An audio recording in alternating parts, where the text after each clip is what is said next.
Let me get everything set up here. Let's see.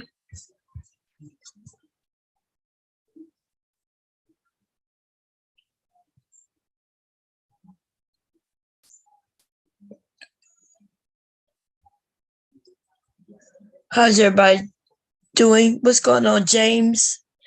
We're going. Okay, cool. Here we are. How's everybody doing? What's going on, S? How you doing, sis? James, how was the purge? Did you have fun last night? I was a little too tired to participate. And so I didn't really come over. I did come over and take a peek, but I was tired. Okay. We're gonna get back into this, but something happened yesterday and I want to talk about it, right? I want you all to hear it. And I want for those who heard it, you heard it, right? And I'm gonna talk about it. And I'm even gonna show you where what I've said, even before I saw it, even when I explain how certain people are, whether they're male or female, woman or man, or even child, but I don't speak on children over here, right? I do not speak on children. And let me tell you why. Because we are adults. If we're not talking about how to make children's lives better, situation for children's better, if we're not trying to solve something dealing with children, then guess what? We shouldn't be talking about no goddamn children. If you're talking about educating them, helping them do better, making sure they get what they need. But I'd be goddamn if I would be over here downplaying or just being very disrespectful towards children. I don't even understand how a mother and or a father could even get on this bitch and start talking about children, little girls sucking dick on a bus. You know where she got that shit from? These niggas in the Manosphere. They were saying this a couple of years ago. Yeah, them little girls sucking dick. Why would a grown man care about what a little girl's doing with a little boy? Hey, Six Figures, Chronocracy, how you doing? It shocks me. You know, when I came to YouTube and I stumbled on the Manosphere, you know, one of the reasons I would get on the panels because they were talking about children. Angry Man, BGS, like I'm talking about BGS, Angry Man, that Faulkner guy, Obsidian, like these men used to be in an area and they would talk about what little girls were doing. And I would do the same thing. I would get up there and say the same thing I'm about to say now. Why are you talking about little girls? I would ask them, are they fathers? You have daughters? You know, that's when BGS informed that his daughter was a thought. And that is where I drew the line. I draw the line on bitches and these lame ass niggas. First of all, you know you can't respect a father who would disrespect his children. All of us know that we would not get on this internet and just start using our children as examples just so we could get a talking point across. Right? How ridiculous is that? If I got up here and I started just talking about, yeah, my son, he ain't shit. He a baby daddy. He turned a woman into a baby daddy. He ain't shit. He should have got married. If I talk like, who does that? Who would do it? And then, with some people say, well, if it's the truth, it's the truth. If it's the truth, it's okay for you to come on here and disrespect your own children. But you the daddy, though. Oh, by the way, you the daddy. BGS is the daddy. Remember BGS one? He used to be your godfather or your master teacher. So you mean your master teacher couldn't teach his own daughters and sons how to do things a certain way? The man is the head, right? So shit, if you got failures happening under your roof, then you the failure. You the failure. And then you come to the internet to make your point, call your daughter a thought. And you know what? He didn't even call her a thought because of her actions, y'all. He called her a thought because of the way she dressed. He says, yes, he says she shouldn't be wearing certain type of clothing, but she would wear certain type of clothing. And I was like, what does clothing have to do with anything? And that's when you realize you're messing with idiots. You're talking with idiots. You having discussions with dumbass fucking niggas. When do y'all draw a line? When do Kevin Samuels say some shit that crosses the line where you say, whoa, okay, that's too far, and I need to rethink why I listen to you? When do we do that? See, I did it from the beginning, right? Don't forget the fact that I love white women too, because they're submissive and they know their role. I'm glad you love white women, okay? It sounds good that you love white women, and we don't care that you love white women.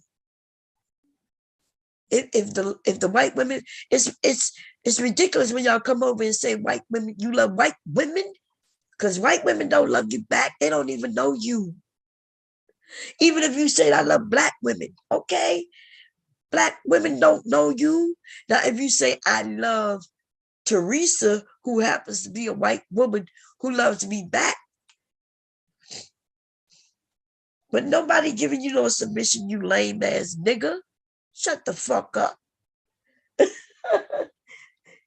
Why we not giving you submission, nigga? Because you apparently, if you're not getting it from any woman, it's because you don't deserve it. That's why. Fuck out of here. Hold on a second, y'all. I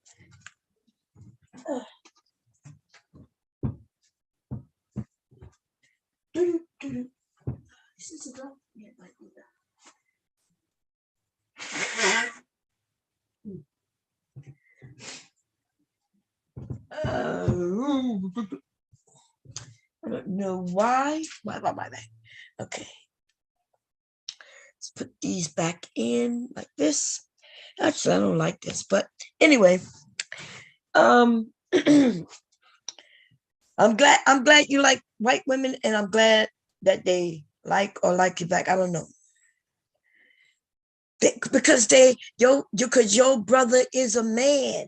You know what I mean? Like your brother is a man, and he has some idea of manhood. And on the internet, we have a lot of men who are searching for the information. I understand that, right? I understand that we have these younger men searching for the information, but they've run across little ass, bitch ass niggas. And these men don't even look into the men they're looking or following. They don't vet them. If you are a young man and you want to know how to end up getting a woman and becoming the best father and husband that you could be, if that is the case, you need to look for some man who is a good father and a good husband.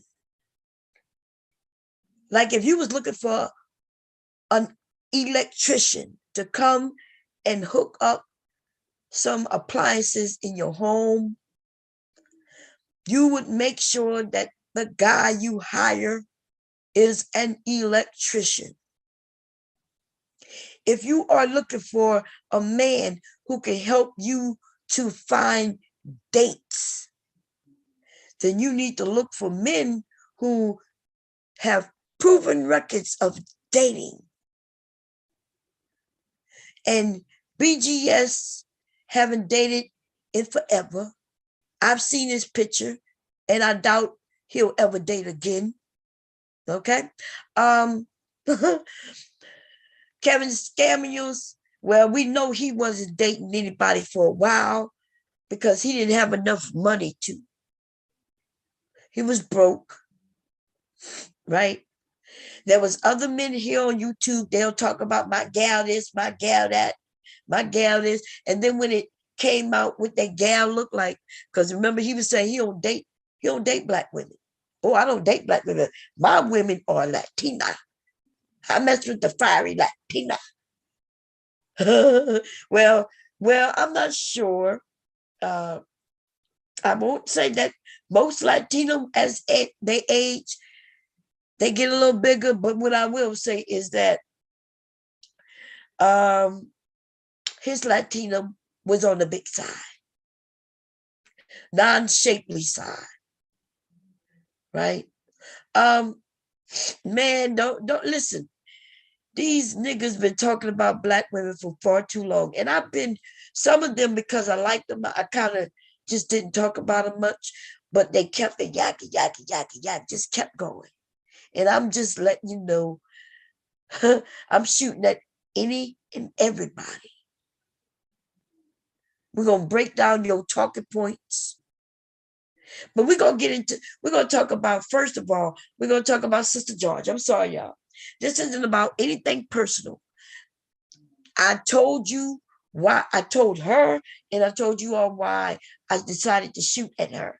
It was because of the lack of empathy, the lack of sympathy, the lack of like this just following what the men are saying, no regard for the bullshit that are coming out the men's mouth, no regard for anything.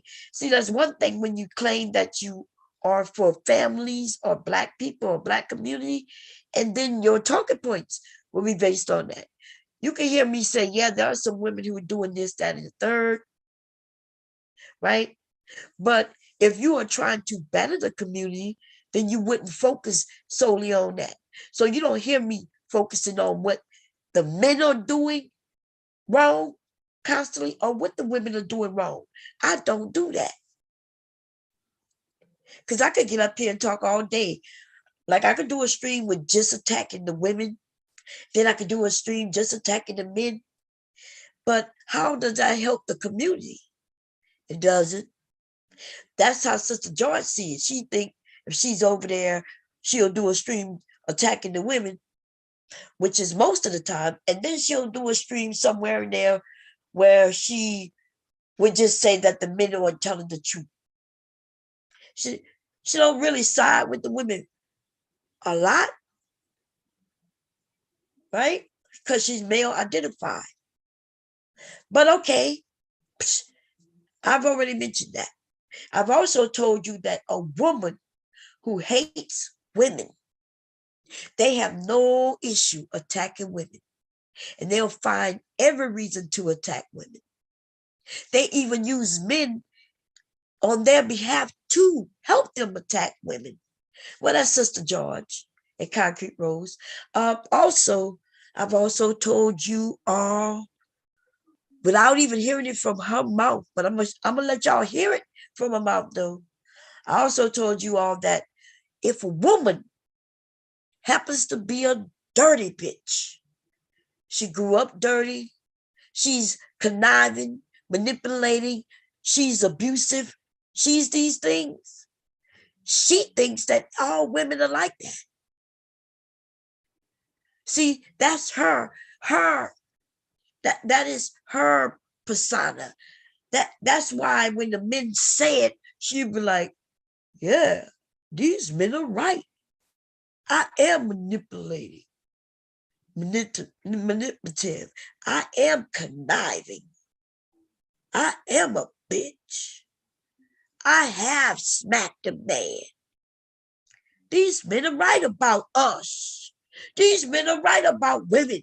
No, bitch, they right about you. You ain't gonna find one man ever in my life who I have smacked. I have never walked up to no man and smacked him. The only people I ever put my hand on was if I was out in a fight, and that was as a kid, right? Or when I was raising my children, and if I had to spank them. But I ain't never smacked a man across his face. Bitch, that's what they see on TV. Now, I'm not saying there's no women who've ever done that. I'm not saying that. But I'm saying that all of us do not do that. All of us haven't done that. And just because you've done it, just mean you've done it. Right? So that's just what that is. What's up, Justin? It's okay, baby. Okay? I do not attack men all day. And if you could prove that I attack men all day, show it to me. Tell me which stream I should go to where I'm attacking men all day. Please, because the men who sit over here, see, I have grown men who sit over here. The men who sit over here are men. My panels be filled with men. In fact, I think I have more men come over here and get on the panels than women. So you telling me as I'm attacking men all day, that these men, and I'm talking about real men, I'm talking about fathers, right? I'm talking about men with responsibilities, with jobs and careers in all areas. So as I'm doing that, they sit over here? No. But I do talk about the Black Manosphere. And I do talk about the niggas in the Black Manosphere. And if you don't understand the difference, then I don't know what to tell you. Okay? So, but if you point me to a video that I've done where I am just sitting here talking about Black men and or Black women. See, I am pro-family. That means I am going to talk about what we could do to better ourselves as families. And then I will talk about the ratchet bitches and niggas who are against families. They are against what I am trying to do. I am against what they are trying to do. And then, yes, I will talk about them. So I'll wait for you to tell me which video I could go to, and then we'll listen to a little bit of it, point out, or you can go to the video and send me the timestamp and let's listen to it. Because you mofos will lie, right? You will lie. How about I be nice about it? Maybe there's just a misunderstanding. Maybe you don't know the difference between a man and these niggas. But I say it all the time. There is a difference between a man and niggas. And even when I use the word niggas, let me be clear. I'm not even talking about just Black men. I said niggas. And guess what? That's not even just men. These mammies are niggas too. Okay? So in case you didn't hear me clarify that before, well, I'm clarifying that now. These niggas, okay? Sister George just happens to be a nigga, okay? And a mammy. I mean, the word mammy came about. I didn't create that, right? That's the term that's out here. Mammies and pick-me's, right? I didn't use that word. The word I used to use is just niggas. So she would have been lumped in that pile. But now I guess there's this mammy term. So I guess now you will hear me say mammies. But otherwise, when I say niggas, I'm talking about if you ever go and define the word nigga, right? G-G-E-R, It actually meant a stupid person, a lame person, someone who wasn't educated. So back in the day, somebody would say, well, I'm not. My grandmother used to tell me, don't worry about if they call you that, because you're not that. And she used to tell me what the definition was, right? One of the definitions. And she said, well, are you stupid? And if you're not stupid, then when they call you that, just ignore them. Okay? What's going on, Bossy? What's going on, Tracy? What's going on, Verbal? I do not hate you, Justin, baby. I don't even know who you are, but I don't hate anybody. I don't hate you.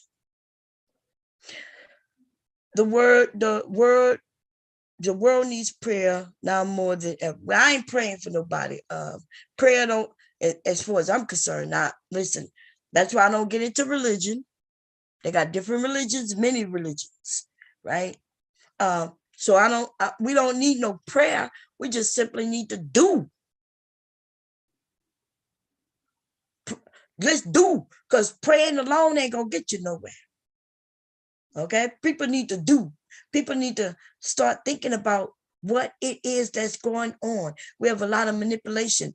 A lot of people, we are people who just lying, saying anything they want to say, and getting away with it, which they can. We are in a world and in a country where freedom of speech. But goddamn, we also have the freedom of thinking with our minds. Y'all ever thought about that? Like, I can say whatever I want. I can say that 2 + 2 = 30. Right? I can say that. That means I can lie. I can say whatever I want. But, you also have the freedom to think for yourself, to do a little research, and then you can have an educated thought, right?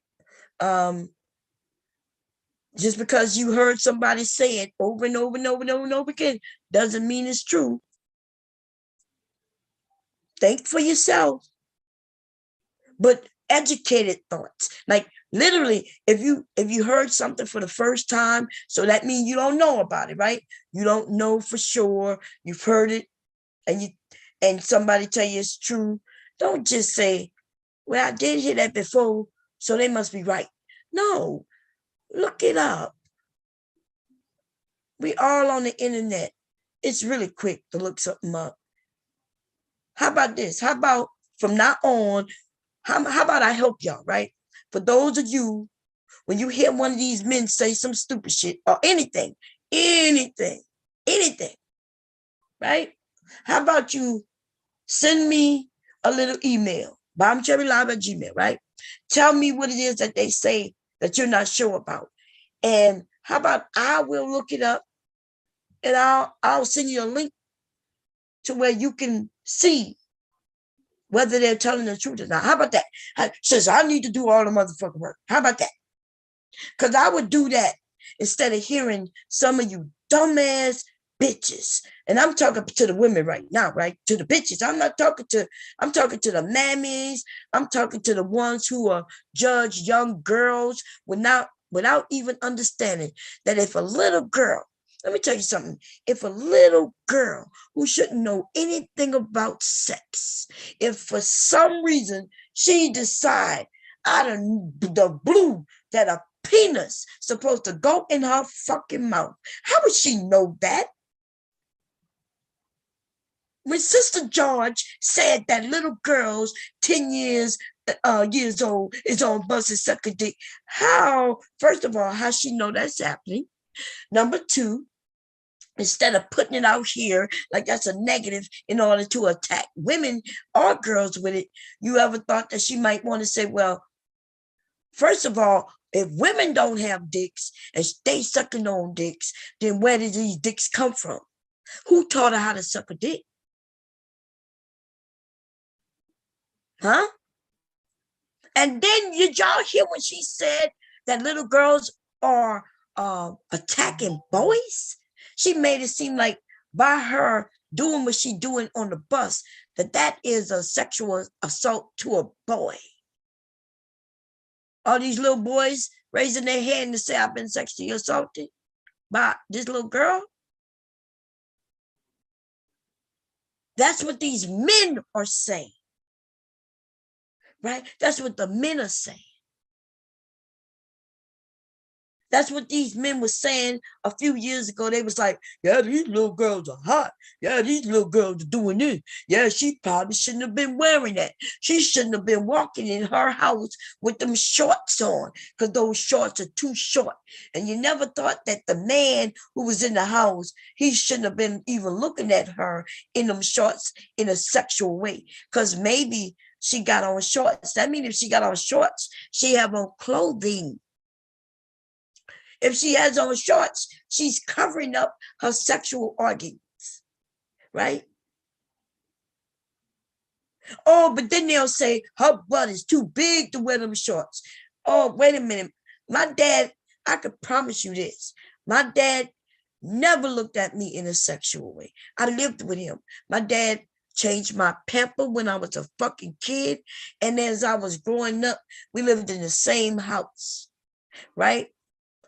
And you do know whether it's your real dad or even a stepdad. A man is a man who understands that children are not sexual objects. He don't look at no girl in no sexual fucking way.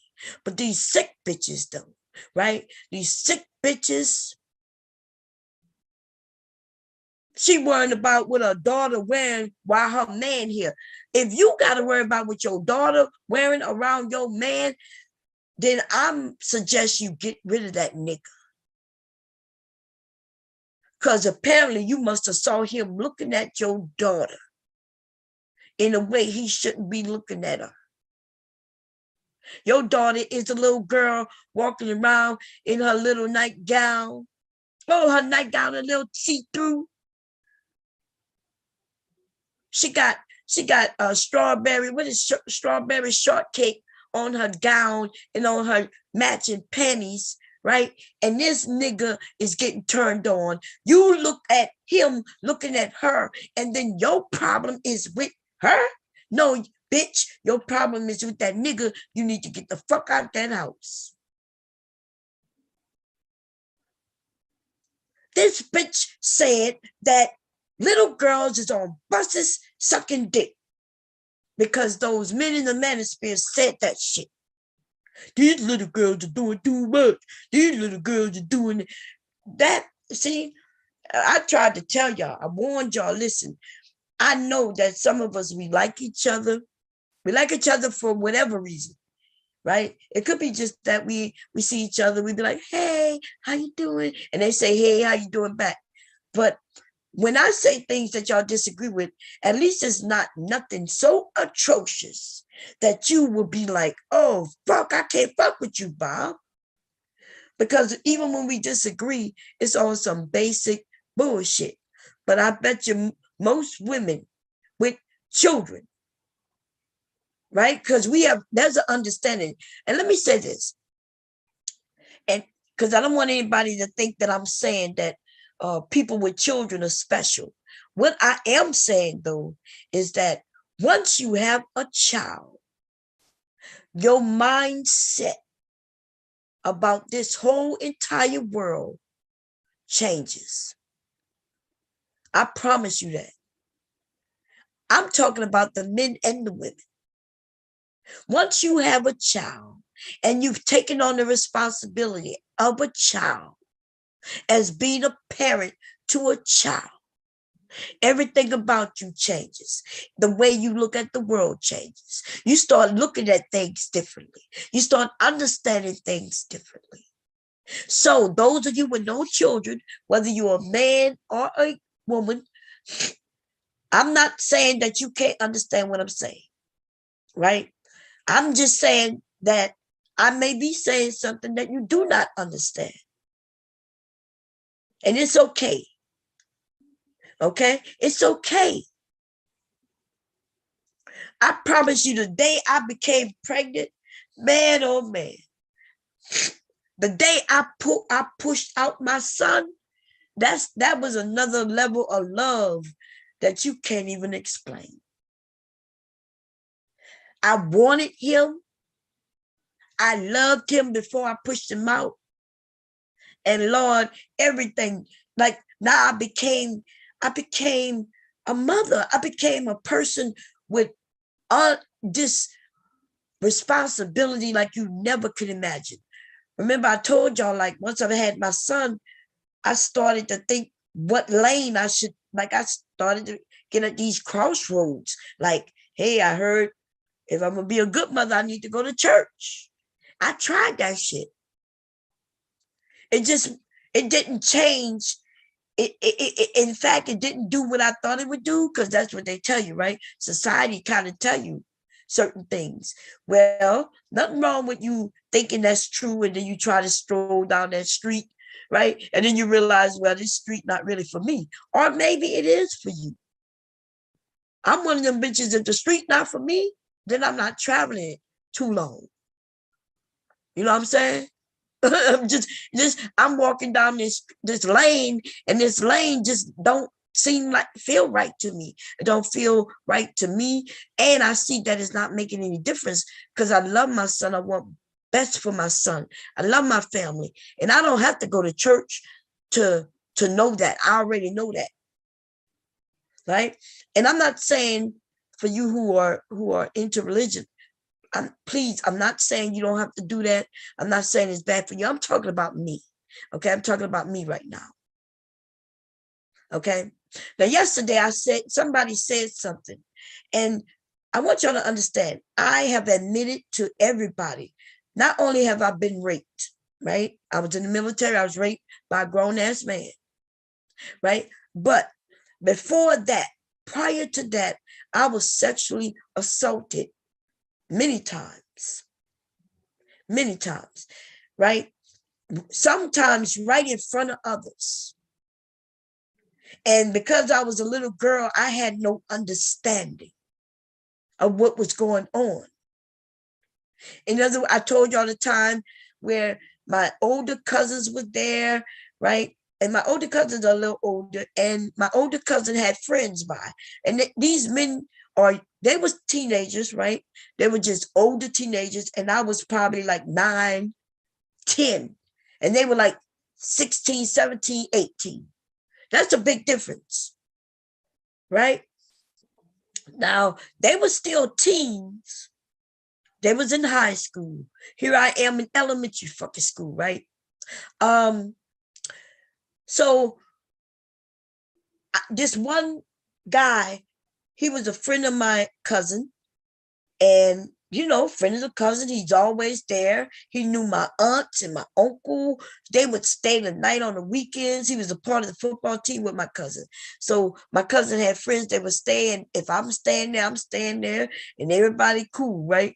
And when he would say hi to me, I'd say hi to him. At first, it started off with him coming and tickling on me and telling me I'm cute.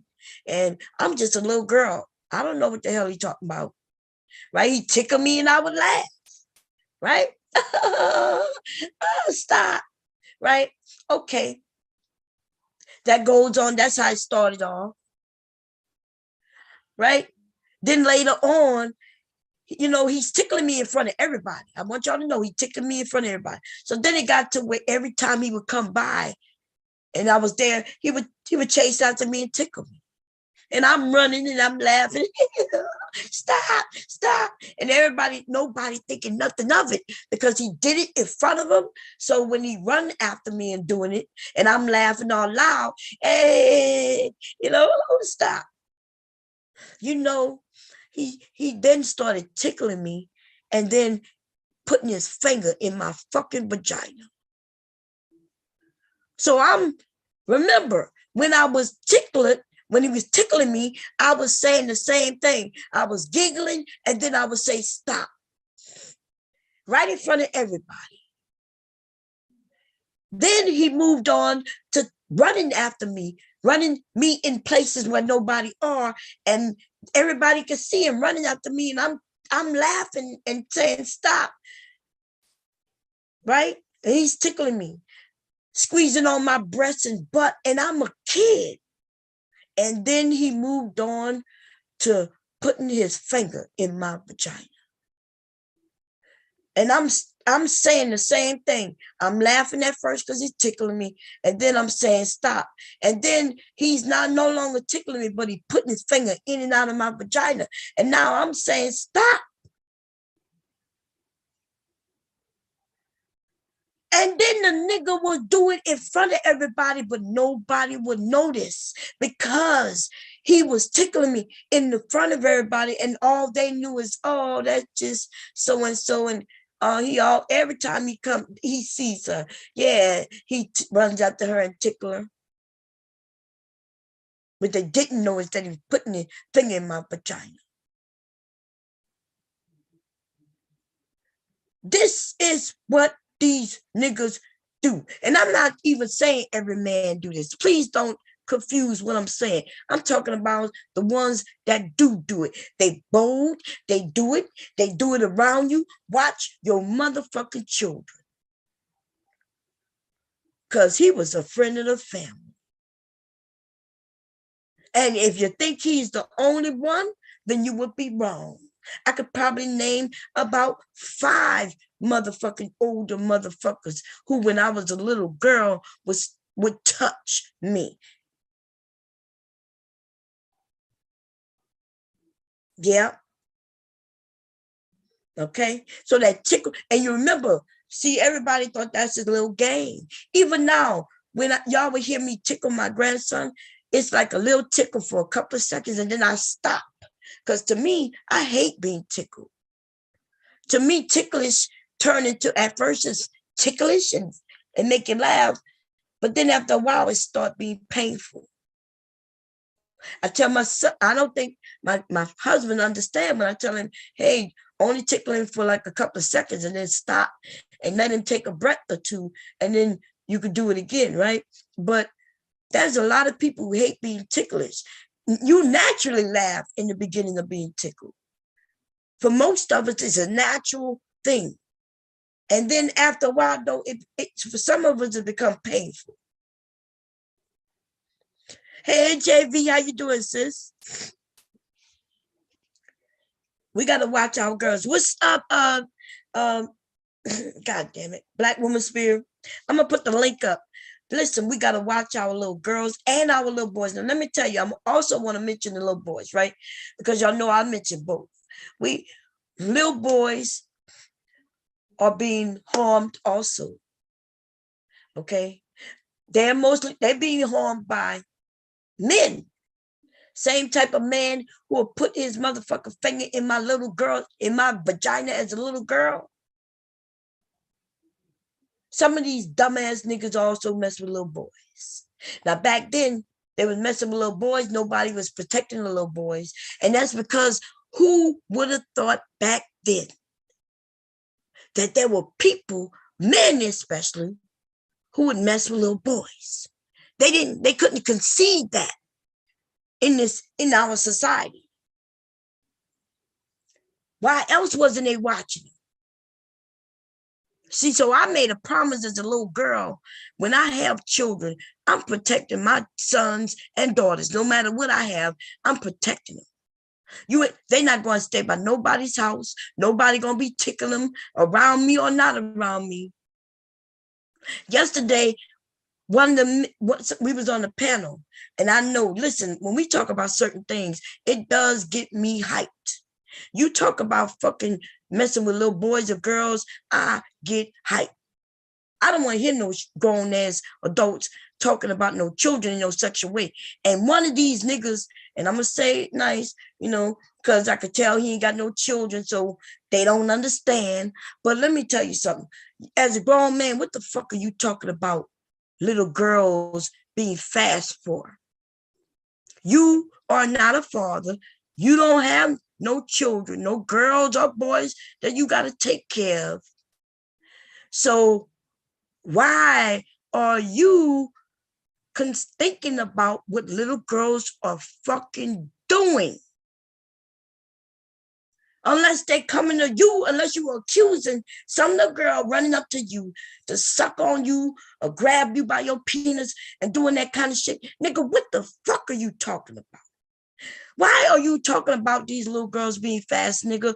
You can't even get a woman to be fast with you. But you want to talk about what little girls doing? You niggas are sick. The ones who are sick. It got me hyped, y'all. I had to go to sleep. I was like, oh my God. I do not want to go back, flashbacks of what these niggas and these motherfuckers done to me. And I promise you, I kept my sons. It drove me crazy, y'all. I had to go get help from the VA, mental help, because I kept thinking that somebody was going to come and molest my children. And so that's why I'm an insomniac. Man, when my children were sleeping, I stayed up. I don't know why. I kept thinking somebody gonna come through. They gonna come through the window at night. They gonna come through and fuck with my kids, and I'm not having it. It sounds crazy, I know, right? It sounds crazy until you realize what I've been through. And I don't want my children to go through what I've been through. I don't want your children to go through what I've been through. They got a lot of us who've been touched. A lot of us. And everybody not so open like I am. Some are, some aren't. Some women ain't gonna never share what happened to her because she don't even want to remember it. She don't want to go down that lane. But you niggas, but okay, I can understand the men not understanding. But let me roll over to you women though. You bitches who talking about little girls as fast out here sucking dick. Fucking bitch, what? Please explain to me, how would a little girl know how to suck a penis? Because I didn't know how to suck a penis until I was a grown-ass adult. Nobody taught me. Even then, even with him sticking his fingers in me, rubbing his penis against me, right? Getting on top of me, hunching on me. All of that shit didn't happen to me. But the one thing, no, I did not know anything about is some motherfucker putting a penis in my mouth. Okay? So if a little girl knows how to do that, then you do know somebody taught her that. Right? So even if she's on school buses and now she's doing this with little boys, who, by the way, these little boys aren't complaining. Like I said, the only ones complaining are grown-ass men. They're complaining because they're looking at these little girls and they trying to figure out how they can get her to come by him. You should have heard a few years ago these men. If you actually start listening to them when they start talking about little girls being fast, just listen to them. The fucking disgust. And they blame her for everything. And look, some of the niggas, y'all, we all praise. I never praise. See, I don't praise men. I don't praise men nor women. Fuck up out of here. We don't know these motherfuckers. What his name was? When I lost my last channel because I was going so hard on him, and then I ended up flashing something by accident.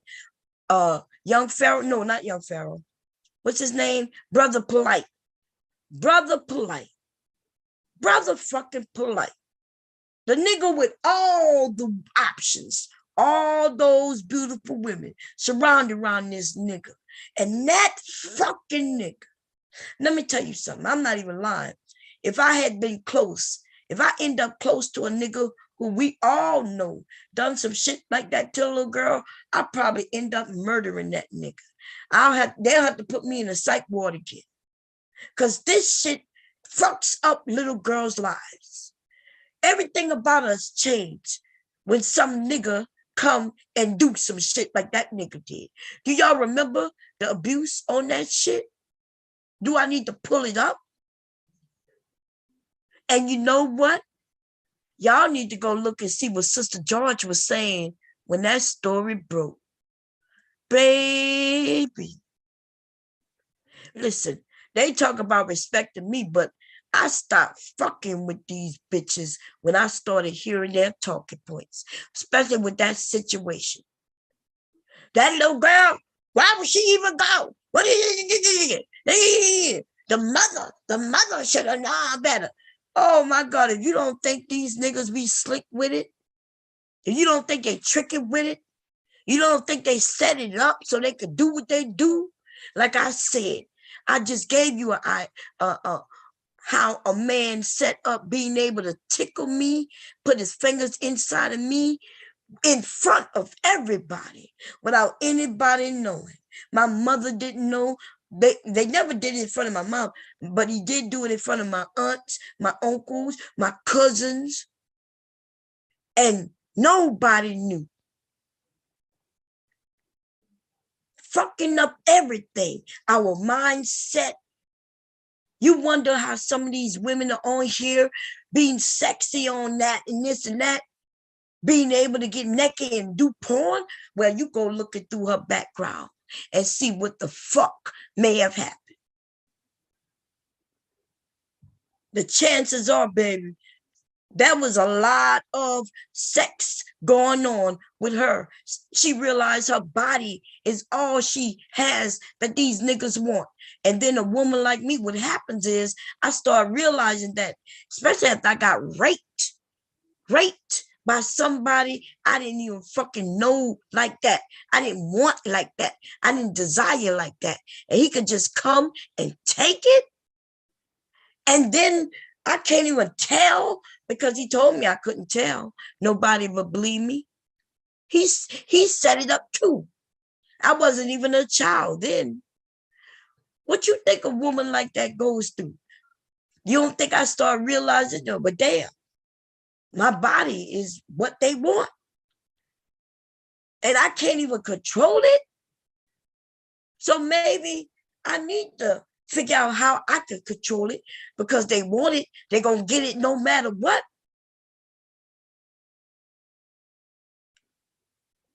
You ain't never think about that? You want to know why I became on in front of Cam, why I am so comfortable? Just because all my life, all I felt like was niggas looking at me all the time. Just making me as like a sexual object all the time, everywhere I go, even in my own fucking house, even in my own fucking room in the barracks where I was sleeping and I woke up to this motherfucker on top of me. If I'm not safe there in the fucking army, by the way, think about that. I'm on an army base. I'm actually in the fucking army, in the army's barracks, where you would think what other place could be as safe as that, right? And here this motherfucker is on top of me. And even when I tried to go and report that shit, you know, a black woman told me, you know what her story was?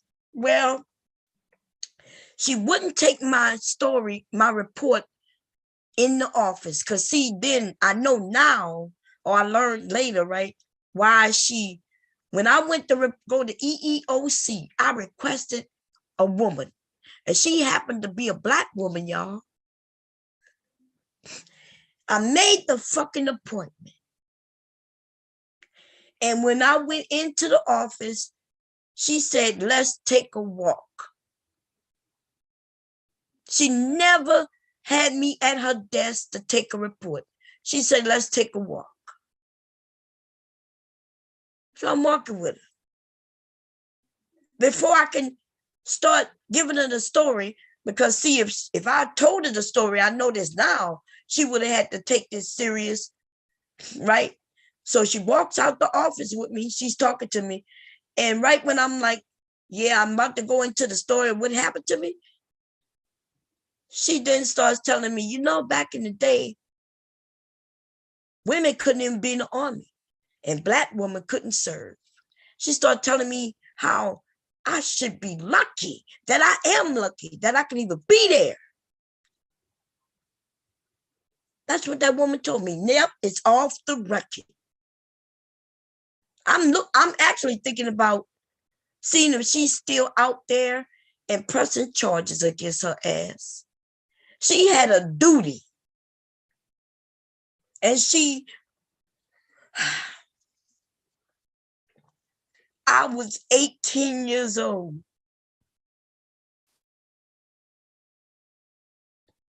Right? And this black woman. Now, let me tell you, that motherfucker who did what he did to me, he called her ahead of time. He called her ahead of time. My sergeants, when I tried to report to them, he called them ahead of time. One of my sergeants actually told me that she couldn't do nothing because he was her sergeant. See, in the Army, there's a chain of command. They have since changed this shit, though. But the chain of command, these men was protected because depending on their rank, if I go report somebody who was lower ranked than him, then he can tell them to throw this shit away. Dismiss anything. It's all kinds of fucked up shit, man. I'm in the fucking Army and get raped by my motherfucking sergeant. And ain't shit happen. There ain't shit happen. Now, let's get back to Sister George, though. Let's go. I'm going to put the link up because while I'm setting up the little clips, because I went over there and listened to that, right? Somebody else on YouTube posted it. I want y'all to go check it out. We'll give them a shout out. Black Manosphere covered it. A few women covered this shit because it's disgusting. But I'm shocked that y'all are shocked because if y'all go back, Sister George has not changed her stance. I've heard her say this several times. She said it many times. These men have said it. When that Brother Polite story broke out, if y'all don't believe me, go and figure out when that Brother Polite story broke out, and then go and look over there on their channel and go and see what the fuck she was saying. I do not lie, y'all. I don't have no reason to lie. I have so many stories and so many shit. Listen, I crack jokes and all that shit, but I don't have to lie on people, right? I don't have to do that. Okay? Now, Sister George, you're going to hear what she have to say, but before I do that, let me put the link up so anybody want to come up, right? We're going to listen to her. She had already told me some things about her. And she mentioned that she was raised by a certain way and right? Okay, cool. What the fuck that got to do with you as a grown-ass woman, though? You know, you a grown-ass woman. She is the woman these men are talking about. And I'm not even talking about her before she transitioned or what she considered transition. I'm talking about right now. Girl, you are who these men talk about. When she admits it, but she thinks she's changed. She hasn't changed. Girl, you ain't changed. All you did was shift the blame to other women. You being a poor excuse of a woman. You being a trash ass type of woman. And all you did was say, I did it, but I don't do it no more. They doing it now. 10-year-old girls doing it now.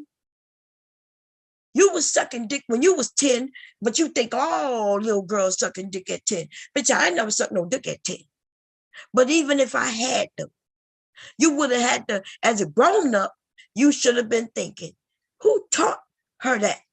If a little boy is hunching on a little girl, even at 10, you have to think to yourself, who taught him that? Because they ain't come out the womb knowing this. And so that means if some grown person taught them this, then why are you blaming the children, you ratchet ass bitch? Anyway, here we go. I'm going to put the link out first because I know several of you want to come up. Okay. Everybody's welcome to come up. Some of you men, I need you to come up. And if you can explain it, or at least, like, I would like to know maybe, because maybe you didn't know. I understand you're not knowing. There's a lot of women not telling you what happened to them, right? And not until you hear somebody tell you, right? I hate talking about this shit. I get in tears. I probably will be off of YouTube probably for a week after thinking about this shit because it really affects my life. At 50, I was 18 years old when I was raped. And if you don't think that shit still affects me, you got me fucked up. Okay? Let me grab the link. When I was being touched as a little girl, I didn't process. But I promise you, I remember that motherfucker taking his fingers, put it in my fucking vagina. And it didn't feel good. I know you men probably think, oh, you probably wanted it. What? And if you thought that, then something is wrong with you. My body wasn't even ready for none of that. Okay? And don't get me fucked up because somebody mentioned earlier that all I do is talk negatively about men. I promise you, I have enough reason to, though, if I wanted to, right? I wasn't raped by no woman. It wasn't no woman putting her fingers in me when I was a fucking child. It wasn't women who was grabbing on my ass all my motherfucking life because they thought it was something they could just play with. So if I wanted to be against men, I have all sorts of fucking reasons. But see, I'd never do that. I would never put on you as a man what another man did to me. Right? I would never do that. But I could, though, if I was that type of person. And there are some women doing that.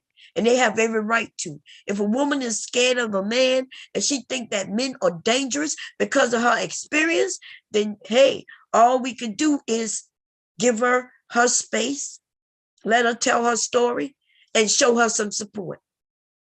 Because we all deal with our experiences different. But yeah, I have some good stories about men holding fucking doors and shit. But then that doesn't compare to a motherfucker raping me, does it?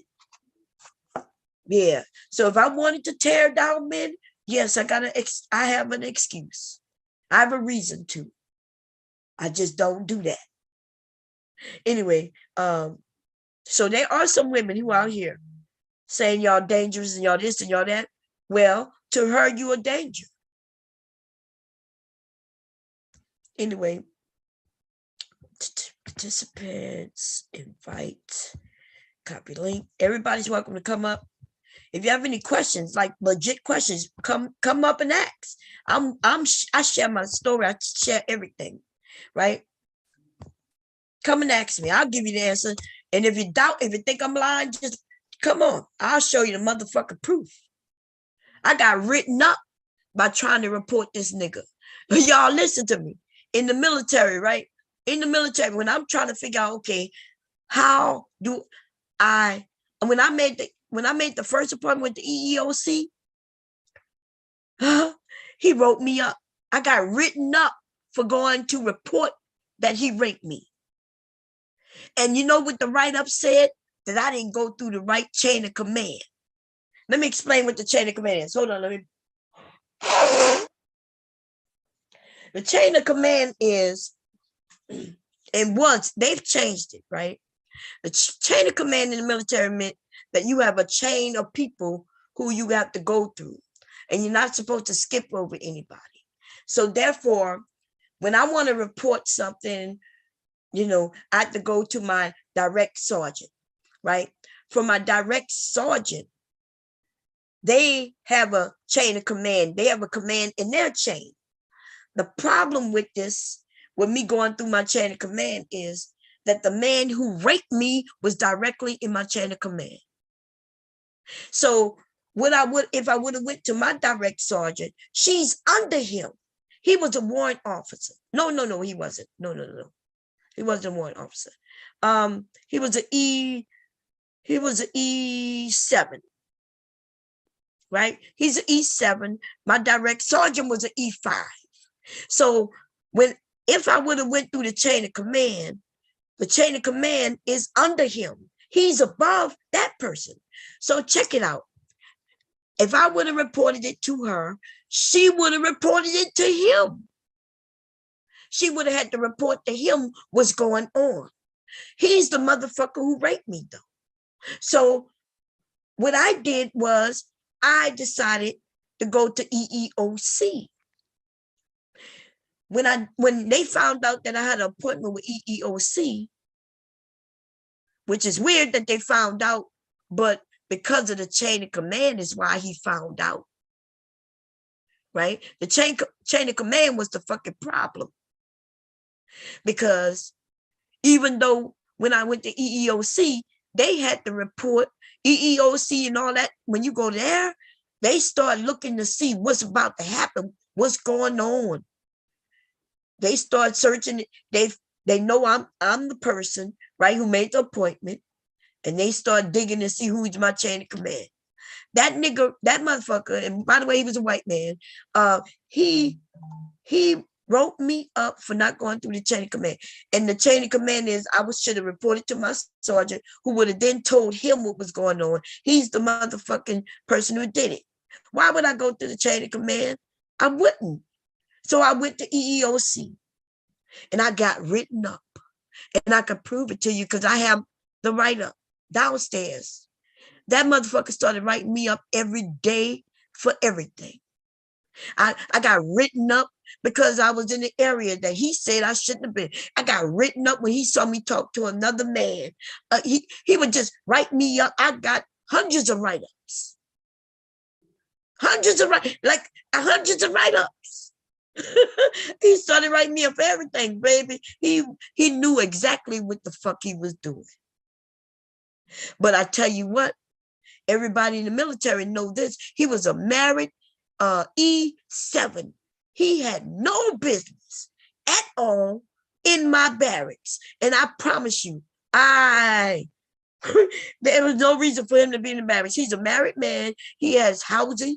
Why is he in my barracks? What was his reason for being in my barracks? And I didn't invite him. He just showed up. When I woke up, this nigga was getting on top of me. I was asleep. Okay.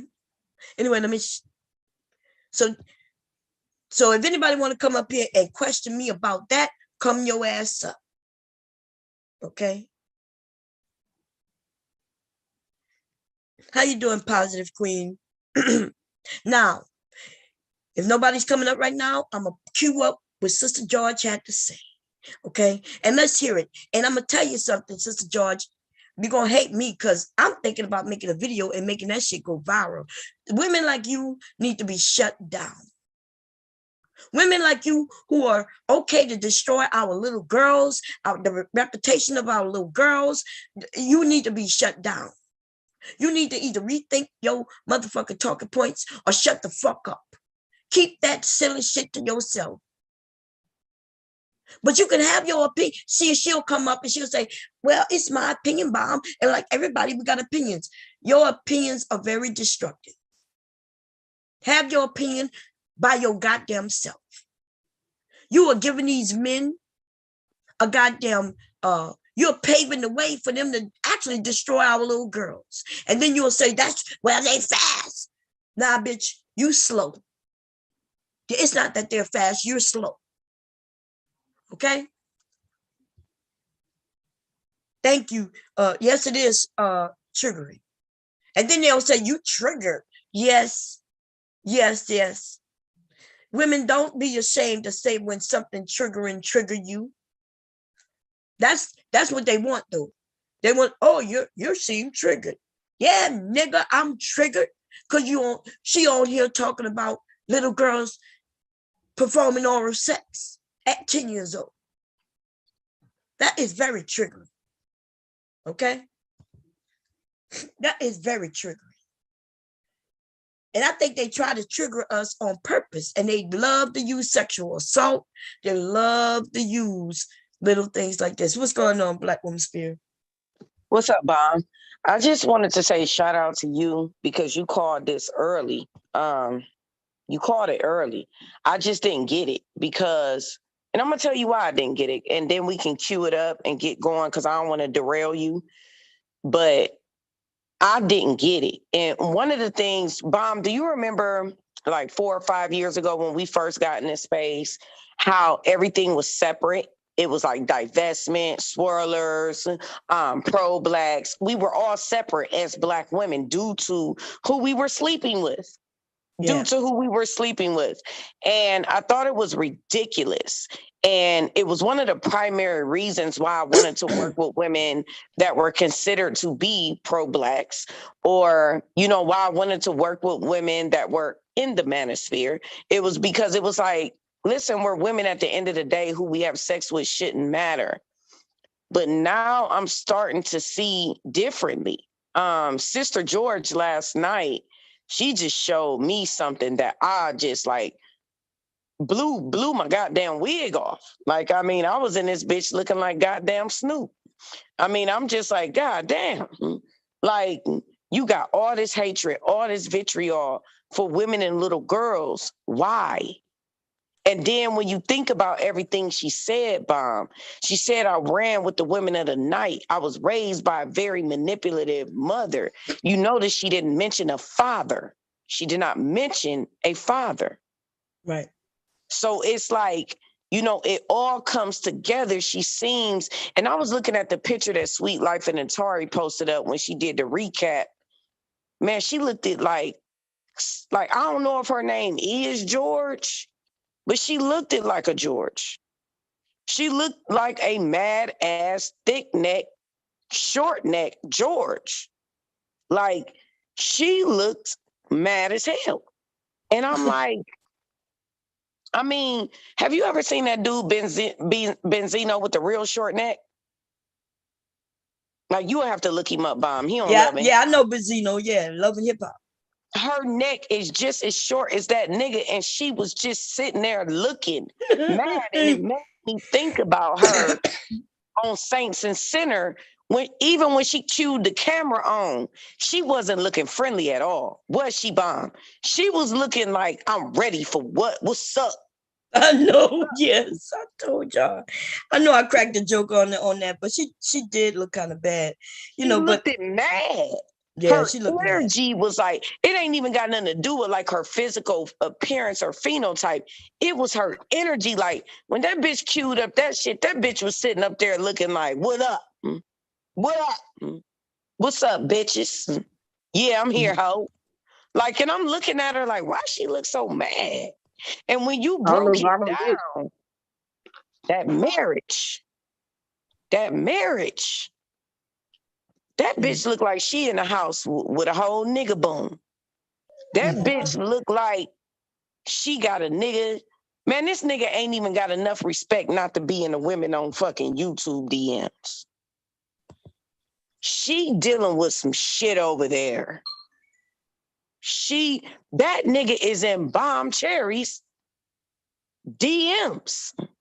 And we all know, not to bring that into it, but we know this bitch was in your fucking live chat saying you would think that Bomb being light-skinned with blue eyes, that she wouldn't be so pressed. But you know what that tells me, Sister George? I'm going to start calling you Chicken George. Remember the movie Roots? Listen, Chicken George. All that says about you mentioning Bomb's complexion, because Bomb never once mentioned yours. She just said you look like a whole goddamn nigga. And bitch, you did. Wait, you said it again? I mean, you said she just looked like a nigga. Like, she looked like extra. Like, you ain't say nothing about her complexion. So we not gonna do Bomb like that. You mentioned Bomb's complexion. So that lets me know what you think about Bomb. And that lets me know what Curlin thinks about Bomb. Curlin probably want to look into those pretty blue eyes. He want to get on. What was that song by Frank Sinatra? Those pretty blue eyes. Curlin want to nest in Bomb's blue eyes.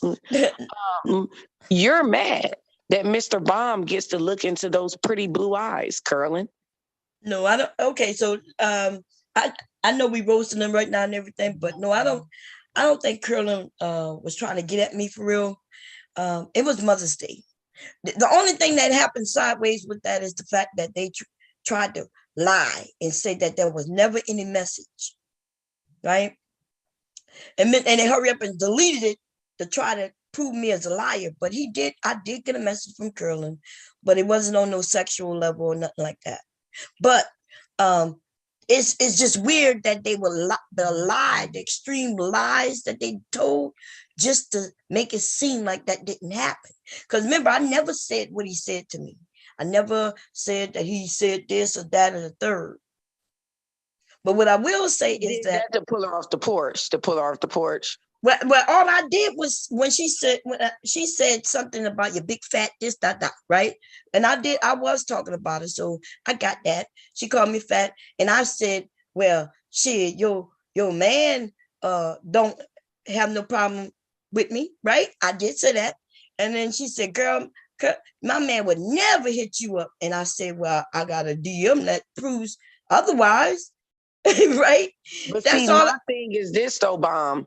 Mhm. You never mentioned this woman's skin tone. She Right. was all in your live chat mentioning yours. So, see, to me, that says a lot about her. That says a lot. I know you trying to be diplomatic, Bomb, but that says a lot about her because she the one who kept talking about how light skinned you were and how pretty you were, and you would think that you had better options because how you look, et cetera, et cetera, and because of your skin tone. And it's like she focused on your skin tone. You never once mentioned skin tone, not at all. Right. So Yeah. yeah, so to me, that showed me. I was looking at that strange. That was the day before she cussed me out. And I was looking at that strange. I'm like, why she keep mentioning Bomb's eyes? Why she keep mentioning Bomb's looks, her skin tone? Like, I mean, we all see Bomb. We know who Bomb is, but it's like, why are you mentioning that? That ain't got nothing to Like do when somebody with say him you think being you all that, cause they think you all that. right. It was weird to me, and it made me look at her sideways because up until that point, I was pretty much like, okay, like Bomb just digging at her, just fucking with her a little bit, popping her around. You know, that's what Bomb like to do here and there. Right. You know, that's it. That's just Bomb. And it was funny. You know, it's just comedy. It's just entertainment because that's how Bomb does it. Nobody takes it personal. Nobody. We know Bomb at this point. Right. So Right. when she was in the comments going in on your skin tone, I'm like, wait a minute, like, why you keep mentioning the fact that she's light skinned with blue eyes? Like you've been really paying attention to this woman in a way that I can trust and tell you, baby girl, she not looking at you at that way. Bomb is not even paying attention to you in that way. Right. So Did you hear when she called me a colorist? yes. Yeah, she was like, "You a colorist," and I was like, "Oh, you gonna play that game now?" So, what happened? Remember, she's in a chat with women were calling people monkeys, right? And going, ooh, ooh, ooh, ooh. But I did call her a dirty foot. I called her a dirty foot, right? I was like, "You dirty foot," and I think I mentioned that she was a dirty foot gorilla. But that don't have anything to do with skin tone, right? And I think when I said that, that's like, oh, you're a colorist, like You I were was like, talking about her build because Yeah, you both was of y'all talking could about be her bill. both of y'all Exactly, could be I was Coach. talking heavy about set, her but feet it's a actually. certain and then it's a certain way you be the same weight. How that weight distributed? Is Right. it like a curvy, or is it like a Y or a V? Like you've been doing upper body push-ups in prison and ain't working on your legs. Everybody who knows me know I wouldn't be a colorist. And if I was a colorist, y'all know what my favorite color is. Yeah, fuck out of here, chocolate. Chocolate, Everybody know that. exactly. Everybody know that. You know, I know it. I don't like saying it much in case they're like light-skinned men in the room. But the truth of the matter is, when I go in on the light-skinned men, I tell them, you ain't shit, piss colored ass nigga. You know, Yeah, yeah, you do. so if I was a colorist, it would be my it would be No, dark I think skinned, that was beautiful men her. and women with the beautiful skin. I think that Okay. was her doing to you exactly what she did to me. When she went in on me, she mentioned every argument I've ever been in on this bitch, my whole YouTube career. This bitch mentioned everything. I was like, God damn, I don't even know an argument Sister George has been in outside of, and this I don't even consider an argument. I know that people don't like her. I know she's not liked amongst women. That I do know. But shit, hell, I ain't liked. So I don't trip on people that's but you not are liked. liked amongst, so there's a difference between maybe some women don't like your talking points because they say it's too strong, right? Because you go in, right? But then when you look at her though, that's not the women don't like her because of talking points. And her talking points are really fucked up. Ooh, it was rough last night. I was like, ooh, Bomb deserve all the validation, baby. She been trying to tell us you've been trying to tell us for like a couple of weeks, like, y'all don't see this bitch? And fuck is wrong with certain y'all? words that you say, it's certain phrases that people say, and that's what I wanted to drop. That's a zero tolerance policy. Anytime you see a man or a woman trying to deflect from something, trying to blame the woman when the man done been accused of some stuff, or who give permission to that, that's all you need right there. It ain't no misunderstanding. You may not get the full story, but it's certain phrases they say. You be like, nah, bitch, you down with this shit. I don't care who it is. I don't care how much you don't rock with them or you like them. When they go to deflecting from that, you have to dig deeper and ask why. It's generally because even though they won't say it on the surface, they in their soul and their gut, they agree with that shit and they trying to deflect. So no respecter of persons, like you say, no respecter of degrees. And I know sometimes you rock with somebody and you don't want to look at that person like that. That's their deflection, because in their core, they believe that shit. And they, what they say, out of the abundance of the heart, the mouth speaks, and that's what's in their heart. And they know it's not cool to say, but it slip out. And that's Yeah, all I and it really wanted did to that. say. Yes, Koja. That's what happened last night. That's why I said Bomb got to get her validation, because Bomb had been saying for the past couple of weeks, she been trying to address certain people and say, listen, it's something wrong with the shit that you saying. Like, what's going on? And I've been looking at it like, Bomb, like, they just over there with the Manosphere. Don't mean they that bad, But last night, Sister George, girl, The minute they you say proved fast you that bad. girl, You that bad, when girl. they You say is that. fast You girl, is horrible. And I'm gonna tell y'all, to everybody listening, it ain't got nothing to do with what she said to me. She could feel however she want to feel about me. It's what she said about children and the way she validated that shit. That was fucking wicked and weird. And it has left a bad taste, George, and that's everybody's. the I'm litmus. removing the sister from your name as of today. Your name is George. George. But you When they say did. a litmus test, that's the Yeah, like litmus what test. she did, like y'all can listen. I can eat what she said about me because she's so worthless. It don't even matter. It's what you said about children. You left a bad taste in all the women in this space and men's mouths, and we would never forget what you said, baby. You would never be able to redeem yourself around this motherfucker, around logical, critical thinking people. And with that, I'm going on mute. Right. When they go to that, that's the person. See, they be doing these little tests to see which women are susceptible to that. And when women say them key phrases, they know you are the one that'll say, how is your child an asset to your future husband or your husband? Without saying it, that's what you're saying. You're saying, I hear you. We ain't gonna put it out there all bold and stuff, but that's the test. You open to it because you already think that little girls is fast. You the type of mama that when the dad when your husband, when they come and tell you, hey mom, dad, your husband was watching me, you say, oh, you fast in the tail, and you jump on the little girl and punish her to keep her from bringing out more stuff. Those are those women.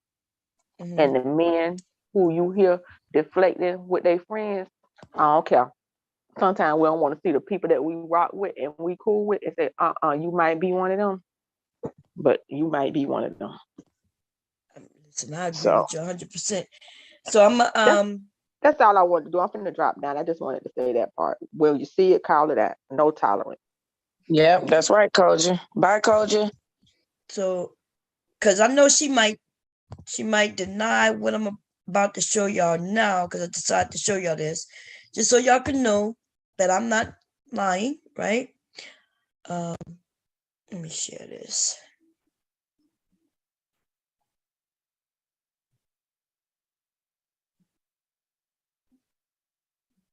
Okay.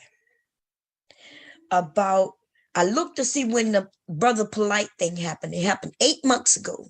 So I went into her channel, right? And then I went 8 months ago. And she did a conversation right here. And it's called A Real Conversation About Fast Ass Girls. And look what it's not going to show it right there. Damn, let me go back. That's because they won't let me share. Hold up, give me a second, y'all. Damn it. Hold up. I have to share it another way. I can't share it that way. They're not letting me. Let me look at it. Let me put it. Ooh, chat. Let's see. Let me use this one right here. YouTube. What was it called again? Let me go back to it. Real Conversation. Fast Ass Girls. Let me just put Fast Ass Girls. Let's see if that come up. Yep. Okay, so let me share the screen again.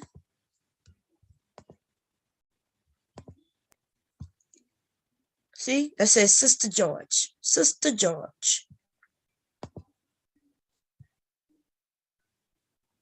We're not even gonna play it to hear it. But y'all see this Concrete Rose and Sister George. And I'm not sure if y'all saw the little thumbnail, but y'all see them. They look like she used that thumbnail from that movie. Remember that the movie they did like a year or two ago on Netflix with them little girls? She had a conversation about them little girls too, right? That was a movie about them little girls. I think it was in another country, if I'm correct. I'm not even sure if they was in another country. But this is what I'm saying. She has called little girls fast all the time. When I talk to her and certain things are brought up, she'll mention, but Bob, these little girls are fast. But Bob, like I've heard it so many times out of her mouth that is ridiculous. And it shocks me when a woman says some shit like that, right? Especially a woman who is a mother. But then I realize she has, she don't have daughters. Well, now she do, but she have daughters. And I guess, some of these women, they think because they have sons that they don't have to be considerate of little girls, right? Of little girls. But why would a grown-ass woman, a woman with children or a child, talk about little girls in such a way? That's what I want to know. I'm going to tell you what I think. I think it's because she was talked about. When she came up on, if y'all got a really Faith's show on her yesterday was like revolutionary. She told her story. She said it. She said, I was raised around the streetwalkers, the late night workers, the women. She said, I was raised around the women of the night. The women of the night, y'all, are prostitutes. Right. And not prostitutes like sex work and stuff like that, like women who goddamn selling feet pics for $2,500 sitting in the house chilling. See, that's it's a difference between sex workers and prostitutes. And I'm not demeaning prostitutes by any means, because I respect women that say, look, you want it anyway, nigga, pay for it. I respect women like that because they smart. They smart. No matter how you want to look at them, they done already figured the game out. You just late. Right. So trust and believe this raggedy bitch. She know the game. Why she sat up and said, I always wanted to be married, even when I was a little girl. It just never happened. It just never happened. You became a baby mama before you got married. So while you was calling me a baby mama, you really just don't make sense of George. It really don't. And you built Ford tough. You know what I'm saying? You built like a whole brick. It's like she built like a brick. Like literally like a brick, square, boxed around. You know what I'm saying? Like you don't have no curves. And you don't even understand your thick neck. You got a nigga neck. And when you got a nigga neck, what do niggas do to each other when it's a nigga neck? They grab the neck and slam you on your motherfucking head. Bitch, that's what I wanted to do to you yesterday when you said that shit about little girls. But let's break you down and do the pathology on you. The pathology on you is that, like you said, you was raised by a very manipulating woman. See, I wasn't raised by a very manipulating woman. I was raised by a very loving woman that taught me to love other women. That's what I was raised by. You was raised by a very manipulating woman. Those are your words. And you said, I'm fed. This is how she said it, Bomb. I'm very manipulative. She sure did. We gonna hear it. We're gonna let people hear that shit. Go ahead and play it. I can Now, go on mute. Go ahead. I do want to say that. Remember when you said that I was right when I was talking during the week? I said a lot of things, and I know some of y'all didn't believe me, y'all didn't understand, but Sister George and I have had a conversation, and she told me all of this that we're about to hear. She told me this. She told me about her mom. You know, she told me about her life. And I used to try to tell her, like, hey, but you went to better yourself. Like other women can, like, you're not special. So if you went through this, that, and the third, and you changed to better yourself, why wouldn't you give other women that same grace? Because apparently these niggas giving you grace, or they just don't know your backstory. But she told me a backstory. That's why y'all probably thought I was just cracking nothing but jokes on her. But really, there's a lot of things I know. Remember, people come up here, they tell me But things. now we know now, Bomb. We know now. We on mute. Everybody on mute. Right. You know, y'all don't know this. I know y'all don't be listening, but when people come up here to talk to me, I listen to them. Right. And because I'm trying to, I was trying to understand why she would go to that woman who was divorced. She paid for a course with her. She was supporting that woman. And I was like, why would you support this woman? This woman is divorced. And so she came up and told me the whole story, explained her background and everything. So I know y'all heard me crack some jokes and shit like that on her, but there's things I knew. So yes, I was cracking jokes. And now it makes sense. Now, after you hear what she says, some of the jokes y'all heard me say, but y'all thought I probably was going too far, or I'm just joking because she's just saying that, you realize that I knew exactly what I was talking about. Okay. So I just don't throw, like, if you come up here and tell me things, even though you told it to everybody, I don't like that. I don't want to call your mom out, you know what I mean? Because we're not talking about your mom. I'm talking about you. Because even whatever her mom did, what that got to do with her as a grown-ass woman at this point, right? But anyway, let's hear it, y'all. Should I go? Because right now I'm at when Fate go live, right? When Fate shows her face. Or you think I need to go farther back? Because I think right here is when she started really talking. Am I right or wrong? I mean, I think you should start at where we start talking about the children. Where you think that was? Was that farther forward? That was when I came up. When I came up, that's when we got into it. Because before that, she was just interviewing her in a way of like really just interviewing her. Okay. But see, I can't tell when you came up because this is it on Face channel? Sweet Life video. She won't flag you at all. I know that for sure. Sweet Life, she won't. She don't flag. Oh, okay. No, she don't do that. Yeah, so that's what I'm saying. And I think Fate, I could probably play Fate. Because Fate was over. Won't do it either. Fate won't do it either. So, okay, so I was going to play it when I saw Fate go live. Because Fate was, and I think, so when Fate showed her face, has she already said about the kids or was it not yet? No, it was when I came up. When I came up, she changed the whole course of the conversation. Right. Was that after Fate showed herself and went off? It was after Faith showed. Faith had Oh, already been on camera anyway. She had oh, already been okay. on camera. Okay, Yeah. I'm gonna play right here and we'll see where is that. Let me Wait see. a minute. So then You're a if we black male go out, then apologist. ask you It's a they second question. Was it after this or before this? Was you able to hear that when you say That was you're a black before. male? Like that's what I'm saying. Like she slid it in. That when I came up, we started talking, and then when we started talking, it went there. It went Okay. there. Me and her, between me and what's her Right. name? Okay. George. So when you say you're a black male apologist, what should I go before that or after that? Or just start there? I mean, I would say you trying to play the Sweet Life in Atari video. I would just say just play that from the start, and then we can break it down. It's 14 minutes, dude. It's 14 Oh minutes. God. Yeah. And I think well, okay, let's go through. We'll skim through. Let's start from the beginning. Let's So in this video, Wait, Sister George said, if where we gonna go? boys, so just As long as you're a woman and you call yourself in a relationship with a man, they gonna embarrass you. The most obnoxious females are the newly-wed females. You see this app right here? Fair use, y'all, and there's a commercial. Okay, It's called Audible. Hold on, Bomb. Using Can just I say something about that? yeah, go ahead.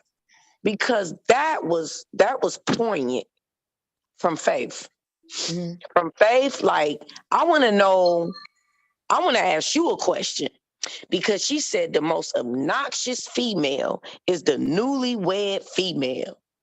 And that stood out to me. That was like, whoa, damn, that make a whole lot of sense. What do you think about women that are newly married? Because I see that was kind of like your angle in this whole situation with Sister George and Concrete Rose. You was basically saying like, okay, like got it, like we get it, bitch. You're married. Like nobody cares. Like I've been married over 30 years. Like ain't nobody tripping. Like stop doing. Like I peep where you was coming from now. So it's like, do you think newly married women are obnoxious? I think some content needs to be done on that. Honestly, Right. Well, because you've been saying it, but you just Mhm. didn't articulate it in that way. But that's what you've been saying. Right. But I don't think all newlywed women are obnoxious, but I do think that this particular two women, and that's because they're in the manosphere and now when they attack women. See, remember when they was attacking women, then women would be like, well, are you married? And they'll be like, well, no. And then people would laugh and be like, girl, you're not even married. But now they're married. And so now if somebody say, are you married? They could be like, yeah. You know what I mean? So it's not all newly, but like I was saying, I've listened to both these women. When you listen to her say these modern day women, she says it with disgust like Kevin Samuels and like the rest of these men. These modern day women, I'm like, girl, you are the modern day woman. She's a modern day woman, right? Except I'm gonna be honest, I will put her lower, right? I would put her lower, and that's because of her thinking process, her thinking that she's something she's not. And just like she gonna explain, just because she got married, she said, yeah, I wanted to get married. Now I am. But okay, she could be happy to be married. Nothing wrong with that. But to throw it in other people, it's almost like she said, I'm married, nah, da da da da da. You not married, nah, nah, nah, nah, nah. I'm married, nah, nah, nah, nah, nah. And what kind of fuck shit is that? What grown adult does that? A child does What that. that makes me think, Bomb? That makes me think, what about your husband? Because do you want him or do you want him to validate you and flaunt? Like, right. Do you really want him as a man? You know what I'm saying? Like, it don't sound like you want him as a man, George. Right. You know what? It make me think of many things, right? It make me think that she wanted marriage so bad that she would do anything to get it. Mm-hmm. And that's where the issue gonna come in. Was she willing to fake who she is to get it? You see what I'm saying? Well, so remember that's what I was saying when the other days I was like, girl, when he find out the real you, you know what I mean? Because if you got married legitimately being who you are for real, but I know that's not what happened because she been faking it. She But faking see, it. I said that. I was telling black men that. I said, listen, y'all get on here and y'all complain all the time about women. Y'all got to know the women y'all complaining about. The women y'all complaining about is mammies, mules, and battle axes. Y'all not complaining about women like me, Bomb, and y'all not complaining about us.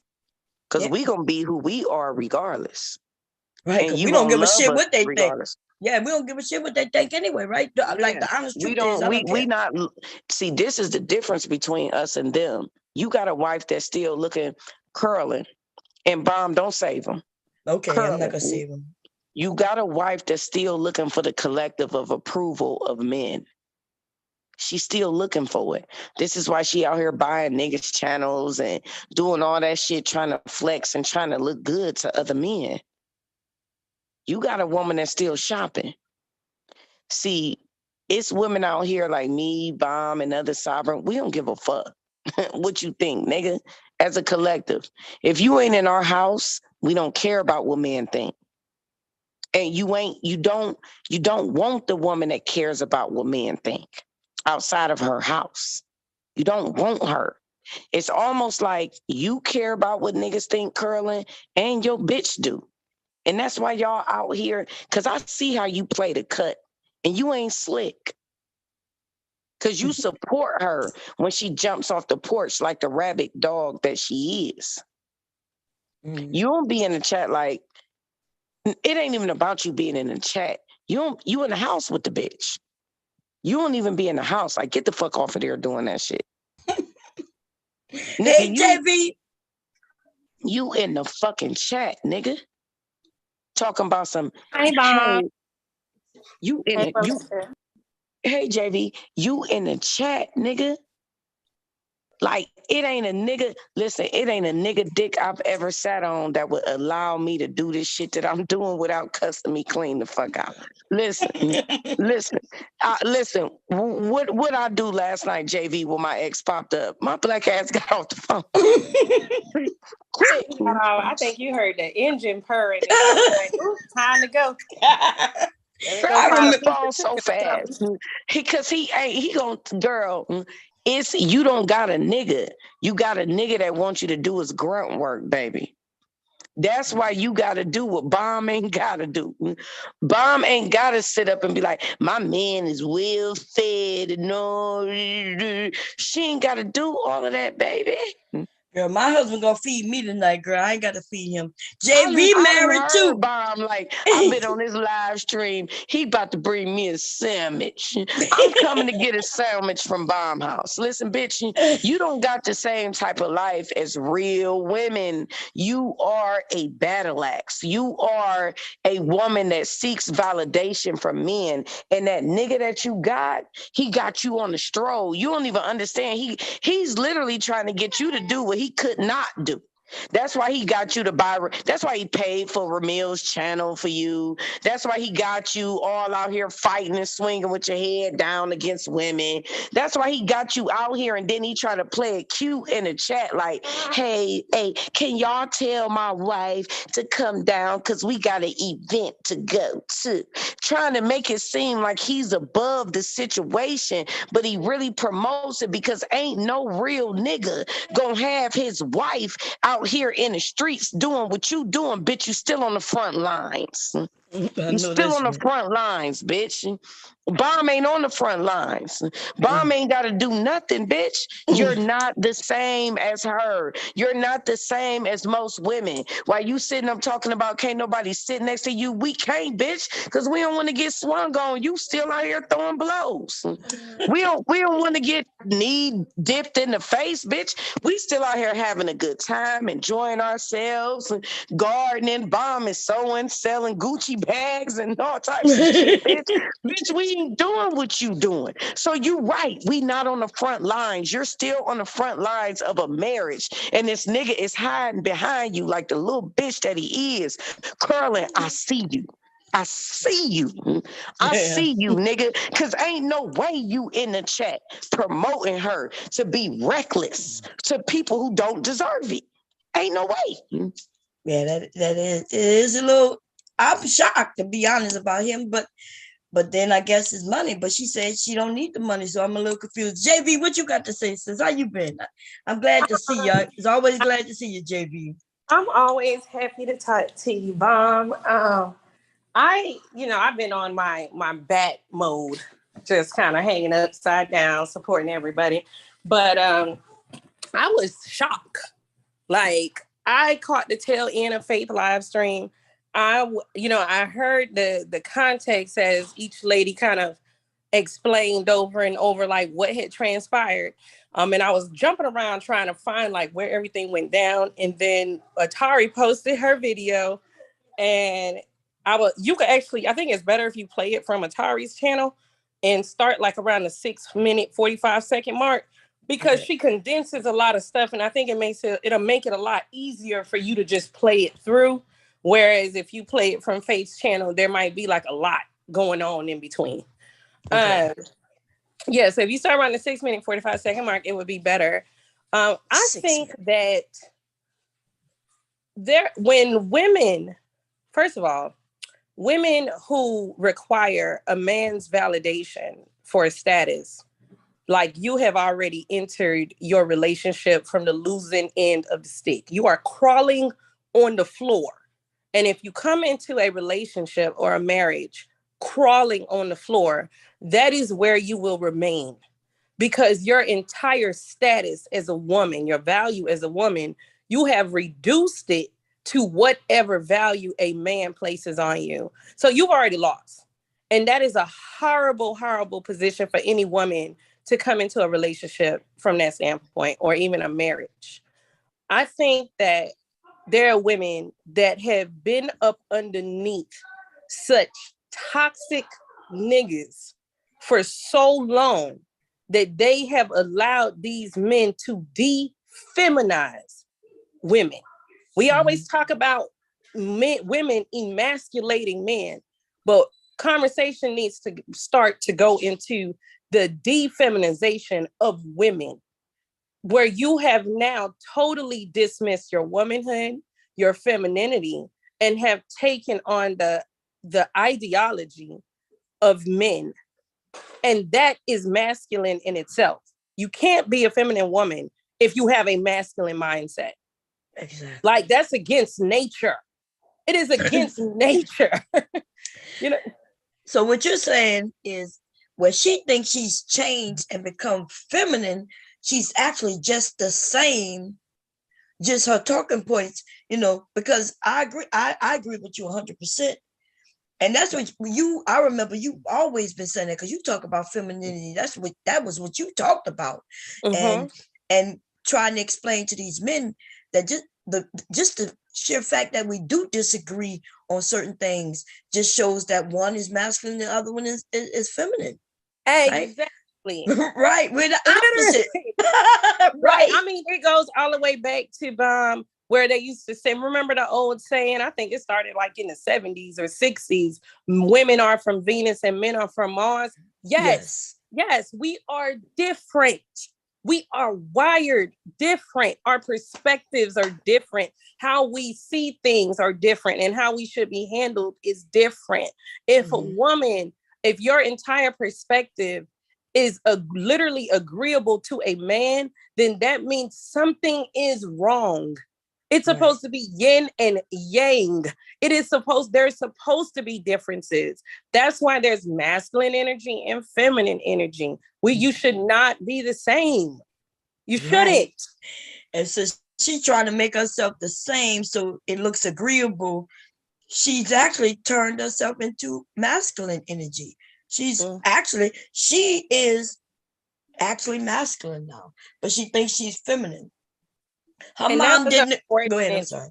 Yeah, no, that was just unfortunate. Even here, like the whole thing with to say like 10-year-old girls, like, so like the words can't even leave my lips. Like I can't even like to speak like that makes me like I can't even do it. It's so uncomfortable, because we're talking about 10-year-olds. We're talking about a child. You should have heard what she said when Brother Plight did what he did, and they was blaming that little girl. Oh my Want to God. know Like, what she was wearing and why she did this and why they didn't even know the wow. story. And they were just like, it's the mother and the daughter. That is disgusting. It Mm. is this. It is absolutely disgusting. Even to hear like the part that I heard as far as like a 10-year-old dressing sexy. A 10-year-old can't dress sexy. Exactly. There is absolutely nothing that a 10-year-old girl can put on that is sexy. Because clothes do not make you sexy, baby. Exactly. So, I mean, if we're going to say, let's just say a 10-year-old has on a crop top and some shorts and some flip-flops, running around chasing birds or something or whatever, chasing lizards or whatnot. That's a lot more clothes than what a 10-year-old would have on if she's at the beach. Mm-hmm. So are we now saying that kids that are running around in little two-piece swimsuits, which is pretty much the same as underwear, are we saying that that is somehow sexually provocative? Like, that's disgusting. Even when I see 10-year-olds in full makeup because they're in like, beauty pageants or whatever, they're not sexy. They look like little baby dolls. Right. That's what I see when I see little girls in makeup and stuff. I'm always like, oh, little baby doll. Like, that's what I think of. Exactly. But see, these men, the men, right? Not all men. I'm clearing that up. Just these fucked up men, the ones who look at them and be like, oh, she looks sexy. That's his mind. That's his mindset. Right. Clothes don't make a little girl sexy. When little girls wear shorts, if it's hot, she'll be in her bathing suit. Little babies put on bathing suits and go out in a little pool, y'all. And some of these men, the ones who sick, they look at him and think, look how sexy she is. These niggas are sick. And then we got a woman taking on that talking point. That's dangerous. That's a dangerous slope for any woman or for people to even go down on, because at the end of the day, kids are kids. Kids are kids. If I see a child doing something like what she described, then at this point, we need to get somebody involved, because somewhere there is something happening and I want to save this child and not reduce them to being fat. Being fat, there's nothing in a 10-year-old's mind that is giving a 10-year-old the instinct to reproduce. That doesn't even make any sense. These parts of her brain have yet to develop. And I'm just like, that shit is just wild. And I honestly think that some of these people like are sitting up underneath these men for so long that they have allowed themselves to turn into like pit bulls. But see, I'm not going to say they're sitting beneath men. I'm going to say they're sitting beneath males, because I don't know men like that. Yeah, I agree. Yeah, you know what I'm saying, JV? It's like it speaks to the caliber of the woman that George is. That's why her name is George. She a nigga. You know what I'm saying? She's a whole nigga. She's a battle axe. And that's why, like she said, when she was younger, her mother was the biggest manipulator. We got to think about the origin story, the villain story of what makes these battle axes who they are. I don't know what makes the neck stop growing. That oh Lord. Y'all, that I'm still pondering on. But I can go into the pathology. The pathology of it is this. The pathology is, you said your mother was the biggest manipulator you've ever met in your life. But George. let's get to it first. Let's listen to it. Okay. And then you can break it down. Okay. So I think you said at 640, almost 640. So let's hear. Yeah, you could go at 6:45. Yeah. Okay. Okay, let's hit play, y'all. Sympathy. And that is what women are responding to. It's your lack of sympathy. You don't have sympathy, Sister George. You don't, back sis. A little bit. Something about you that lacks. Wait, let me go back. Over and over again. You get real cocky with that marriage of yours. I feed my husband. What you doing to your... Okay, a man is going to eat whether you feed him or not, Sister George. I don't know whether you know that or not, but Curlin was going to eat whether you fed him or not. It's something about you that lacks empathy, that lacks sympathy. And that is what women are responding to. It's your lack of sympathy. You don't Let have me sympathy, Sister George. You don't, sis. I'm let, sorry, you let me don't. let I was raised by a master manipulator. I am manipulative as a motherfucker myself. At Back. one point I surrounded myself. Wait a minute. Wait a minute. Wait. Damn. Did I okay, I want to stop it, but let me just make sure I didn't rewind it. Sympathy. Okay. You don't Let have me sympathy, Sister George. You don't, sis. I'm let, sorry. You let Okay, I'm gonna stop it there. What do y'all think about what she said?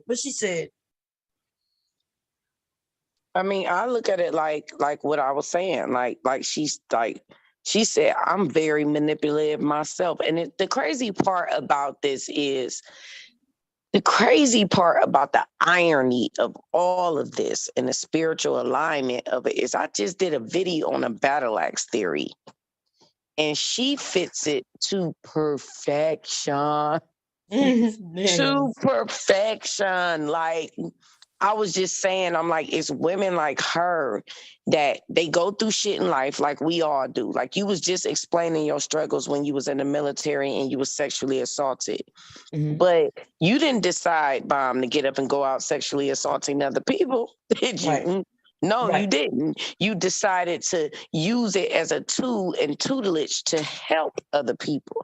See, it's people that go through things and they turn into a monster. And then it's people that go through things and they turn into a healer. And it's like she turned into a monster. Sister George is a monster. She's a monster. Listen. What was that dude name that came outside? They said, hide your wife, hide your kids. Right. Hide your purse.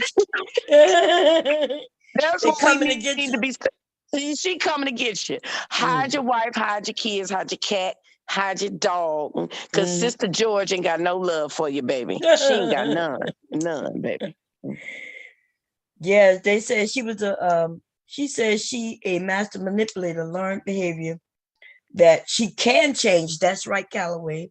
And that's the point. The point is everybody could change, right? Especially we learn things from our parents. We could unlearn things from our parents as we get older. Most of us do. Most of us, because we learn new things or better things or the correct way. But she is one of those women, and I said this, right? She's one of the women who she understands she could change, but she don't want to give that grace to nobody else. And so she pushing it on to our little girls.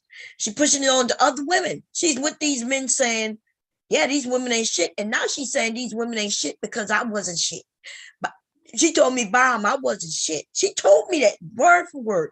Bomb, I wasn't shit when I was young. But in this picture right here on this screen, she looked like she looked like a jawline Negro is what the fuck she looked like. Okay. She got a very strong chin. That chin, I don't trust it. You know what I'm saying? It's something. It's man. Listen, I'm gonna start roasting. I know you're trying to be serious, Bomb, Wait, but let's finish going through it before we get to the rules, because I know you're gonna, man, it's gonna be tore up over here, man. The streets gonna be bad. Before I hop down, I'm just sitting here thinking about this being raised by someone who is a master manipulator, and that she just said. And so basically, you're saying that you were raised by somebody that was a gaslighter, very manipulative. That's not really one of those things. That's not really a trait that somebody will pick up from like their parents. You get what I'm saying? It's almost okay, if your parents are abusive, like physically abusive, you and that's how, and they confuse you with love and abuse simultaneously, then yeah, you could pick up something like that and hopefully you would correct that behavior. But when you're saying like you were raised like by a master manipulator, as if this person was very manipulative towards you, people who get through gaslighters, they don't usually become manipulative individuals themselves, because they see how much that makes you question your reality when you're raised by a gaslighter. Mhm. And that's not something that usually transfers. You get what I'm saying? Like, you don't really pick that up. Now, if you were raised by like a con woman and you see her doing like con games, conning people out of money, conning people out of resources and stuff, then that's something you can pick up from your parents because you were raised by a con artist. So you know the game. So now you become a con artist yourself. If you mean like Kevin Samuels, her daddy, and he's a con artist. Right. So, but when you are raised by somebody that is highly manipulative, that sticks with you, and it don't stick with you in a way where you want to transfer it. It fucks with your head. You know, there are people who 20 years after being with somebody that's a gaslighter, they still question their reality. You get what I'm saying? So I felt like that was a crutch, like that was an excuse. I don't feel like that is a learned behavior. You get what I'm saying? Yeah, no, I get what you're saying. I think it's just an excuse you want to put out there, right? Exactly. That's what I believe when it comes to that, because that's not something that's transferable. Like, that doesn't even make sense. And even if it is, she could have unlearned that. Do you agree with that? He leaving tonight? Yeah, I mean, you get to decide. Like, we are all conscious. You decide whether you want to manipulate somebody or not. That's not like something you can't control. That's not a distorted reality. You get what I'm saying? Like, people can distort your reality with abuse, because what they could do is say they love you and abuse you at the same time, and you keep getting that simultaneously, so they distort your reality. Right. Being manipulative, it's not a distortion in your own reality. You choose to be manipulative. You choose to play with somebody. You choose to use tactics to get what you want for your own self-interest. That's what being manipulative is. That it has nothing to do with your reality being distorted. It is a strategy. When you are manipulative, you are strategizing a way to get what you want at all costs. It has nothing to do with your own reality being distorted. Right. And this is another thing. That is she announcing that she's manipulative. So is that what she is right now in the moment? Her getting on her channel and doing exactly what it is she says she is. Right? So that means, why do we trust her? Did she say she used to be manipulative, or she saying she is? This is this is some, like, I'm gonna off, because this is like my mind is blown. But at the end of the day, like I said, being manipulative, that is a strategic action that has to be well thought out. That is not a distortion in your reality. It is only strategic. There's no such thing as being subconsciously manipulative. All manipulation is through strategy. Exactly. You strategize, figuring out how you're gonna get it. You know what I mean? But here, let's listen to a little more, because some people are really shocked. But like I said, I've heard her. You know what I mean? Like, y'all know, I'm not a person who really just go after any and everybody. There's a lot of people I ain't never said not a negative word about, even if I disagree with them. But I've been listening here and there, and I'm gonna tell you, she don't say much of anything that I agree with, because she's always sitting over there shitting on women. But it's when they touch on the kids, that's when I'm like, oh no, this is too much, you know. But let's listen to it. Everybody, fair use. Here we go. I was raised by a master manipulator. I am manipulative as a motherfucker myself. And at one point I surrounded myself with women of the night. Wait a minute. Y'all heard what she just said? She said she surrounded herself. I thought she was saying I was surrounded by, which would mean her mother did that. But if she said I surrounded myself with women of the night, well, that's different. And I'm going to rewind it so y'all can hear her say that shit again. Go ahead. What you were saying? No, I'm saying that's a choice. Right. She said that herself, right? At first, I thought most of y'all was gonna think that she meant her mom was the reason why. But she said at one point, I surrounded myself with women of the night. Wow. Is she saying she was a woman of the night? That's what Wait, I said. wait. So She you said, yeah, go ahead. that's what I thought. I said, you, at one point, you surrounded yourself, which means, you know, you looking like Nyla. Like Nyla surrounded herself with the Toothless Committee. You surrounded yourself with women of the night. You looking from right to left, left to right, and everybody is women of the night. Is women of the Surrounded. night, are those like the streetwalkers? Yes, that's what she's talking That's what about. I'm Yeah. saying. The women of the night. Like the streetwalkers that's selling that thing. Like Yeah, Right. whores, straight real whores, not okay, like fake the whores. streetwalker ones, the one where you honk twice and go in the bushes. Oh Right. man. That's what I'm trying to say. Streetwalkers. Oh What- my God. Oh man. So I thought, you remember she said I was raised by a manipulator. So I thought she was saying that, hey, you know, I was raised by a manipulator and she was that type of person. And so I just happened to be her daughter. So I was out. But she just said she surrounded herself with ladies of the night. Man, that's telling. And also, I never surround myself with ladies of the night. Have y'all? You only surround yourself with ladies of the night if you're a lady of the night. Now that ain't coming from me. Right. Like Right. that came from her, and y'all gonna hear it again because I did rewind it a little bit. Let's hear it and we're gonna keep it going, y'all. I am manipulative as a motherfucker myself. And at one point I surrounded myself with women of the night. So I don't look at women as these victims. I've done it. I've mushed niggas up. I've done what? She said, I've done it. She said, I've done it. Yep. She told on herself. Listen, Palm didn't say she was a hoe. Not a real hoe. I was saying she was a hoe, like she called me a hoe, because I ain't no real hoe. But I could be a hoe though. But she sounded like she was a real hoe. That's all I'm saying. Okay. Anybody got something to say? Sounds like to me too. It's like, how do you surround yourself? She was like, and then she spoke like a politician. Like, I was once surrounded around women of the night. It's like it was a declaration. You know, when politicians speak, they speak like a declaration, like they're confirming what they did, you know, to the public. And she was confirming to us she was a lady of the night. So basically, a man from the Manosphere married a fucking prostitute. God damn it! Listen. I'm tired, y'all.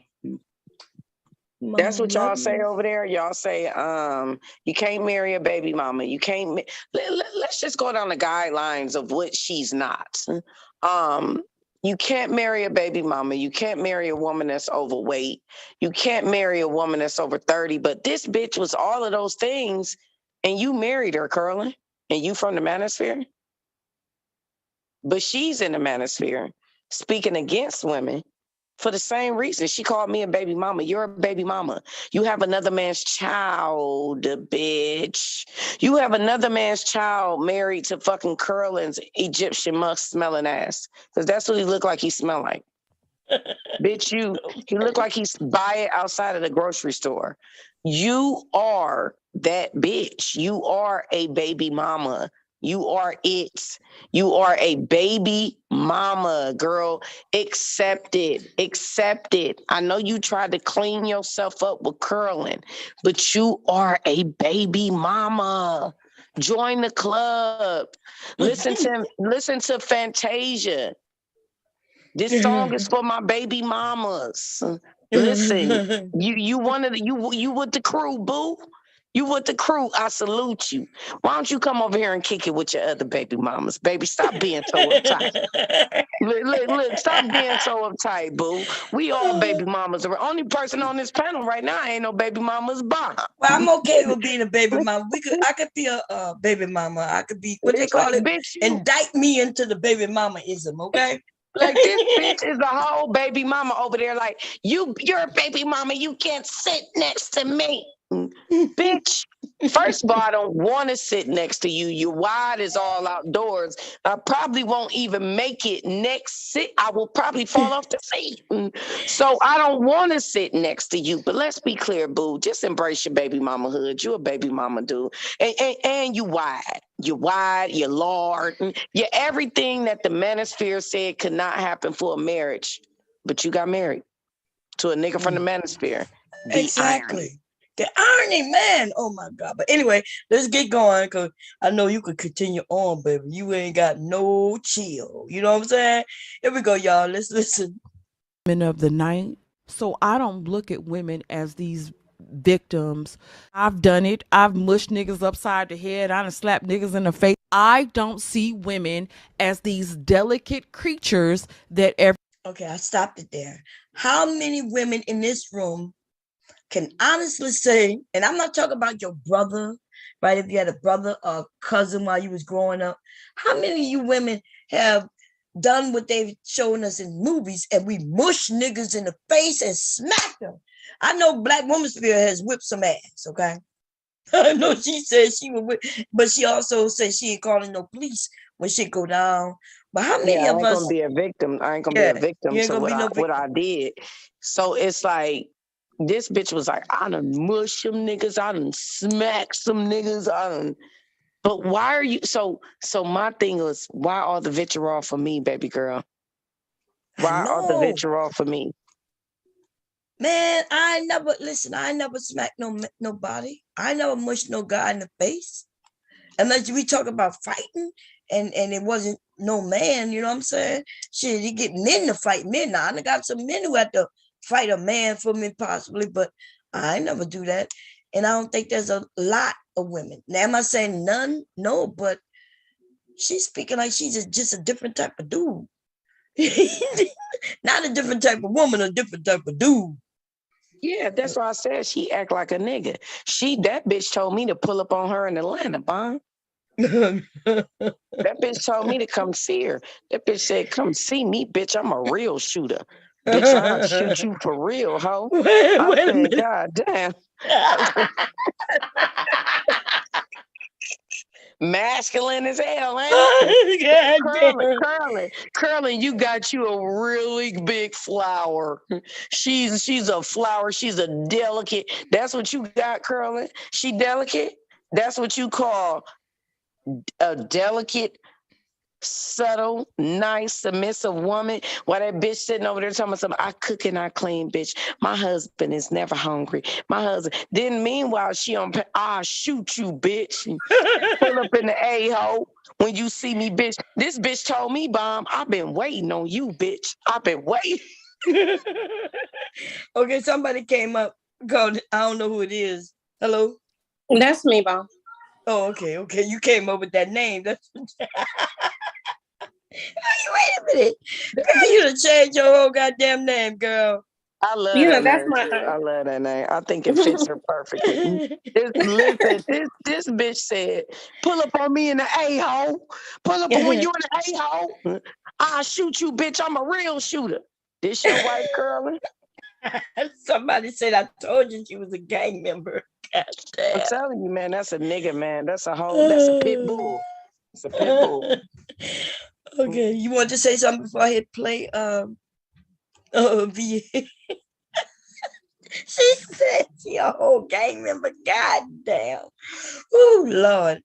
Okay, here we go, y'all. Everybody likes to portray that every woman is not. Whatever, because I think white women are worse. I am a woman that has been abused and have gone through shit. I've had shit from both sides, and is that I've been. Wait, you've been abused while you being a big nigga? Wait, so you mush and smack nigga, but was abused too? Or was you abused and when you smacked him is because he was abusing you? Now that's a different point of view now, isn't it? But see, my thing, that's a different point of view. My thing too is this. She said she was waiting on me. She said she knew I would eventually cross her, but this is the thing. Wait, we ain't get that yet. Wait, we're gonna get that, okay, right? We're gonna get there. Wait, yeah. I think it's strange. Like even just going back a little bit as far as the statement, I don't see women as these delicate creatures. I don't see women Like to even say like, oh my God, this is so crazy. I never thought I would hear these words come from her. To even say like, you don't see women as these delicate creatures, but science says we are. Scientifically, factually, we are more delicate than men. Physically, like these are facts. This is not up for debate. This is not something anybody needs to go back and forth on a panel unless you just feel like talking out your ass all day. This is scientific. This is a fact. It is a fact that we are more delicate than men. That is a fact. That is why 99 times out of 100, if a man is and a woman are in a physical fight, he will win. Right. He will win. There's like a 99% chance that he will win when it comes to physical combat. So why? Because science says so. Because God said so. Whatever you believe in said so. This is a matter of fact. But you know what I think, JV? Why anybody would say the opposite? Like, JV, I think these is jawline Negroes. We not dealing with women. We dealing with jawline Negroes. We dealing with nigga neck bitches. They winning these fights. Well, all I know is it's a rare occurrence. Okay, like no woman. For them, it's not like right. Winning fights with whole niggas, man. She mushing niggas. You see that bitch y'all see the screen walking around mushing niggas like. But do y'all see? Listen, look at the screen. Even Bomb, even Kevin jawline is more softer than this bitch. look.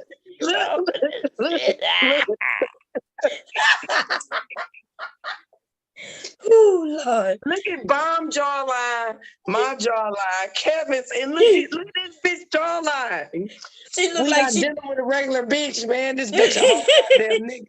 You know the head nod when the gang members look at each other and be like, "What's up, man?" Look like she over there, her head up, like, "What's up? What's up?" This is what happened when women allow men to defeminize them. Like, so now you start to take on so many like masculine traits that now when you walking around, you got people calling you a jawline nigga. Like, it's not okay. This is terrible. Oh man. I'm trying to be serious, y'all. I know you are. Over here. Manosphere is the one that's throwing the... I'm trying to bring some science. Is it not facts though? Look at all our jawlines. Look at mine. Look at Bomb's. Look at Kevin's. Is the sweetest, honestly, out of all of ours. God rest his soul. Kevin's showing all his pearlies, baby. We over there looking. Lord. But even though you and I not smiling, she's not smiling either, but she's the only one to look real mean. She look like she about to whip a nigga's ass. Y'all wrong with that. Okay, y'all. Girl, you look mad and angry, and your neck, your fucking chin is sitting on your goddamn chest, your neck. I can't. All right, go ahead. I'm going on mute. Oh man, okay. Fair use, y'all. Able to see it from both sides. George, my thought process, that's all I want to do. I know you triggered because of the stuff with your husband. Most people won't acknowledge the children that do lie. They're sucking dick on the bus at 10. They're sucking dick on the bus at 10. The girls are dressing sexy at 10 and trying to be seductive. Thing that we don't. You're despicable. Sugarcoat and think like that, we want to sugarcoat and think that everybody is innocent. Wow, y'all, daggum.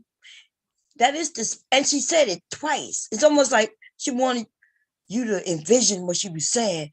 Little girls sucking dick at 10. I can't even say that shit without wanting to punch myself in the face. Yes. Like, what? Despicable. Just despicable. Like, oh my God, my head hurt. Despicable. And then what is this thing about everybody being innocent? Who is in the world claiming that anybody is innocent? But who is innocent? Bomb is children. Right, that's true. But think about this. You notice she used that word innocent, and she talked about little girls sucking dick. That's those grown ass men who into girls. That's their talking point, right? Because when the hell were you in the argument in the conversation I was having where it was even mentioned about children? And then so she went to sucking dick and being in and not being innocent. That's what the men say. Oh, she's not innocent. Look at how she dressed. She want the dick. She want the dick and I got the dick. That's what these niggas say. So, I mean, oh my God. Like, this is crazy because have we gotten to the point of where we have women taking away the innocence from children? So now when we look at children, I mean, is this the perspective that women should have now? Like, should the perspective be that children aren't innocent? So if they aren't innocent, what are they? What are they? So they can take a child can take accountability for a man being sexually attracted to her? She is a child. Okay. Somebody named JJ said it's edited as if. So has anybody seen or heard the original? What JJ, come up and explain. I've heard the original, and it's only thing that Sweet Life and Atari does is just break down the more key components of the video. God damn, y'all people act like y'all don't know YouTube. Shut the hell up. Right. Y'all They know make what we Why watching. they saying that? It's not edited in a way where it's taken out. It's actually worse if you go listen to the whole video. It's worse, actually. Right. Yeah, it's not edited in a way where the context is different. This is pretty much what I heard when I went back to catch the playback. JJ,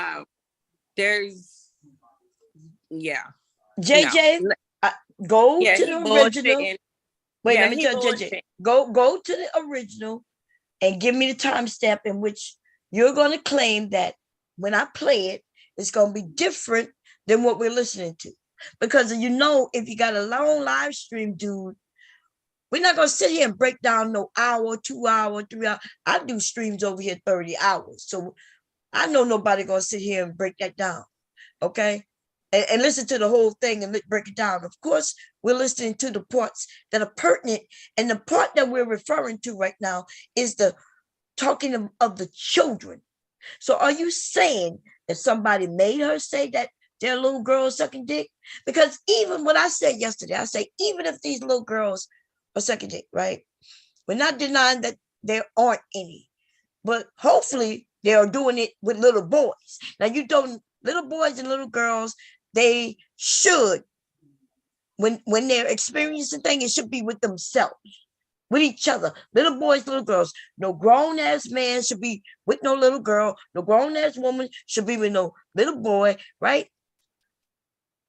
So you're welcome to come up and you can explain it to us instead of insinuating that we're lying or manipulating.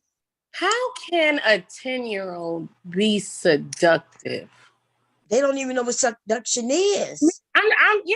Because there's a lot of women, grown women in their 20s, 30s, 40s, 50s that don't know how to be seductive. I'm just trying to figure out, how could a 10-year-old? No, JV, for me, it was her speaking with conviction, saying, I'm tired of people acting like children are all these innocent creatures. They are innocent. First of all, she said like creatures. Creatures. Like not even human beings. She called them creatures. Like this is the whole mother calling children creatures, man.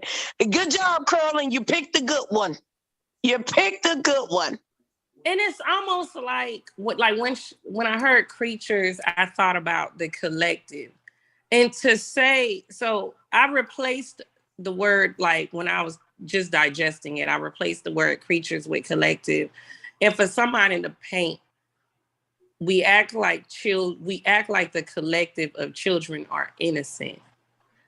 that is a slippery slope to hell. Like, that's fucking crazy. To even think that, like, that person on children, like, dehumanizes them. It completely removes their innocence. And so at this point, we have equate children to adults. Okay. People say, okay, so let me go to the original. People are like, okay, don't give these men any, so let me stop the share. Y'all talk, I'm gonna go cue it up and figure out where I should start. Can I say something really quick? Hey, how you doing? Yeah, go ahead. Hey, Bomb. Hey, Manosphere. Hey, JB. Even in the original video, I seen it. The only thing that was cut out from the Sweet Life of Atari's video was just the fact that Sister George was cussing like a whole nigga and going in and, oh, you bitch, you hoe, you this, you bitch, you not gonna talk to me like that. Like, the only thing that was really cut out was like the provocative parts of that video. The main guts of the video was shown in her edits. But if you want to show the whole thing, I agree too. It's just gonna make her look like more of a nigga that she is. Okay, yeah. Thank you for that. Yeah, I'm glad. Because that's what these men will do, right? They'll come over, or somebody who's against woman spirit or myself, and they'll then switch it up and make it seem like we're doing something that's underhanded. Yeah. Yeah, so they could be against woman spirit. There might be some against me because I know they got some maggots in the clouds. They'll come down under different names, say some stupid shit. They love to see the fight back and forth. You know what I mean? They never come on the panels to participate, though. They'll never come on panels to say what they got to say. They just say it in the chat, or not even in the chat. They'll wait till some comments on somebody else's video. Okay, but anyway, and I don't know why. Listen, let me say this. Okay, what 5 years ago, 4 years ago, maybe even 3 years ago, me and Woman Spirit was going back and forth, and now we're not, bitch. How about that? Okay. Woman Spirit, I like you, girl. I fucks with you. What's up with that? You good? We good? Okay, so I don't know why the people will come over and they want to remind us that 3-4 years ago, you and Mom was going back and forth. Yes, we were. Okay. It's because of our energy, our powerful energy, and because they're lonely, weird cowards that sit and lie in wait in the clouds. They don't never come to any of our channels individually to address each other. They just wait until they see us, and then they just act out. We ain't talking about that right now. We talking about George. Right. Okay. And I'm gonna say this: even when we were going back and forth, I didn't have much to say about her. If I was somebody else, I was attacking. And Woman Spear, who's for women, jumped in the middle, and she was duking and punching me in the eye, and I had to try to reach behind her to get to somebody else. And then we went back and forth. But listen, that's been over. How long ago? That shit, man, that shit was like, that shit old as fuck. That's why I'm saying everybody involved in that shit just need to let that shit the fuck go. God damn. Let it go. Like, damn, I ain't fucking with y'all. I ain't dealing with y'all. I'm not on y'all ass. I'm not thinking about y'all. I had 1,000 different beefs since then. Like, listen, I ain't thinking about y'all like that. Let it go, man. We on some other shit right now. We having fun. We up here roasting, laughing. Let us enjoy ourselves. We ain't got no problem with each other. Right. And let me say this. If Woman Spirit got mad at me today and go over there and say what she gonna say, this is YouTube. She gonna say what she gonna get mad at each other. Yes. The only reason I'm gonna tell you though, this the thing. The only reason why we get mad at each other is because y'all motherfuckers come in the middle and try and make us turn against each other because y'all still mad. We not mad. We done had grandkids and everything since then. Like, we on some other shit. Ain't nobody on that shit. We done entered another dimension of life, man. We on our 3rd generation of life and family. I'm on my 3rd generation of my legacy. Bomb is too. You think we care? No, we don't. We gone, man. We gone, y'all. Y'all gonna have to let it go, or fire up a channel and do your own thing, some shit like that. So Faith says Faith. Wait a minute, let me say that because Faith says she's monetized. I didn't know that. So I got to even ask her for permission to play some of it, right? Because I want to be respectful to her. Y'all make sure y'all go over there and give Faith a view if you want to listen to the whole thing, because I'm not going to play the whole thing, right? Go over there, subscribe to her channel, and give her a goddamn view and go and listen to that whole thing yourself. But I am going to skim through it, though, with the fair use doctrine, of course. You know what I'm saying? I'm going to do that.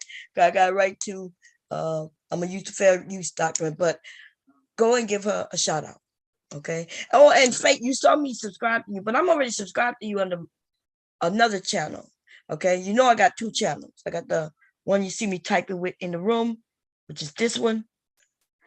Okay. That's the House of Bomb. But I had to subscribe to you under this bomb cherry juice today. Okay. So anyway, what you were saying, JB? You were saying something, JB? JB probably doing something. Sorry about that. Ahead, JB. I was on for a minute. I was just sitting here thinking about like who, I don't know, when she says that let's not act like 10-year-olds don't try to seduce people. I'm just like, who are what? Seducing? Like, who is a 10-year-old seducing? Wait a minute. She said that? She said, don't act like 10-year-old seduce? Yeah, like, if I'm not mistaken, that's what I just heard. I'm just trying to... Wait. 10-year-olds and oral sex, 10-year-olds dressing sexy and don't act like 10-year-olds. Did she say don't act like 10-year-olds are seducing people? Or it's being seductive? Yeah, she said that. Yeah, so being seductive would mean your 10-year-olds are seducing someone. Who are they seducing? Like, these are excuses that pedophiles give when they just like, they come home and molest your child or something. And they're like, oh, no, it wasn't my fault. It wasn't my fault. She seduced me. She seduced me. She put herself on me. Oh, man. I told you already that was her talking point. That's what she's saying. She said this many times. It's not the first, second. But I didn't catch that seduce. But I'm going to listen to it again. I'm going to go.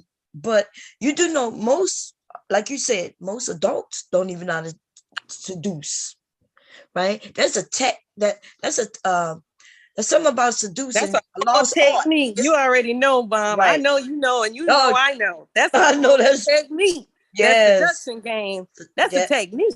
It's almost like a lost art, right? Because now the young women are being bold with it, like I suck a dick kind of thing. But you could let a man know you want to have sex with him without even saying a fucking word.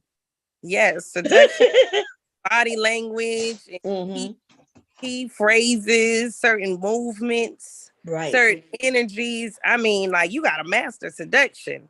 Yes. So like that's a whole thread. There are women who are Googling, researching, taking classes, learn how to master the art of seduction. I know. So I'm just in shock right now that anyone would think that a 10-year-old child it has the ability to do something that most women haven't mastered. Exactly. Let me see if I can put up some pictures of a 10-year-old, y'all. 10-year-old boys and girls. 10-year-old boys and girls, right? We're going to be fair. We're going to look across boys and girls. Let's get some images, right? Because even if they were, wow, y'all, this is too much for me. I can't. Can I say something? Yeah, go ahead. And to me, it's just like, even if you're looking at it from that aspect where you're thinking that a 10-year-old was being seductive in their clothing, because she was saying like how look at these 10-year-olds. And it's like, look at them how, because they have a body of a child. So anybody that comes up on them is going to, I see 10-year-olds all the time. I have nieces and nephews. You can see a child's face from an adult's face. You know the difference in their anatomy, period. So when you're coming up on a child, you're like, look at them. and you can say, oh, well, they sucking dick on the bus. It was something to the effect of that. But like Woman Spirit said, if a child is doing something that provocative, something happened to them. And so for her to be a woman. Karen, this is what I think, Karen. I think it was her. Can I change my name? It was Karen. Yeah, hit this Southern Woman Spirit. I can't change my name, but this Southern. Yeah, go on the side and hit Hey Southern. Hey info. Southern. How you doing, babe? Hit info and then it should say. Phone. Oh, okay, you want me to do it? Okay, let me do or you could click on part. Okay, yeah. What you want me? What you want me to click it to? What you want me to change it to? Southern. Mm-hmm. Okay. Yeah, I was just gonna say, like, I'm sorry, JB. Go ahead. No. Go ahead, Bob. No, I was gonna. I'm sorry. Go ahead, Southern. I go last. Oh, go hey Southern. Hey boo. Hey, babe. I was gonna say this. I think it was her that was sucking dick in the back of that bus. I mean, let's just lay it all out there. You know what I'm saying? I think it was her because it was too descriptive, for one.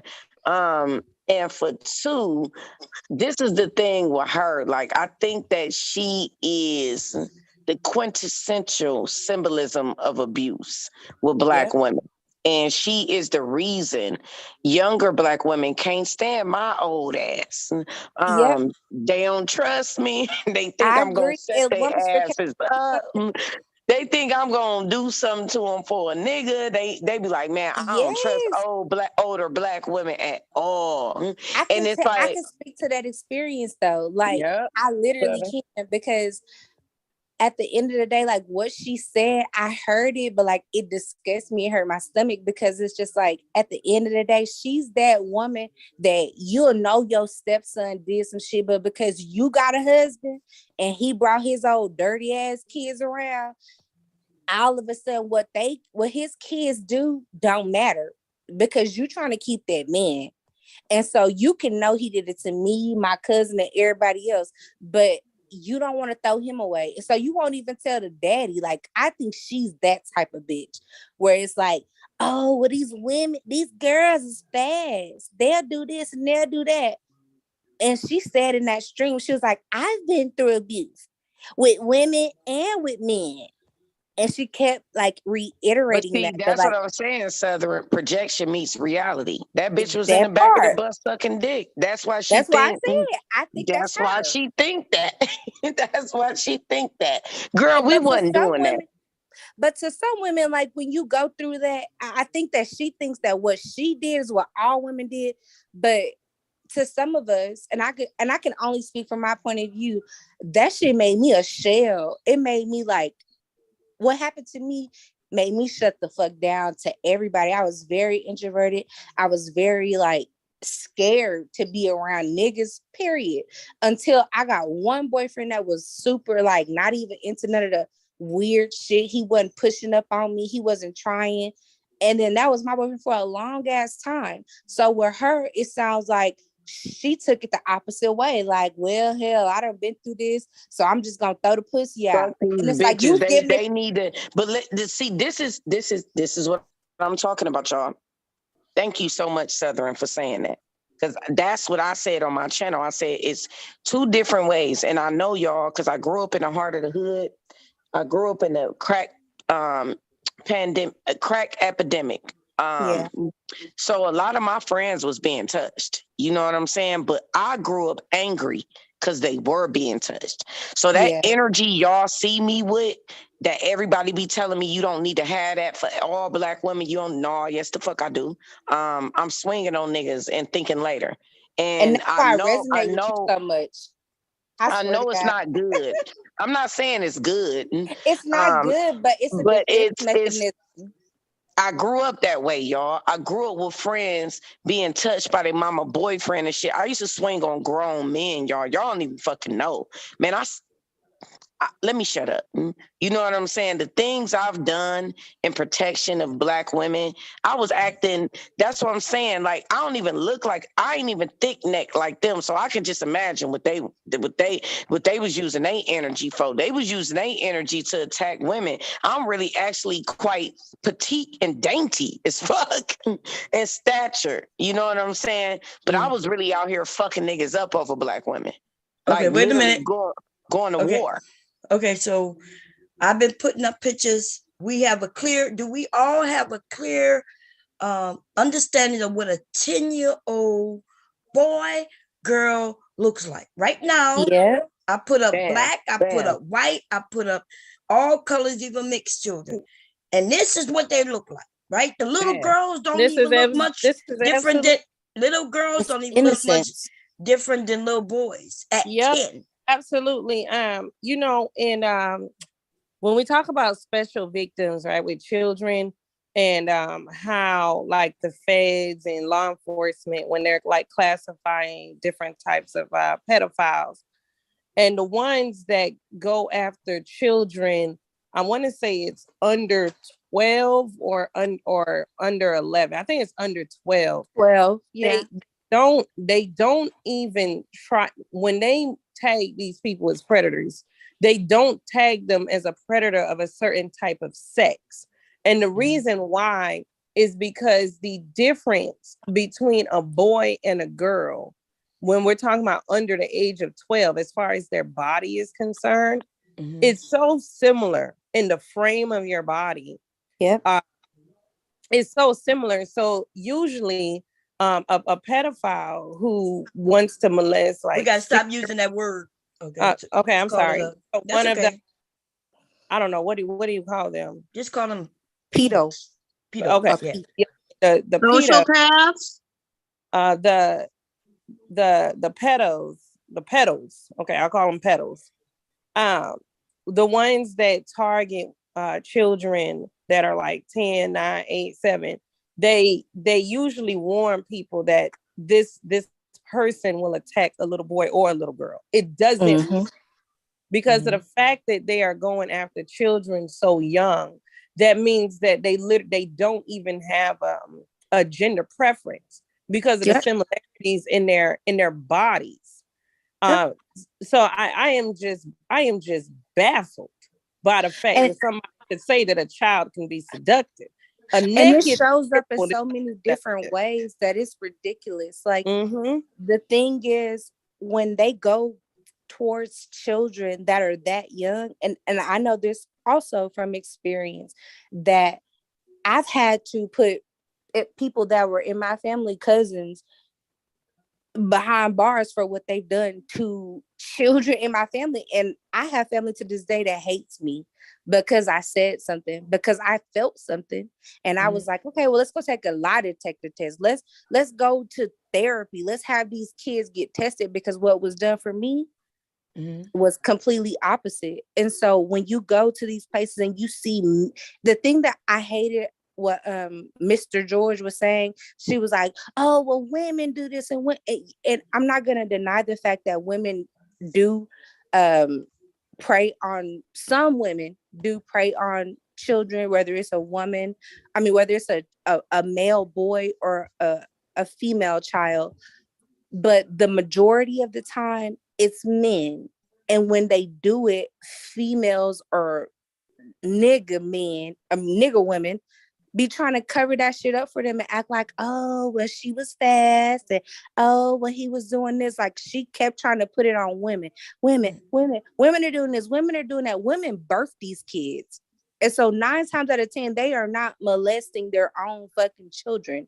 It's men doing it. But because she's so manospheric in her fucking mind, she can't see it. She wants to put it on women, on Black women. Black women, oh, y'all doing this and y'all doing that. What about the Black men? What about the Black men? It's like, okay, women can hold women accountable. We don't it look on back Black and be children.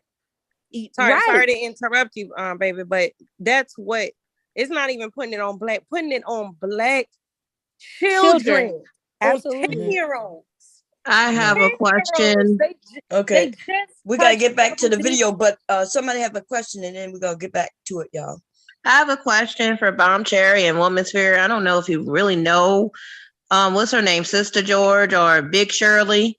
Well, she graduated from Big Shirley to Bowser, the big old ugly boss man from Mario. So she's Bowser now. There she go. Bowser bitch. Anyway, let me go ahead back to the topic at hand. Is Bowser, was she always this despicable? Was she always like that? I just want to know. Well, I mean, I don't know what she's always been, but I've known for a little while, listening to her talking points, you know, especially when it relates to kids. I guess most people are really concerned now because they've heard her talk about kids. You know, I think some of the women, we can agree that there's some women out here doing things they shouldn't be doing. Well, I wouldn't even say shouldn't be doing. They're doing things what they want to do, and everybody's not doing them.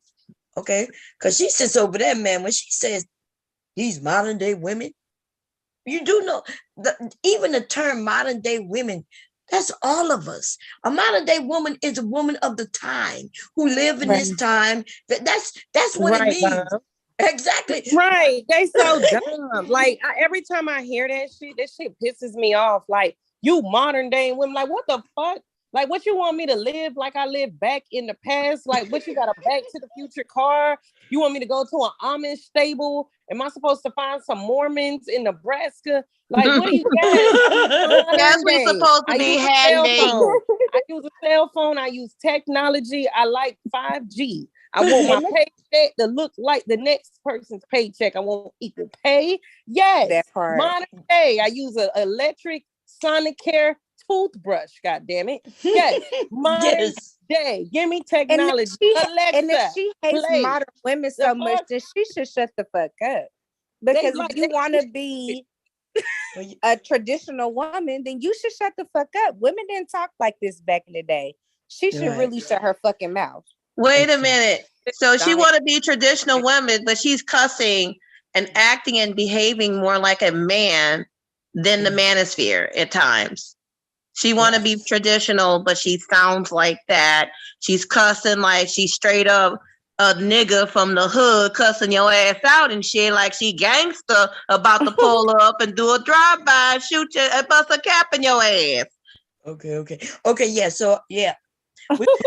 This y'all, because we ain't gonna never let me see where you're a blackmail apologist. Ask you if a they question. Sucking dick, it means they were abused, you fucking idiot. You bitch, you are not. Oh, okay. Wait, maybe I went too far, but wait, that's when she attacked you. Hold on, y'all. Let me get through it. Let's see. What the hell did I just do? Let's see. So I don't look at women as these victims.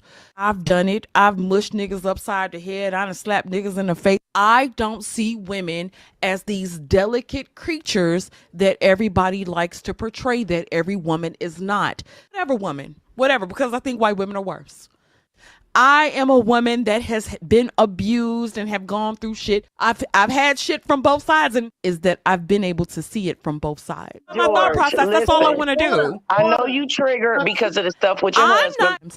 Most people won't acknowledge the children that do lie. Most people won't acknowledge the children that do lie? You mean you're right.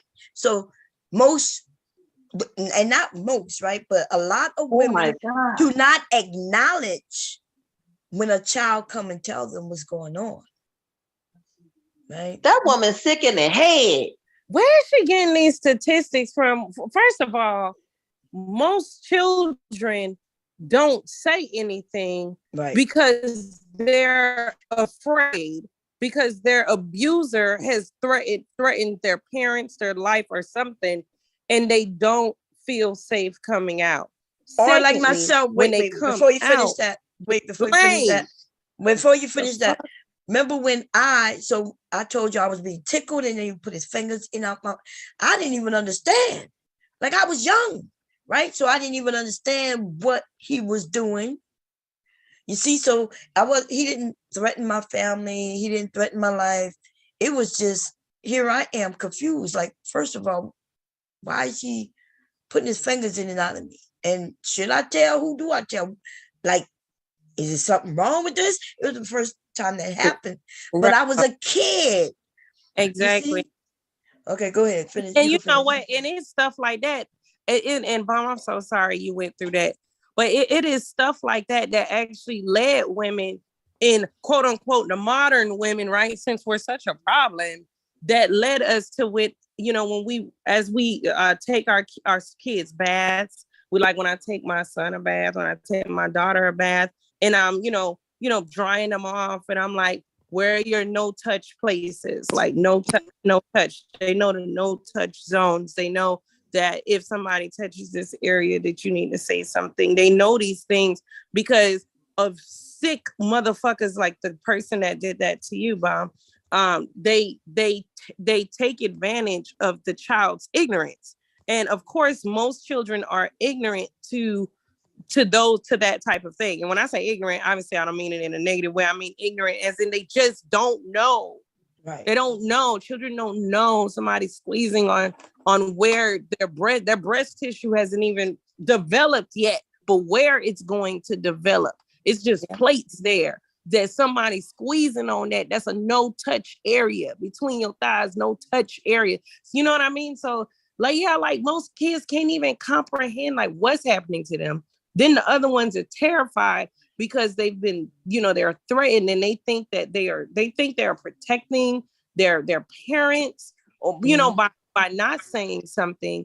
So this is the complete opposite of what every study says. Right. Yep. That is a fact. And some kids, it's been happening to them so much, so often, and since they were so young, they don't even know that it's wrong at all. Yep. I've seen stories, on Nightline, Dateline, and things like that, where the young woman, well, she's a woman now, she explains that her daddy had been having sex with her since she was a baby. Yep. And she wouldn't even let him go to school, not until she became of age, like 20, and decided to get a boyfriend. Her daddy then tried to kill her. Didn't want her to have a boyfriend. She still didn't know that what she was doing with her daddy wasn't wrong, y'all. She thought that that's what all girls did with their daddies, even when she was old enough, because she never went to school outside of the home, you see? And sometimes they threaten you too. They give you like these little threats of like, oh, if you do this, you're going to get me in trouble. And they put you in positions as a child that you don't know to go against because it's an authority figure that's telling you something. And it's somebody who's supposed to be doing right by you. And so you think if you say something, you're going to get in trouble. And so you don't say something and you get indoctrinated into thinking that what they're doing to you is right. And you get little prizes and you get little treats, and people do small things for you when they're manipulating you and abusing you. And so I don't know. I hate talking about it because it really, it takes me to a whole nother place. Like it's mentally draining. But the only reason I hopped up here is because it hurts to hear a woman say that about a girl and like be so convicted in the fact that like this happens. And like it's for nothing. Like women, like little girls are just sucking dick. They don't have no reason to be doing. They just fast. And it's not fucking normal. Like to say it as if it is normal. This is not normal behavior from any child to behave that way. I actually came up here for the same reason, because this shit blows my fucking mind. Like the level of like this is absolutely crazy. And I'll tell you what else is crazy. I am so confused as to why anyone who is functioning in society with a job, with a business, and your face is on the internet, like what the hell is going on in the goddamn manosphere that women, I don't know what the hell is going on with these women. They taking fucking nosedives to protect toxic ridiculous as men. I would lose every contract I have if I ever opened my mouth and said something so fucking insane. Right. No, I'm just like, is this how hard the women over there are going for them now? To the point where they don't give a fuck? You're willing to lose it all just to get on the internet and blame children? I think she don't understand what she's done. Because if this go viral, if she does have a job, it will be gone. It's a But wrap. I think she does understand, because she said she was raised by women of the night, manipulative women. Like, she said, like, emphatically, that she knows that women are not these delicate creatures. So to me, she was going in depth on, like, you can't trust women, you can't trust children, you can't trust none of it, because everybody lies. Like, that was her goal. I'm not it. Yeah, that's why I agree with you. I don't think that she doesn't know what she said. I'm sure she knows what she said, because she explained it, gave context, and everything. We're not crazy, we're not dumb. This doesn't make any sense. She's so deep within the manosphere. No, I she doesn't think give y'all, a shit about women. She doesn't care. She said that she was touched by men and women. Like, in that conversation, she said she had been in situations with men and women. So she knows that both sexes are not, I'm sorry, I lost the word, but they're not, innocent in a sense. And when she went deeper into it, she kept emphasizing the fact that women are manipulative, because that's who she is. Because that's who she is. But I think y'all misunderstood what I said. What I said is, I don't think she understands that she could lose her job. Right? I said, if it go viral, she don't understand that she could lose her job if this went viral. That's what I meant. She don't understand. See, we on YouTube, and some of us, like myself, I could on here, I could say what the hell I want, but I don't work for nobody. Yeah. JV, you are a professional woman. You're not getting on here even coming close to the things I'll be saying.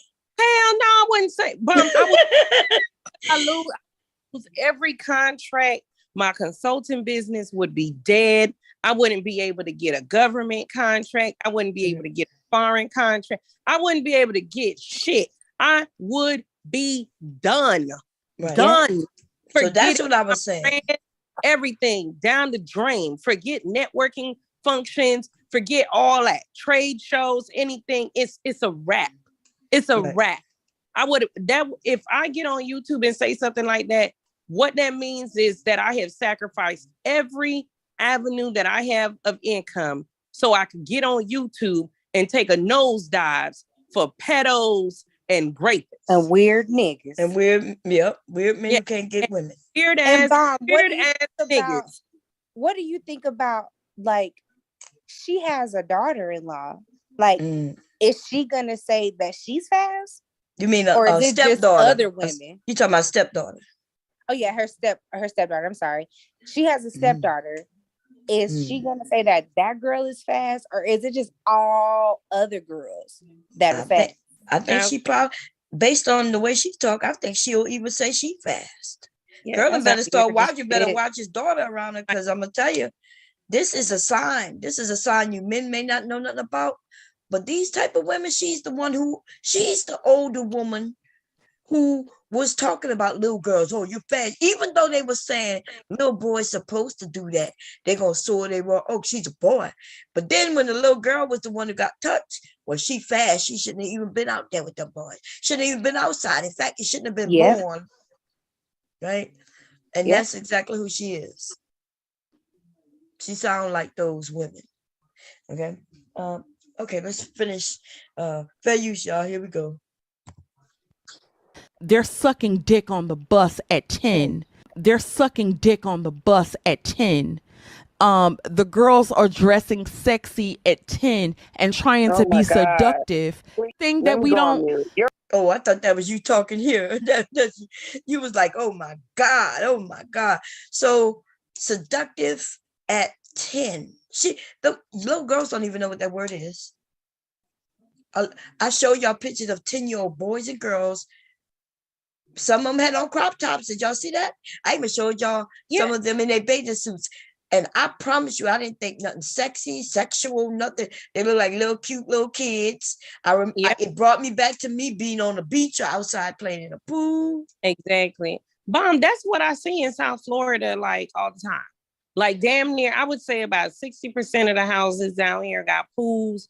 The rest of the houses, everybody got a giant lake in their backyard, especially in South Florida, just with the Everglades right here. There's so many lakes. There's so many pools. I mean, it's like people are always in their bathing suits. Kids ride their bikes in bathing suit tops. Little girls, bathing suit tops and shorts and flip flops. People be in the grocery store, bathing suit tops, shorts, flip flops, tights, shorts, flip flops. Sometimes they have on just a bathing suit. It's so goddamn hot. The humidity is on hell every day. You know, so I question anyone who could look at a child. I don't care if the child butt ass naked. Mm-hmm. And what you see is seduction. You see something seductive. There's nothing to, if I see a child butt ass, now I don't think of seduction. I think of, let me get you a towel. Let me get you some clothes. Let me cover you up, baby. Yeah, you're naked. What's going on, baby? Let me cover you up. You okay? But she'll say she would run around naked. See, that's what she get. But she could have been running from somebody. She could have been running to get some help.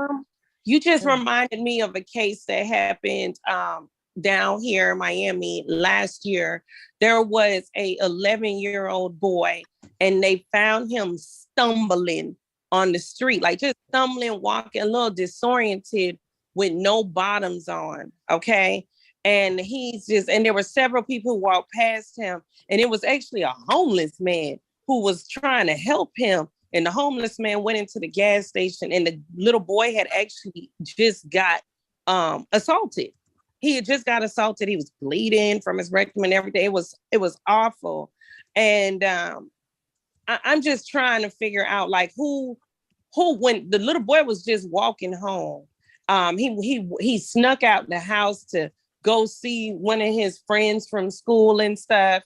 And he snuck out the house. It was like 10 p.m. to go see his friend. And he was walking home. And I guess somebody saw him being seductive and raped him, according to this ideology that we're listening to. This is crazy. Girl, it is crazy. I'm about to show something now because I wonder how she'll actually feel, because like I said, some of these women, they blame the child, right? They blame the child, but let me show y'all something. Come here. Share screen. I shared this before. It's not even the one. Yeah, this is the one, but he looks different now. See that black man right there in that suit? Can y'all see him? See him? Yes. Yeah, he's black Latino, right? Look what he did just in 2019 or 2020. He raped his 10-month-old daughter and killed her. He was having sex with a 10-month-old. Having sex with her. Every time the mother went to work, he was having sex with his daughter. And ended up rupturing something inside of her and killed her. Right? The reason they found out that it was him and everything that happened real fast, because he ends up calling the mothers, like something wrong with the baby and everything. And she said, okay, take her to the emergency room. They take her. And then they see that the baby's dead and they start looking. And of course, they want to know what he's been doing, what's going on. And they could see that her vagina is all swollen and everything. Then they look through his phone and sees where he was trying to see if he could kill her that way, because when she stopped breathing, he started Googling to see if he can kill a baby by doing this to her, doing that to her. This dude sick. So I wonder, Sister George, that little baby who was having, who was being abused, is that her fault? Was she too sexy? Or was it her fault because she's in a pamper and he might need to change her pamper? Like, what? When will it stop? Yep. And I'm sorry, I went on mute because like that literally hurt my heart, because it's been so many cases like that where kids are literally tortured and abused, and then women put it on those kids and be like, oh, well, you was doing something. The thing that comes to my head first is like, how do you not see that as a child? And then who's buying these clothes? Who's making these kids look so sexy to these adult ass men? Nobody. You can put on pajamas and be like, oh, well, she had them little Baby Shark shorts on that night. That's why he was looking at her. Who bought them Baby Shark shorts at 10 years old?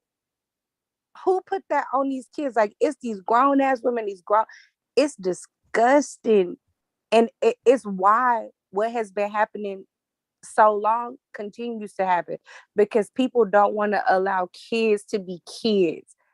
You want to make kids grown because you see them as your fucking competition when your kids are supposed to be fucking kids. They are not grown. They cannot choose that shit. These people are fucking weird. And the fact that like she said, oh, these girls sucking dick, and she said it so proudly, that shit was weird.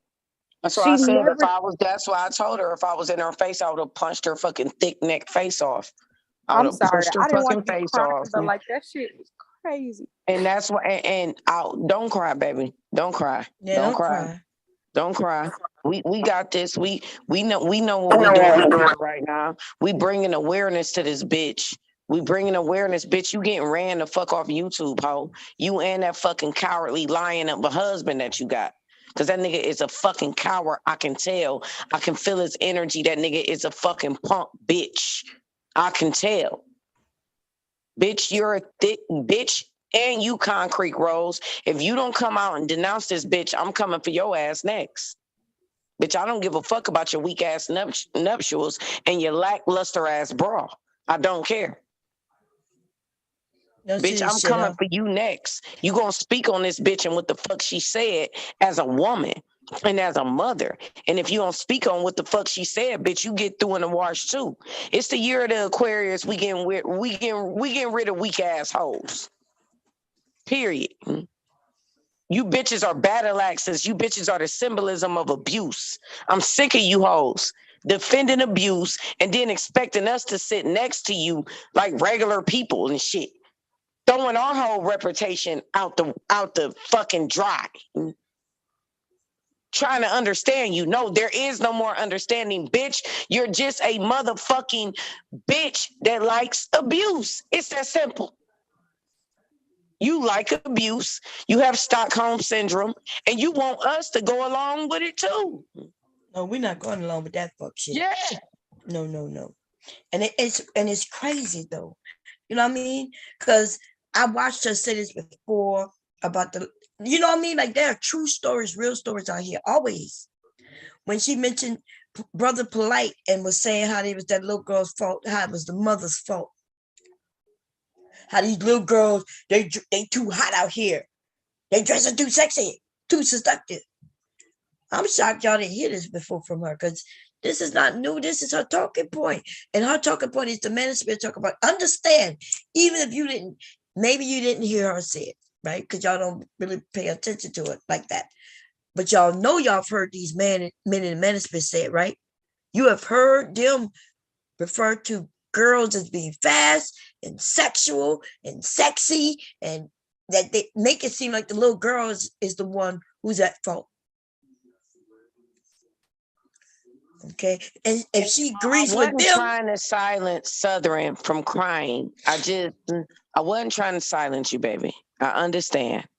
because I'm triggered like a motherfucker too. But my triggering is like, I just want to blast that hole in her jaw, like that thick ass jaw. I just, that jawline, I know I can connect with that bitch easy. Like, I just want to blast that hole. I ain't gonna even lie. So I understand how you feel, what you feel. We not trying to silence her, y'all. We just we online, so we just gotta give virtual hugs and shit. We can't, you know what I'm saying? It ain't like if she was in our face, I'll be holding her, Obama be holding her, JV be holding her. We're motherly, nurturing, matriarchal type women. Trust me, she'd be in our arms right now if she was in our face. Right. But we online, so we just trying to console her in how we should, without letting her embarrass herself, because we know don't nobody give a fuck about Black women tears on this bitch. Well, I care about the tears. So we do. I didn't want to ruin the stream, but we don't know nobody because else. I know they don't give a fuck. Right. No, we support your sis in your tears. Yeah, that's our way of holding you. I know that y'all virtually. care, but I know that other people don't care. And I know my tears don't mean shit to nobody that's listening. It means something to us. It means to us, I know, yeah. that's what I but said. to everybody else, I know that y'all care, but I know that outside of the people on this panel, like, nobody care about me crying. That don't mean shit to nobody. No, listen, you're not the only one crying. So you're not the only one trust and crying. believe, I was crying earlier. We live it. Yes. I've seen this story. I bring this story up all the time, right? Because I know if I show a let's say 10-year-old, then they like she will say what she said. Oh, but I'm 10-year-old, so I can't get a bus. Right? So I showed a 10-month-old. Now, what is her excuse on that? Right? And that's why I did it. And I'm gonna tell you, it's hard for me to do that. Right? I look at that story. I'm waiting for him to go to trial and find out how they find him. I think he's in trial right now. So you listen, it's hard. This topic is hard. Yeah, the topic is like, it's so disturbing. Like I can't even describe my energy just even thinking about this, because it's like you expect women to have a level of compassion. You expect adults to have a level of compassion as it pertains to kids. And I think in 10 years old, like, we're talking about, what are we talking about? We're talking about our elementary school babies. We're talking about babies. Like, there is no seduction. There's no sexy. It doesn't matter what the child has on. It don't matter. There's nothing sexy happening. It could be booty shorts, Daisy Dukes, pasty. I don't give a fuck. There's nothing sexy. It's a child. And I think that's the weirdest part. It's like, how can you look at a child who's not fully developed, who is completely unaware of sex, and like put these type of mindsets on them? Like, that is something that's taught. Even when I lost my virginity, like, that was something I was completely unaware of. Like, it happened, and it just happened. And so I later understood what happened.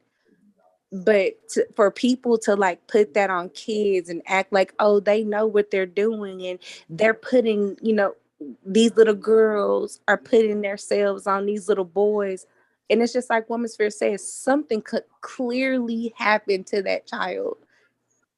And for a woman to be like, oh, we can't act like these little girls are just innocent, or because they do it to boys. If they're doing it to boys, obviously something fucking happened to them first. Kids are not naturally sexual at birth.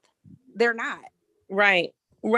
And I would say that they're not, like, even if that happened at 10, I wouldn't even say that the child is necessarily being sexual. I would say the child is mimicking.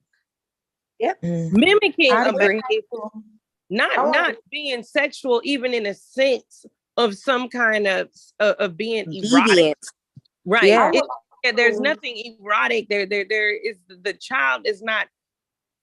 But I would like to give us a Wait, space Koja, that you got when Koja, you gotta wait till they were finished. Sis. But yeah, like it's like the child is seeking some kind of orgasm or something like this is mimic behavior. So when you if you see a child doing something like that, it is someone, multiple people has failed this child. That like that you can that it would be a matter of fact. If you see a child doing like that type of conducting themselves in that manner, that multiple people have failed this child, multiple adults. That would be the abuser and the other adults who were tasked with protecting this child. There are multiple people who have failed this child, and women who think like this to blame a child. You have failed this child too.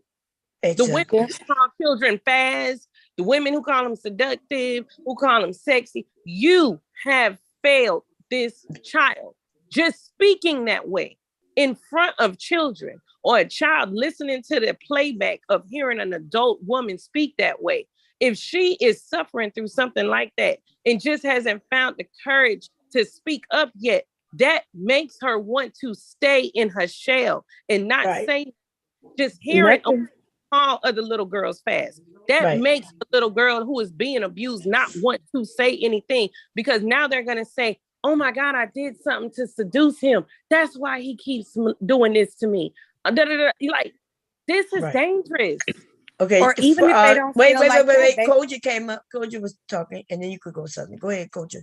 And I want to say is that there's a natural thing that kids do that is not being grown. Like when we saw our mothers get ready for church, we would go and put on her heels, but they'll even take that natural thing that our kids do. Like even little boys will go and see their dad with a tool belt and put that on. There are natural things about being a woman and mimicking our mothers that are not sexual, that are just natural progression of how we learn. And these women will even take that and turn it into sexual. We don't want to get to the point where we don't allow our girls to actually be girls and see our mom say, hey, mom, I like to put on your necklace and your earrings. And sometimes I put on some lip gloss. But these people will take that natural thing and sexualize it. So girls are supposed to do things that are what they see their mothers do, but they'll take that and pervert it. And I just don't want that to get lost in it, because these type of women will do that too. The normal things that children do when they see their mothers, and even the normal things that boys do when they see their fathers. That is natural part of our development. Right. Let me say this, and then we're gonna give it to Southern. Remember when I said that man, or he was a boy, but he was way young. He was a teenager, right? He damn near about to graduate high school, and I was in elementary school. When he was putting his fingers in and out of me, you know, you're right. What confused me about telling is because I did hear one of my aunts say I was fast. You see what I'm saying? Like I'm fast, and she only called me fast because I wanted to be. But I know that's the effect of it. Go ahead. Yeah, but just because I was out there playing sports, like I like to play basketball and football, and be out there playing kickball with the boys. And my aunt would tell me I need to be inside. She wanted me to clean her house. While everybody else, my brother and my cousins who were boys, she wanted them to go outside and play. And why would I need to be in here cleaning the house? I'm a kid too. Why I don't get to go play? Oh, you just want to be fast. What? But so I didn't understand, and I didn't even understand what it meant at the time. But when here I got somebody digging in my private part, and now is that my fault? And who do I tell? Should I tell? Am I gonna get in trouble? Anyway, Southern wanted to say something. Go ahead. Yeah, I just wanted to piggyback off of what JV said. It's a part of that, telling someone and being told that you're fast, and then when you do go to the authority figures that are in your family and you know alert them to what's going on, not only are you not believed because of the ideal that like, oh well, look at her, she growing, them titties is getting big, her hips is spreading, you know, like a natural thing that happens, you know. They start to look at you as if your natural process and growing as a child. Oh, you're adultifying too fast. So that equates to you doing something that is fast, or somebody is having sex with you. And they can know that and still put that blame on you. So you're not believed. Something you did provoked it. So no matter what it is that you say, they'll always go back to what did you do? And I think that's what Mr. George was doing. Well, what did that woman do? What did that girl do? She was sucking dick. She was doing this. Like completely eradicate what happened to her.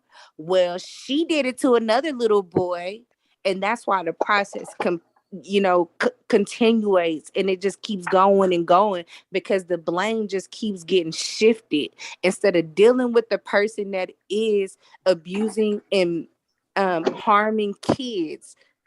You just rather place the blame and not deal with it, because I don't want to see this nigga locked up. I don't know if she lying, she fast. I don't know. You can't trust it. No matter how many women or not women or like little girls or little boys, because I think that point does get lost. Like, I understood what she was saying to a little point, but I don't like to take the fact off of little girls, because if 85% of little girls are being molested before they're 18 years old, that's a problem.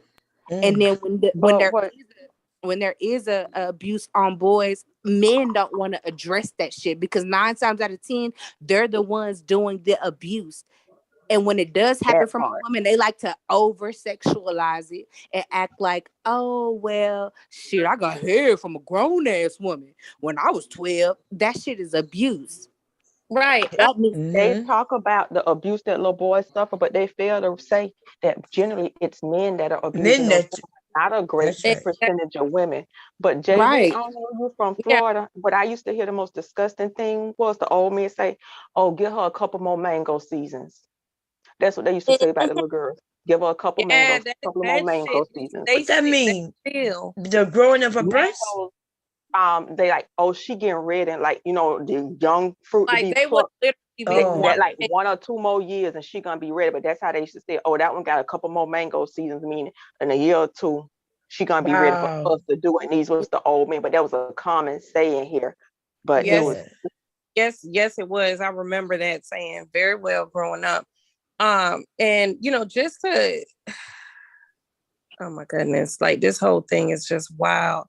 But like just to add to what she was saying, it's the to actually sit there and remove that accountability from men, right? Because they want to talk about, we as women, we don't campaign enough about little boys.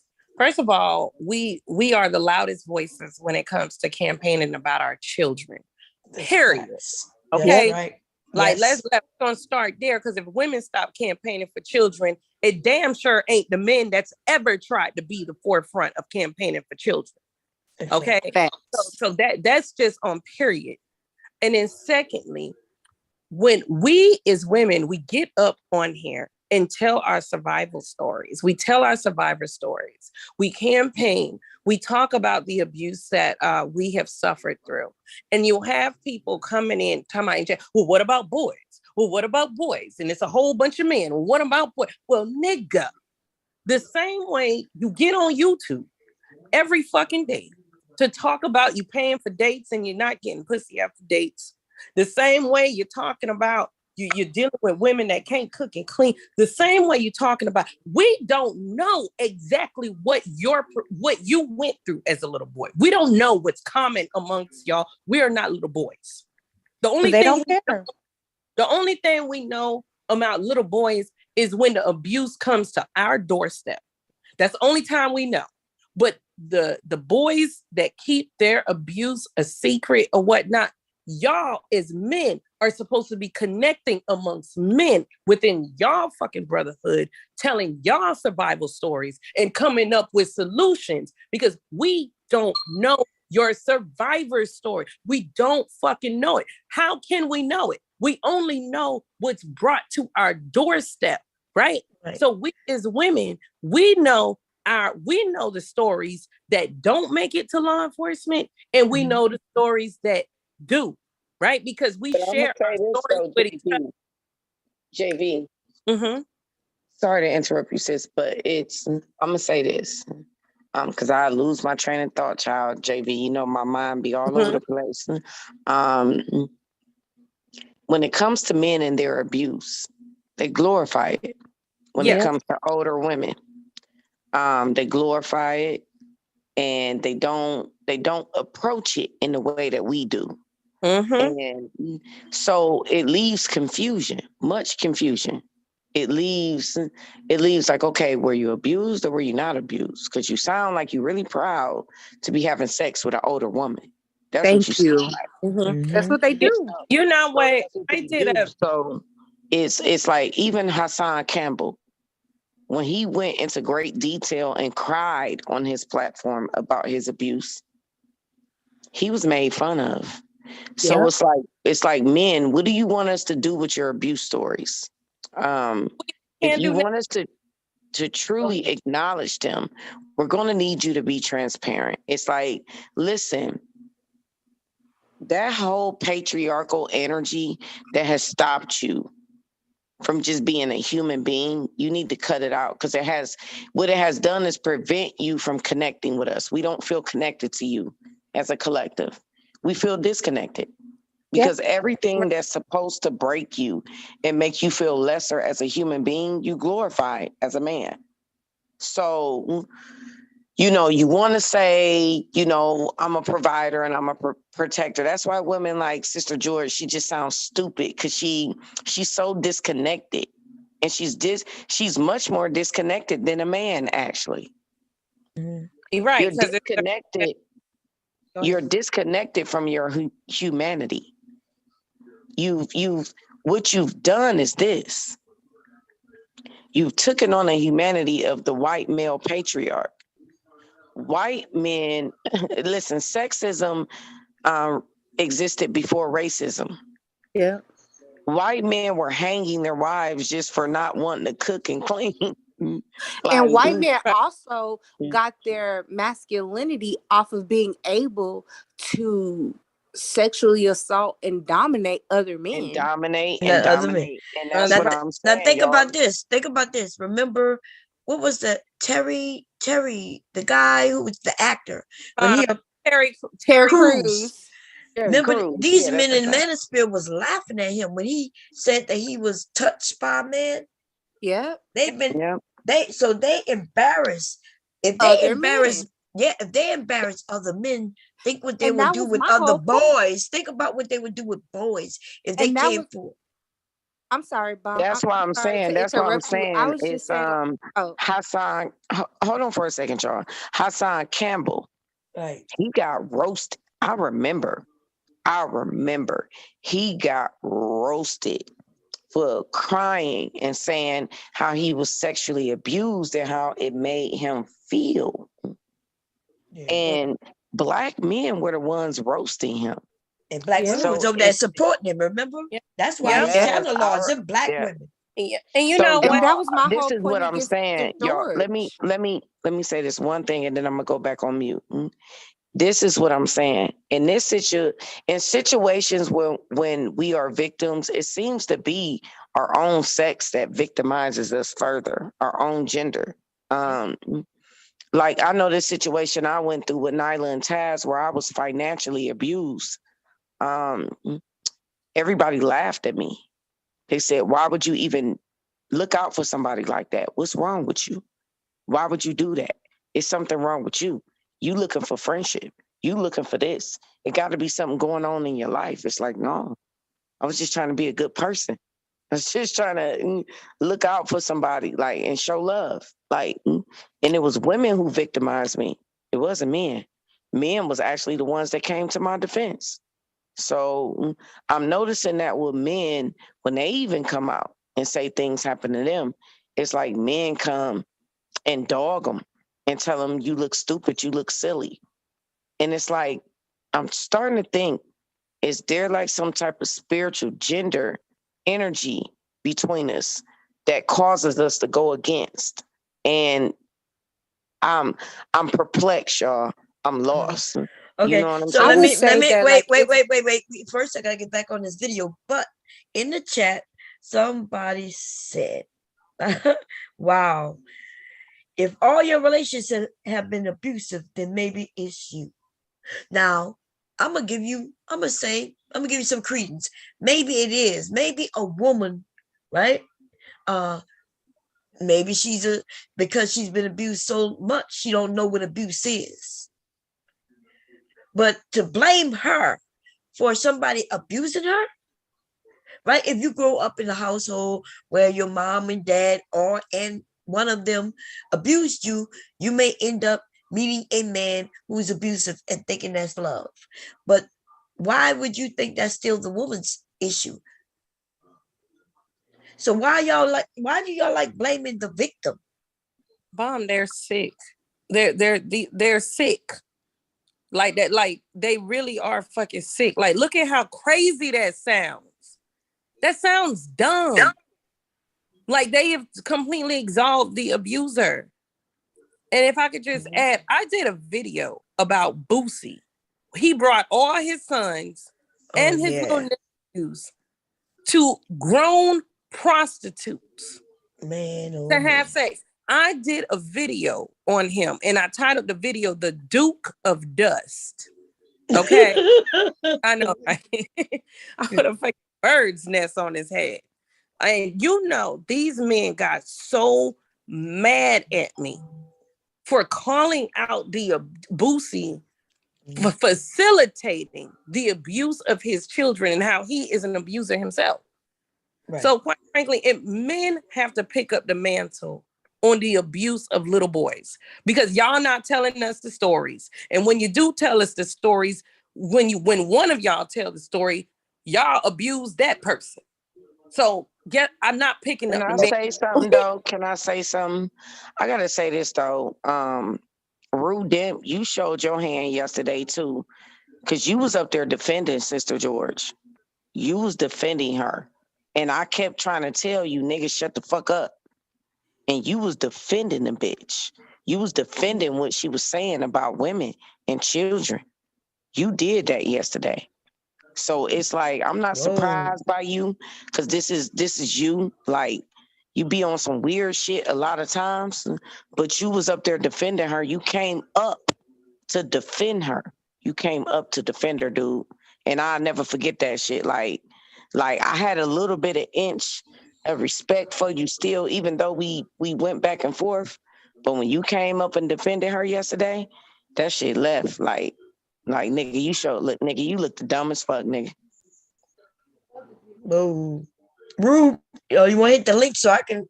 What part did he defend? That she what? Because was he defending the fact that?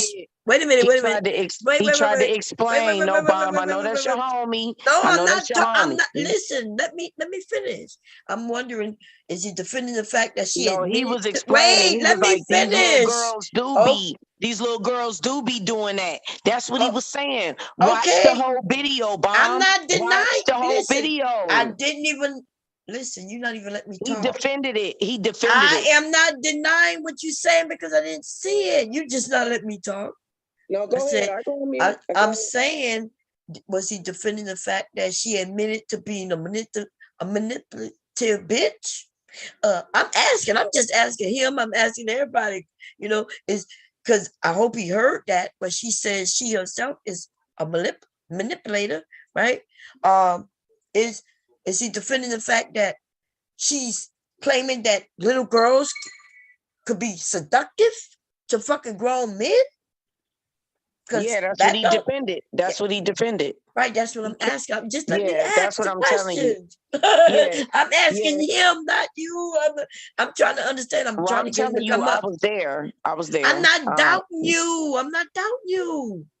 I'm just asking the questions to kind of get him to come up. I'm telling you the answer. He was right, but I want him to come up and explain it. That's all. And I'm just saying, you can watch the footage. We can play it. You can roll it. I'm just trying to get him Faith up still here. got it up, baby. That beautiful beam footage. That nigga came up like, nah. What she trying to say is that women ain't sweet. Women ain't this. He was doing all of that. He was defending it. He was defending it. I believe you. I'm just trying to get him to come up to right. I go on mute. You make it seem like I'm a protect. I'm not protecting him. I'm asking questions. No, I can tell. I can feel the energy in your voice. Wow. You protecting your homeboy. I'm trying to get him to come up. Because you can watch the video. The nigga was protecting her. Wow. Who else feel the energy of me protecting? I'm asking question to get him up here. I said, Rude, come up here. And I said, are you telling me let him come up so we can break it down. But that's all I'm saying. I'm not trying to protect anyone. I don't doubt what you're saying. I just wanted him to come up so we could ask him questions. What's wrong with that? Well, we could ask him to explain it himself, because we know this rat bitch. Ask Rude Demp a question. That nigga is disrespectful as fuck. He's not disrespectful to me though. Not to you, nigga, but to me, he is. Okay, but that's what I'm saying. If I could get him to come up and I ask him the question, then he'll answer. And that's why I said I will go on mute. Get your homeboy up, but he was defending a goddamn pedophile. Well, we know that we know that she sounded like a pedophile, and if he was defending her in her pedophilia talk, then that's why if he come up, I'll ask him about it, because I know goddamn well, like Ruth even got children, and so I could ask questions. I make it seem like I'm trying to get him to come up so I can protect him. No, all I'm saying is you ain't even got to ask him. You could just play the footage. Right, but he's here. Like if Sister George was in that chat, you wouldn't ask that bitch to come up here. Yes, I would. Yes, there I would. You go. So why when I ask him to come up, why is that any different? I'm not tripping on you. I think you deflecting, but let him talk. Hold up. I want you, Bomb. If you can, go to Faith live stream and play when I came up there. I want you guys to hear me defending Sister George talking about that 10-year-old girl like that. I want you guys to hear that, according to what Black Manosphere is saying. And I can promise you didn't hear me defend what she said about the 10-year-old girl. I want you to, if you can, Bomb, go to it right now, Bomb. I want you to hear for yourself. So what did you defend? I came up there and I said, no, this is what I said. I said the fact that Sister George was speaking about how she was raised by women who was out there, right? And you got the 10-year-old, I said she was extreme as fuck. That was kind of wrong. That was foul. That was extreme. But she was making a point. But I was really talking about the women part, that yeah, you got some dirty women on here, and they do want to actually blame anything they do on men. And also, George was saying, we're not innocent. We're very capable of doing shit like men are capable of doing things, right? Right, but I want you guys, this is what I'm saying, I want you to play, because I want to see, is this goddamn chick Black Manosphere, she's going around starting shit just for the hell of it, or am I really on here saying that, yes, Sister George, you was right for what you said about the 10-year-old girl? If you can play that, Bomb, feel free and play it. Okay, so because I didn't see the stream, that's what I'm saying. So was she talking? Okay, wait, chill. Mm-hmm. God damn, y'all both were just up in arms. Damn, I'm just asking questions. Listen. No, because the reason I'm up in arms because wait. All right. Was she? Because based on what I heard, what I'm hearing from Sister George, right? But I didn't listen to the long stream. I'm just hearing her talk about children, and she brought up children. You saying somewhere in there she was talking about the first part when she replied to Angela, she was speaking about how she was raised up and the women who raised her. And I was really speaking on that Sister George was saying she was keeping it balanced about the things that women can do. That's not coerced or forced. Hold on, listen. You got to hear. We're here to go back. You got to hear the part where she talked to Black Manosphere, and then before they started getting into it, like hear that part. Like I'm not talking about the 10-year-old. Like she went to another level when she said the 10-year-old in the back, bus, whatever, right? So I did not speak on, Sister George right for talking about the 10-year-old little girls. What I did mention, I said when it comes down to the government do lock up kids. So if certain kids can do some things that could be crazy, but I also acknowledge that if a 10-year-old girl is doing that she was definitely abused or molested. I acknowledged all that. And I said, you women was right about that. I said, with Mahogany and Black Manosphere and even Faith said, look, if a 10-year-old girl is doing that, she was damn sure molested. I said that, man. I did not justify that. And I also gave the example of my son being 13. I said, you know what? When we was in middle school and my son telling me he got a girlfriend, and I'm sure he's kissing and doing all that kind of stuff, right? But I wasn't speaking really about the kid part. I was speaking about the women being capable of being just as dirty and grimy as a goddamn man, and the fact that so many women do not want their dirty little secret to be out because you guys just want to blame somebody for why you are that way. So when you so say I want you, the grimy part, what part you mean? Like y'all are both talking past each other, because I think Woman's First point was coming from, she was angry about what was said about kids, and maybe when it came up, Rue, you were talking about the women, and that's what it was. Thank you, so Southern. So I'm trying to see why is she why is she up here saying that I was justified or I took up for her talking about the kid when I was talking about really the women, the part that she said about grown women. I don't know.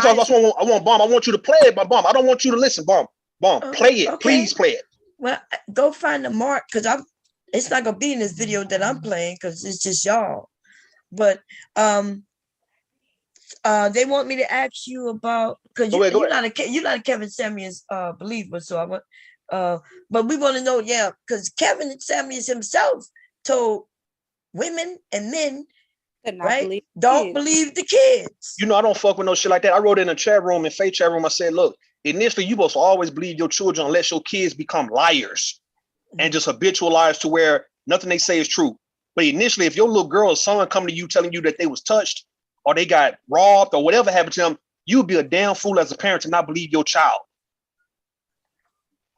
I'm trying to see what kind of narrative this motherfucking bitch up here trying to spin on me when it comes to thinking that I'm actually defending what the fuck Sister Joy said about the 10-year-old girl. Why would she say that about me when she know exactly what the fuck I said on about what Sister Joy is actually speaking about, how women can do just about anything men can do, and how women are just as dirty as men too. Why she have to be? Well, they don't get along too well, but okay.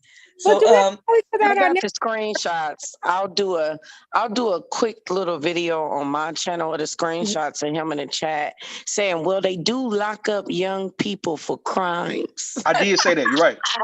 Nigga, you a bitch. No, I said that. I said most definitely. I said the government don't give a fuck about kids being kids. They'll lock your ass up, right?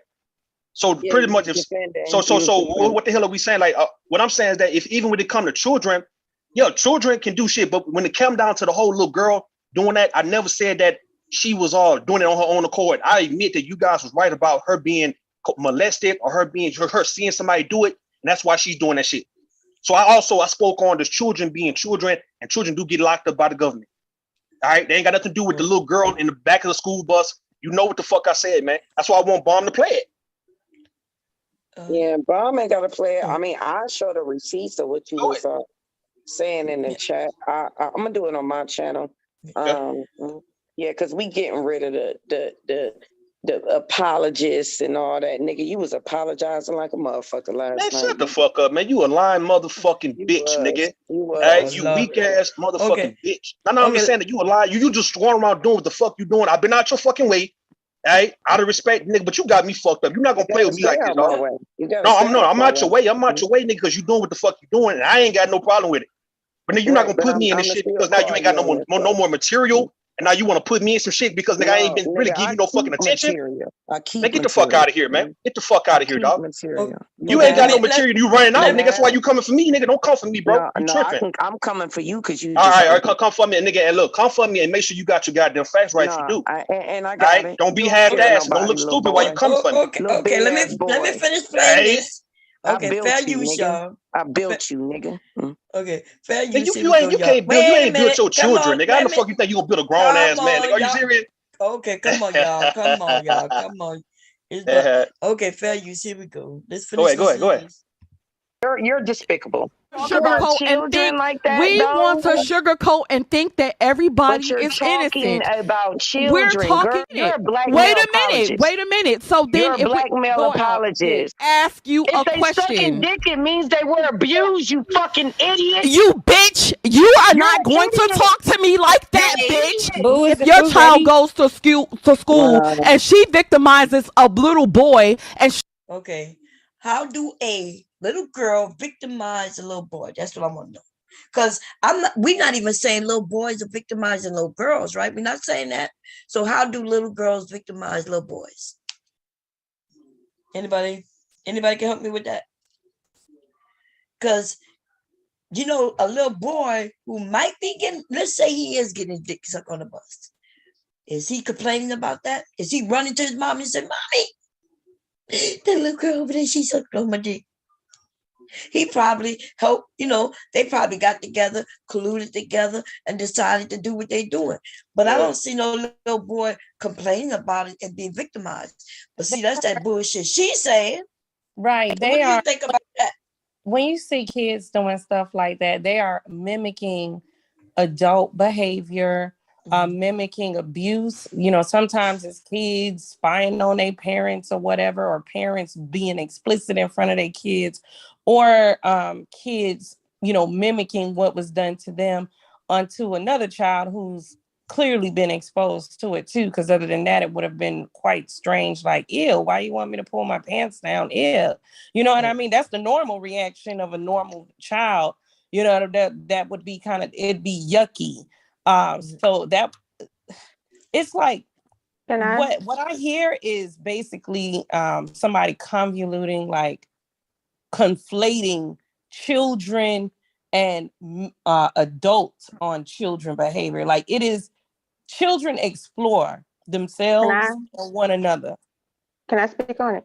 Yeah, go ahead. My daughter at 4 years old was the victim of a child-on-child inappropriate touching.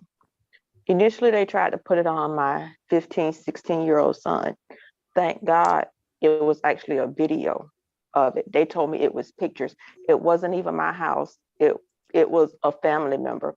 Me and his family member my sister actually, have no relationship no more. I wasn't mad at her daughter. It was her daughter that did it, who was around 8 years old. My daughter was 4.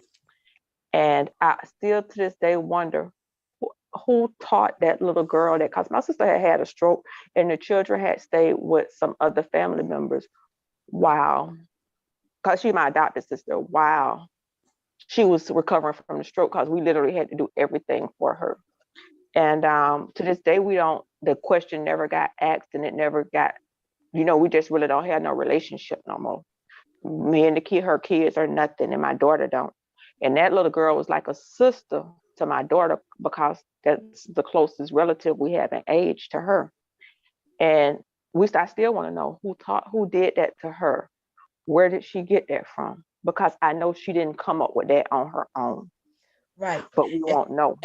So instead, in the family, y'all coming together and figuring out who taught her that, because it's not a kid, right? Like you said, it seemed like everybody just kind of was she got mad. She got mad at me, and eventually we started talking a year after that. And me and my daughter walked to her house because I would never leave my daughter there alone again or anything like that. But when I went to the door, even though me and her had resumed talking, my 5-year-old now at the time was not welcome in their house. I had been there. Can I say something, Coach Emily, before you go? Coach Emily, before you go. First of all, shout out to everybody on the panel. I'm going to say this. I'm going to bow out gracefully because this nigga literally did protect Sister George against children. We gonna go listen to it. Listen Mom, I can promise you, if you pull the audio right now, listen. She wanna say shit and get off, and she don't wanna fucking hear the truth. Mom, if you actually play the audio, it's gonna disprove everything this motherfucking chick is saying, man. That's all she's doing. She's playing games, man. This bitch is playing games, man. It's a dangerous asshole right now. Mom, you can easily play the audio, Mom. I'm up here telling you to play the audio. They just in a chat room. So you ain't got to worry about letting nobody spin no narrative on me at all. Play what I said. Play what I said, man, on Faith Channel yesterday. If you believe in your audio, let me talk. No, I'm not gonna let you sit up here and be making it sound like you trying to spread some false shit, bro. Because before you leave, all right, how about you stay up here while she playing it? Let me talk. How about you stay up here while don't run when she play it, man? I want you to stay up here while she play it. No. Let me tell you. No. Yes. I want you to stay up here while she playing so we can see who's telling the truth. Once I defended Sister George, or what you saying is true about what I'm saying.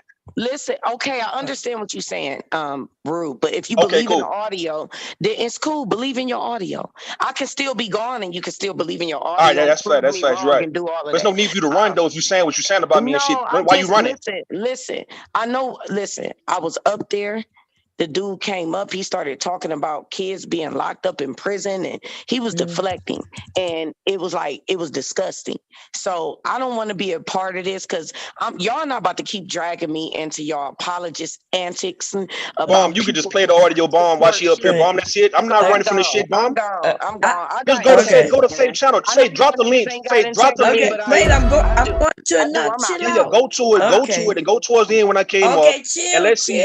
Wait, Yeah. Before she leave, let this motherfucking bitch leave, man. She running, she started shit, and she leaving. Listen. She can stay up here and hear what I said, so we can disprove what the fuck she's saying.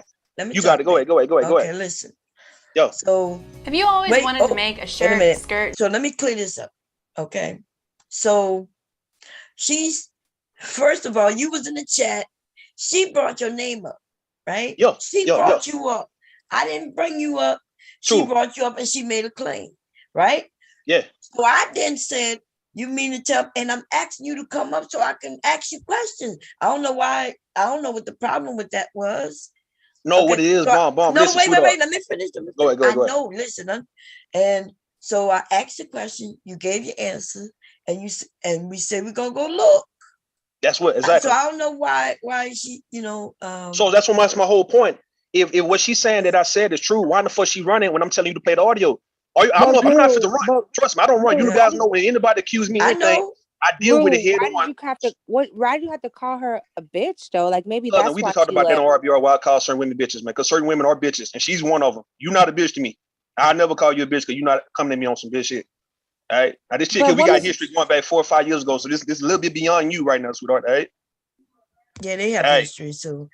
So look, Bomb. What I'm telling you, Bomb, right now. Fate said that it's timestamped somewhere, so I'm looking. But no, listen. Go towards the end. Go towards the end when I came up. Oh, go to the okay. I don't even know, but she's the one that brought it up, and then when I would just ask the question. She do what she doing. She starts shit and then she run. That's what she doing right now. Look, listen, Bomb. I came up because the bitch was straight up lying, like as if I came up there defending what she said about the 10-year-old. And she know that wasn't the case. I want you guys to hear what I said about the 10-year-old. I said that was extreme. And all you women was right that if a 10-year-old girl is doing that she was definitely molested. I want you guys to hear that for yourself. I'm not fit to run for shit. I'm not running on a motherfucking thing on what I say. Right? This bitch running because this bitch starting shit and she's running. She's throwing rocks and hiding her fucking hand. And she can sit her ass up here and call me out in the chat room, which is cool. I come up and all of a sudden she don't want to be a part of none of this shit, right? I don't condone none of this shit. Let me get the fuck out of here. You a shit starting ass bitch. If you really if I'm up here defending Sister George and you speaking the truth about it, goddamn, stay your ass up here and make me look stupid in a motherfucker, man. Don't let me run your ass off the panel. Bomb, I need you, sweetheart. Play when I first came on. It's towards the end. I was on there like about 10 minutes. Please play when I first came on. Let it rock out. I want you to hear what I said. Okay. Faith is saying, look in the comment section. So I'm looking in the comment section. Okay. And I'm looking. Oh, I see. Okay, let's see. And Faith can tell you if I was up there defending what she said about the 10-year-old. Faith would say, yeah, Rue, you did defend what she said about the 10-year-old. Okay, I think I see. Please do. Oh no, that's just where her commentary ended. I'm looking for Faith.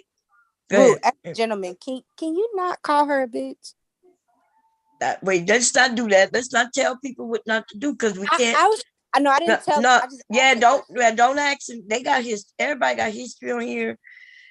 I'm trying not to, because I don't want y'all to start fighting because he gonna say I'm a man and I do what I want. Fight with no, I'm not finna fight with nobody over here. I can't with a reason. Me and Southern cool. We cool. I'm not finna fight with nobody. I don't have a problem with him. I've talked to him before. Like I was just saying, I don't think that women should disrespect me. I don't think that men should disrespect women. And I think that bitch word, it goes so far. Like people start to go beyond the scope of respect. This is going beyond the scope of respect, sweetheart. When you saying, look, when this woman is saying that I'm up here condoning what she said about a 10-year-old, like what the hell? Like she just doing that, just fucking with me because I ain't really saying nothing to her. But she been doing what she doing with Nala and Taz. I've been out her way. I'm not be respectful because you told me to stay out of it because a lot of this stuff be years. Man, this is some deep ass history, man. It's some deep shit. Like for real. I'm stay out of it. Yeah. Okay, I'm trying to. I'm just waiting on Bomb. Whenever Bomb decide to play it, Okay, I'm trying to find it, but I'm gonna go to the because she told me to look in the It's comment the end. No, section. you can scroll the Just the scroll. Okay, mouse yeah, to let's the scroll. end when I Okay. first popped up. Okay, let's see. Yeah, but mind you, remember when she said that you did something, I just asked a question. I said, "You mean to tell me?" And then Manosphere, you started making it seem like I was supporting him or protecting him. All I was doing was asking a question like we've been doing That's up here the what whole the fuck she time. been So I doing. don't even. She did that back in January when we was going at it, man. Everybody's defending me, protecting me, and not taking her side and all that. But yeah, she's not. Listen, she's not being consistent in what she's saying. She said I was stalking, harassing her, but yeah, at the end of it, right? She say that she ain't gonna stop fucking with me. She gonna stay the fuck with me and all that kind of shit. So everybody seeing that, right? So we seeing what we dealing with. And the thing is, I don't fuck with this chick, man. I don't. Oh, I see. But you can't sit up here and make it seem like I said I condone what Sister George said about the 10-year-old girl. And you gonna ignore what I said that she said that the women, grown ass women, we got past the kids, man. We talking about grown women being dirty, playing games and shit like that. And Sister George was saying, yeah, she was raised up by some dirty ass women. That's why she know women. No, it sound like more like she said she was raised by a manipulative woman, and she was a dirty ass woman because she said she surrounded herself around whores. She said she surrounded herself around whores. So that's what but maybe I didn't listen to everything. I only listened to the little clip, but it sounds more like but just because she's dirty, but you're right, like I guess they got women out there, but do you think most women are dirty, or do you think all of us are like no, listen, no, I'm saying no. What we were saying, what she was saying, and I agree that women are capable, and you don't need the help or the coercion of a man to do some shit to people. And so the thing was, it was simply okay. Sister George was wrong about the 10-year-old comment, but when it come down to females, period, yes, you got some dirty ass women out here who play games, right? And they actually look, they don't need the help of no man to do what the fuck they want to do. Is it whether they want to kill people or rob somebody, steal, or set up folks, whatever they want to do, man, they can do it, and they don't need a man over them to do so. So I agree with her when it comes to that. And I told Faith and everybody, I say when it comes to women and the little dirty little secret that women do, it's like y'all don't want nobody knowing about it. But yeah, me, I can speak on the dirty shit that men do. And men, we let it be known we degenerate for the most part, but we don't try to hide on the shit that we do. I can tell you ladies how niggas be trapping y'all and how the homosexual game and all that old shit, right? So when a woman come out and say, look, this is what we do too, ladies, all of a sudden now it's like, nah, don't say that because these niggas ain't supposed to know what we up to because we trying to finesse and jug these dumbass stupid niggas, pretend like we nice and sweet at all times type shit. And I'm like, man, stop. Bob, I need you to play it. There you go, right there. Okay, there you go. So I don't think anybody's saying that there aren't women who finesse, but I do hear a lot of these men. You say, look, we do this, and men will trap you. But you don't remember in the conversation, there was men in the comment section saying, I never heard of no man trapping women. And then them troll accounts. No, the men who actually speak agree with me. Like they were comparing women to children. If I could add this, the thing is, men talk about a lot of dirty shit that they do, but they're not up here telling their survivor stories. They're not up here trying to lead some kind of male movement to protect Black boys from, sexual abuse or anything like that. They're not up here doing that. Not in mass numbers, not in medium-sized numbers, not even a small bucket of numbers. It's ever so often you hear men talk about that. The only time I hear men want to bring that up is when they want to inject it in a conversation that women are having about what little girls go through. Right. And it's just crazy to me. Thank because you. It's like men don't give a fuck about what little boys are going through until it's time to bring it up in a conversation about what little girls are going through.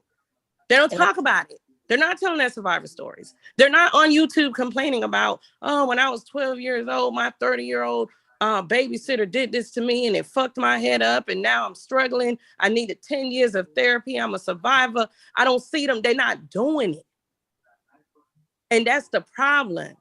Like, don't bring it up when we're telling our survivor stories. You got over 70% of rape and molestation and stuff not even being reported by Black women and Black little girls. And we share our survivor stories. And then all of a sudden somebody's coming up about, well, what about little boys? Right, Nigga, talk about it. Talk about it then. What did my little boy tell us? What about it? Way. Like, bring it up. The reason JV men don't talk about it. No one give a fuck about that when boys go through that shit. Like we do care. What are you talking about? You would give a fuck about it. That's the thing. We do give a fuck. Don't nobody give a fuck about little boys being sexually assaulted. Shit, I couldn't sleep making sure my kids didn't get that. Making sure leak don't nobody touch him. Y'all don't have no idea. We talking about society, not just us. We are society. We have no. We talking about it as a whole. Bomb. Listen, let me say it real fast, right? Let me say it based on what JV was saying. Can I give a personal story real quick? Because for me, I definitely care about little boys getting touched. I definitely care, and it doesn't matter if it came from a woman or a man. I care because at the end of the day, there's a mental breakdown that happens when, as a child, you are sexually assaulted or you are raped or whatever you want to fucking call it. There's something that happens to you mentally that makes that degenerate behavior occur within men and women. That's not something that is a social norm. So to hear men say like, oh, it doesn't matter. Women care because it hurts. It does something to us innately. Men tend to act like it does not matter. And when a woman comes to you and say, hey, nah, what happened to you? If your babysitter was fucking on you, bro, that was weird. Like, that shit was not natural. That was assault. Men tend to say, nah, it wasn't. Shit, I got pussy when I was this and third age. I don't like they wear it as a badge of honor because they don't want to be seen as victims naturally because they're men. That's true. That's fact. I agree with you on that one. But they are the ones who created that environment. Okay, absolutely. Because that's why I said that women care. Women care. We see it as assault. Right. Men see it as like, nah. Men see it as like, no, man, I got some pussy when I was damn 10. Exactly. That's not normal. Right. It's not natural. No one should be throwing their pussy on you as a motherfucking child. No. Right. Okay. So I do want to say that yes, we do care. I have a nephew who was hurt when he was little. He's still little. Right now, he's only 7 years old.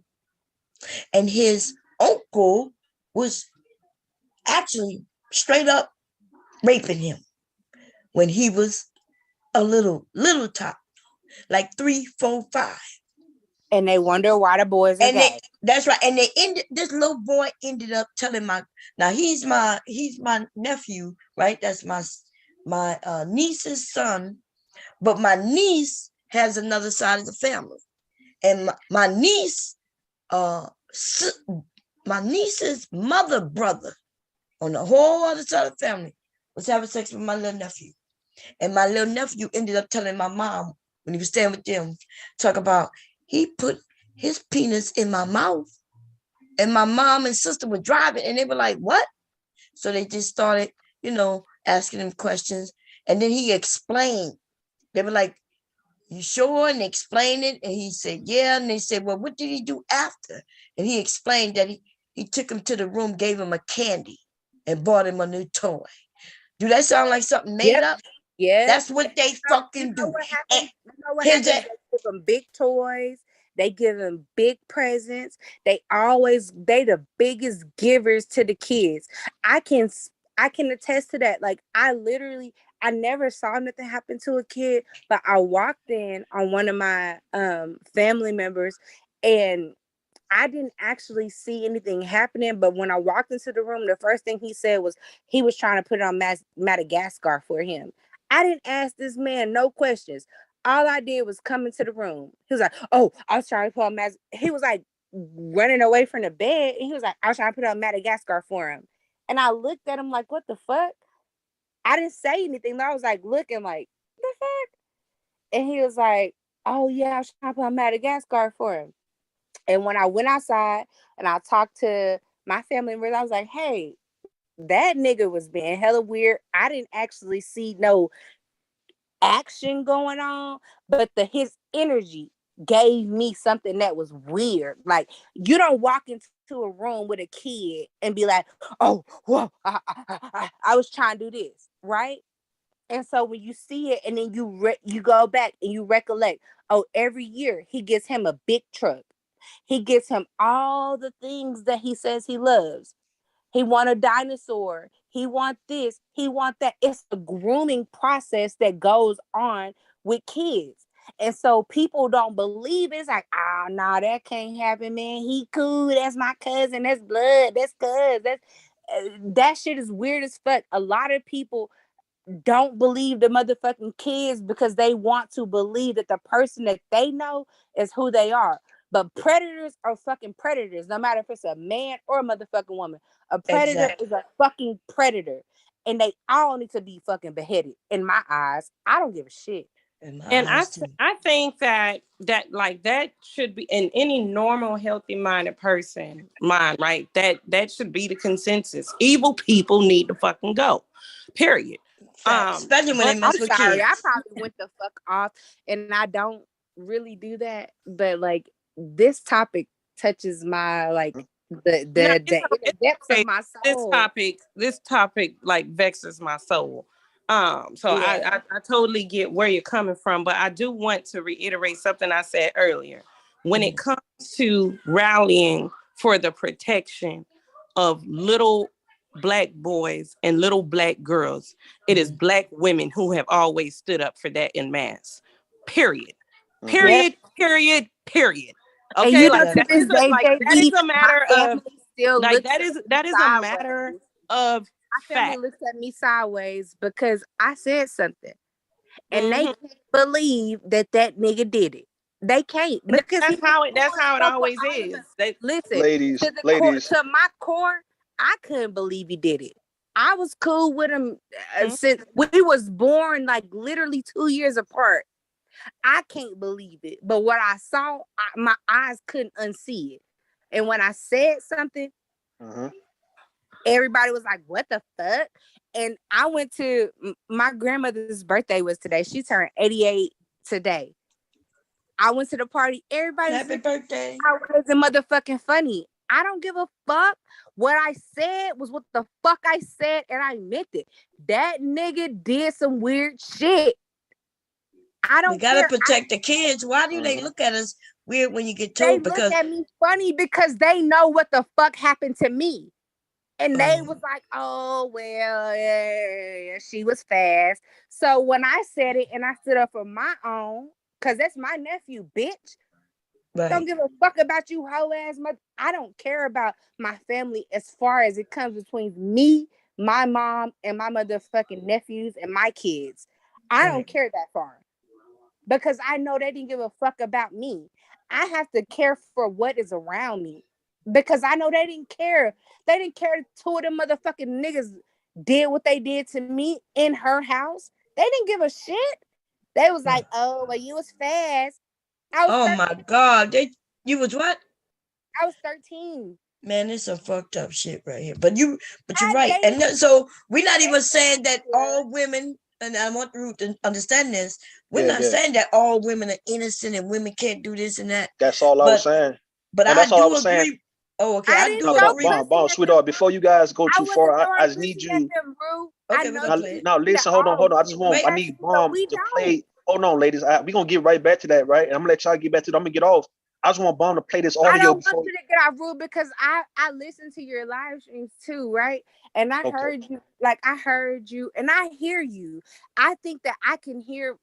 I'm not gonna be on Sister George shit. So I can be balanced. I don't really think that I can be balanced because I'm very jaded in the fact that like I know that the shit happens on both sides. I'm not like a person that's like, oh, well, just men do it. Mostly men do it.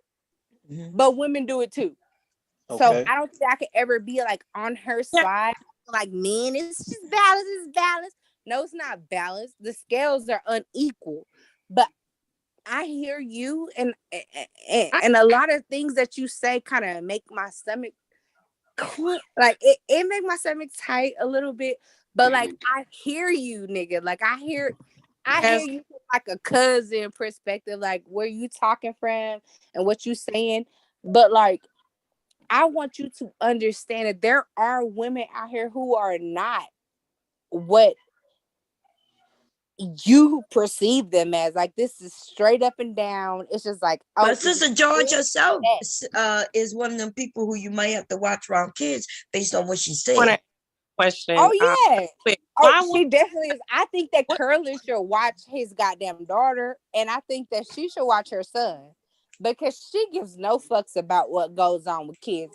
It's all their fault. Whatever happens to them happens, and they just fast, and it just happened. Kids are fast. Kids are not fast for no motherfucking reason. I have 3-year-olds.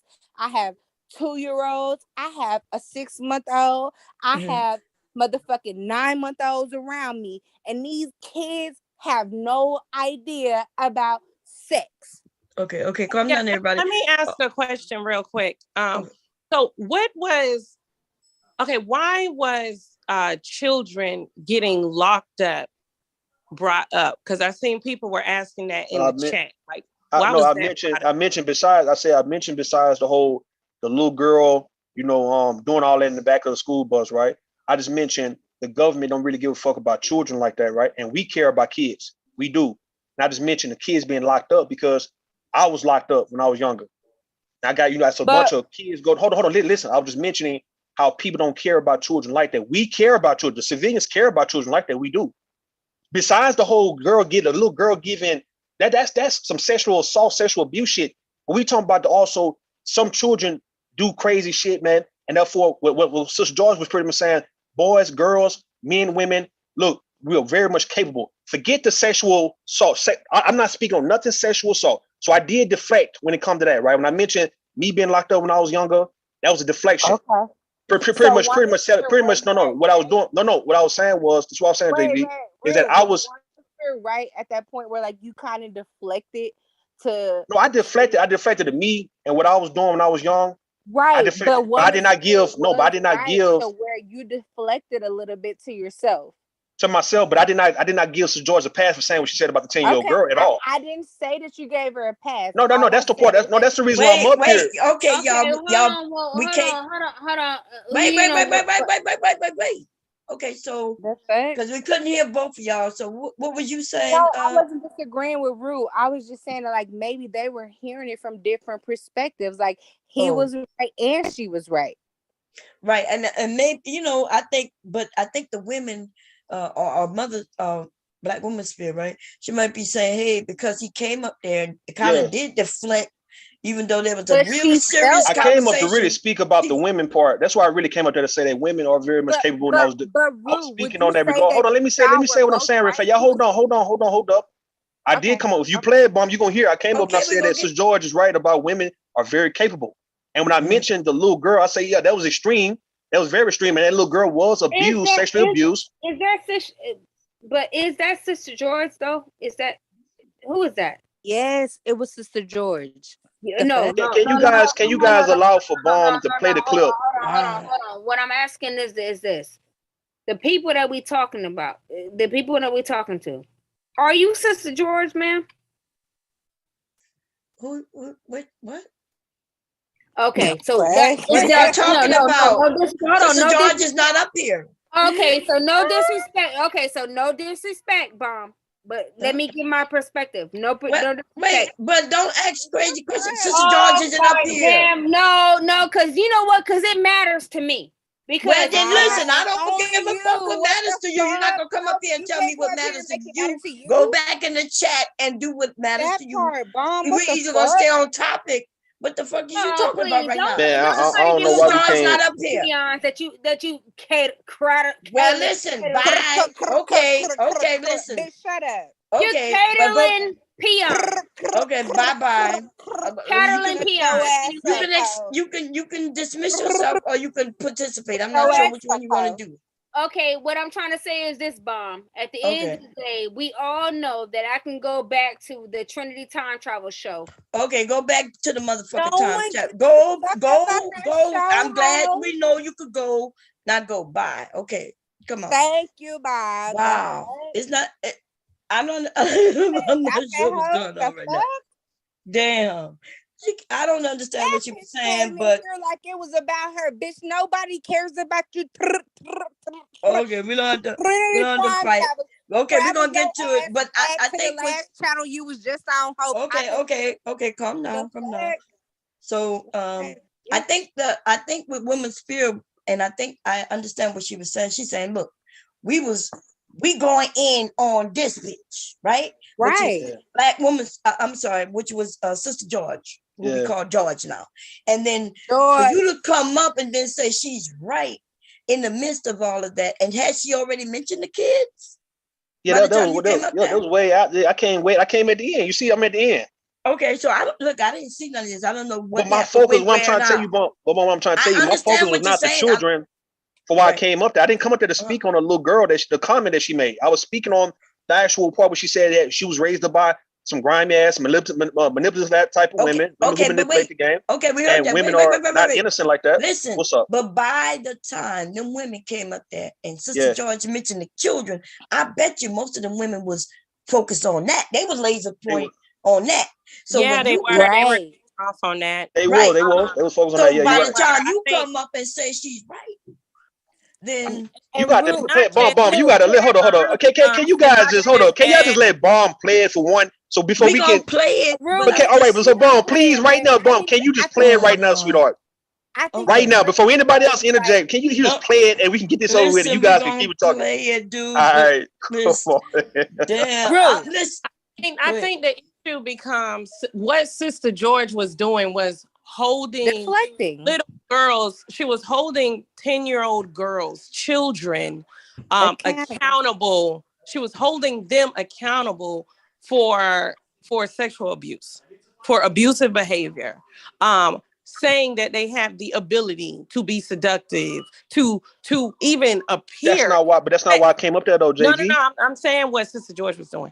And saying that they can appear to be sexy, and that they can be seductive, and that they're doing these sexual acts on buses and stuff. And all of that sounds crazy as fuck. I don't believe a 10-year-old has the ability to be sexy or seductive. I think you got to be sick to even see it in that manner. I don't care if she got makeup on. She looks like a baby doll. She doesn't look seductive.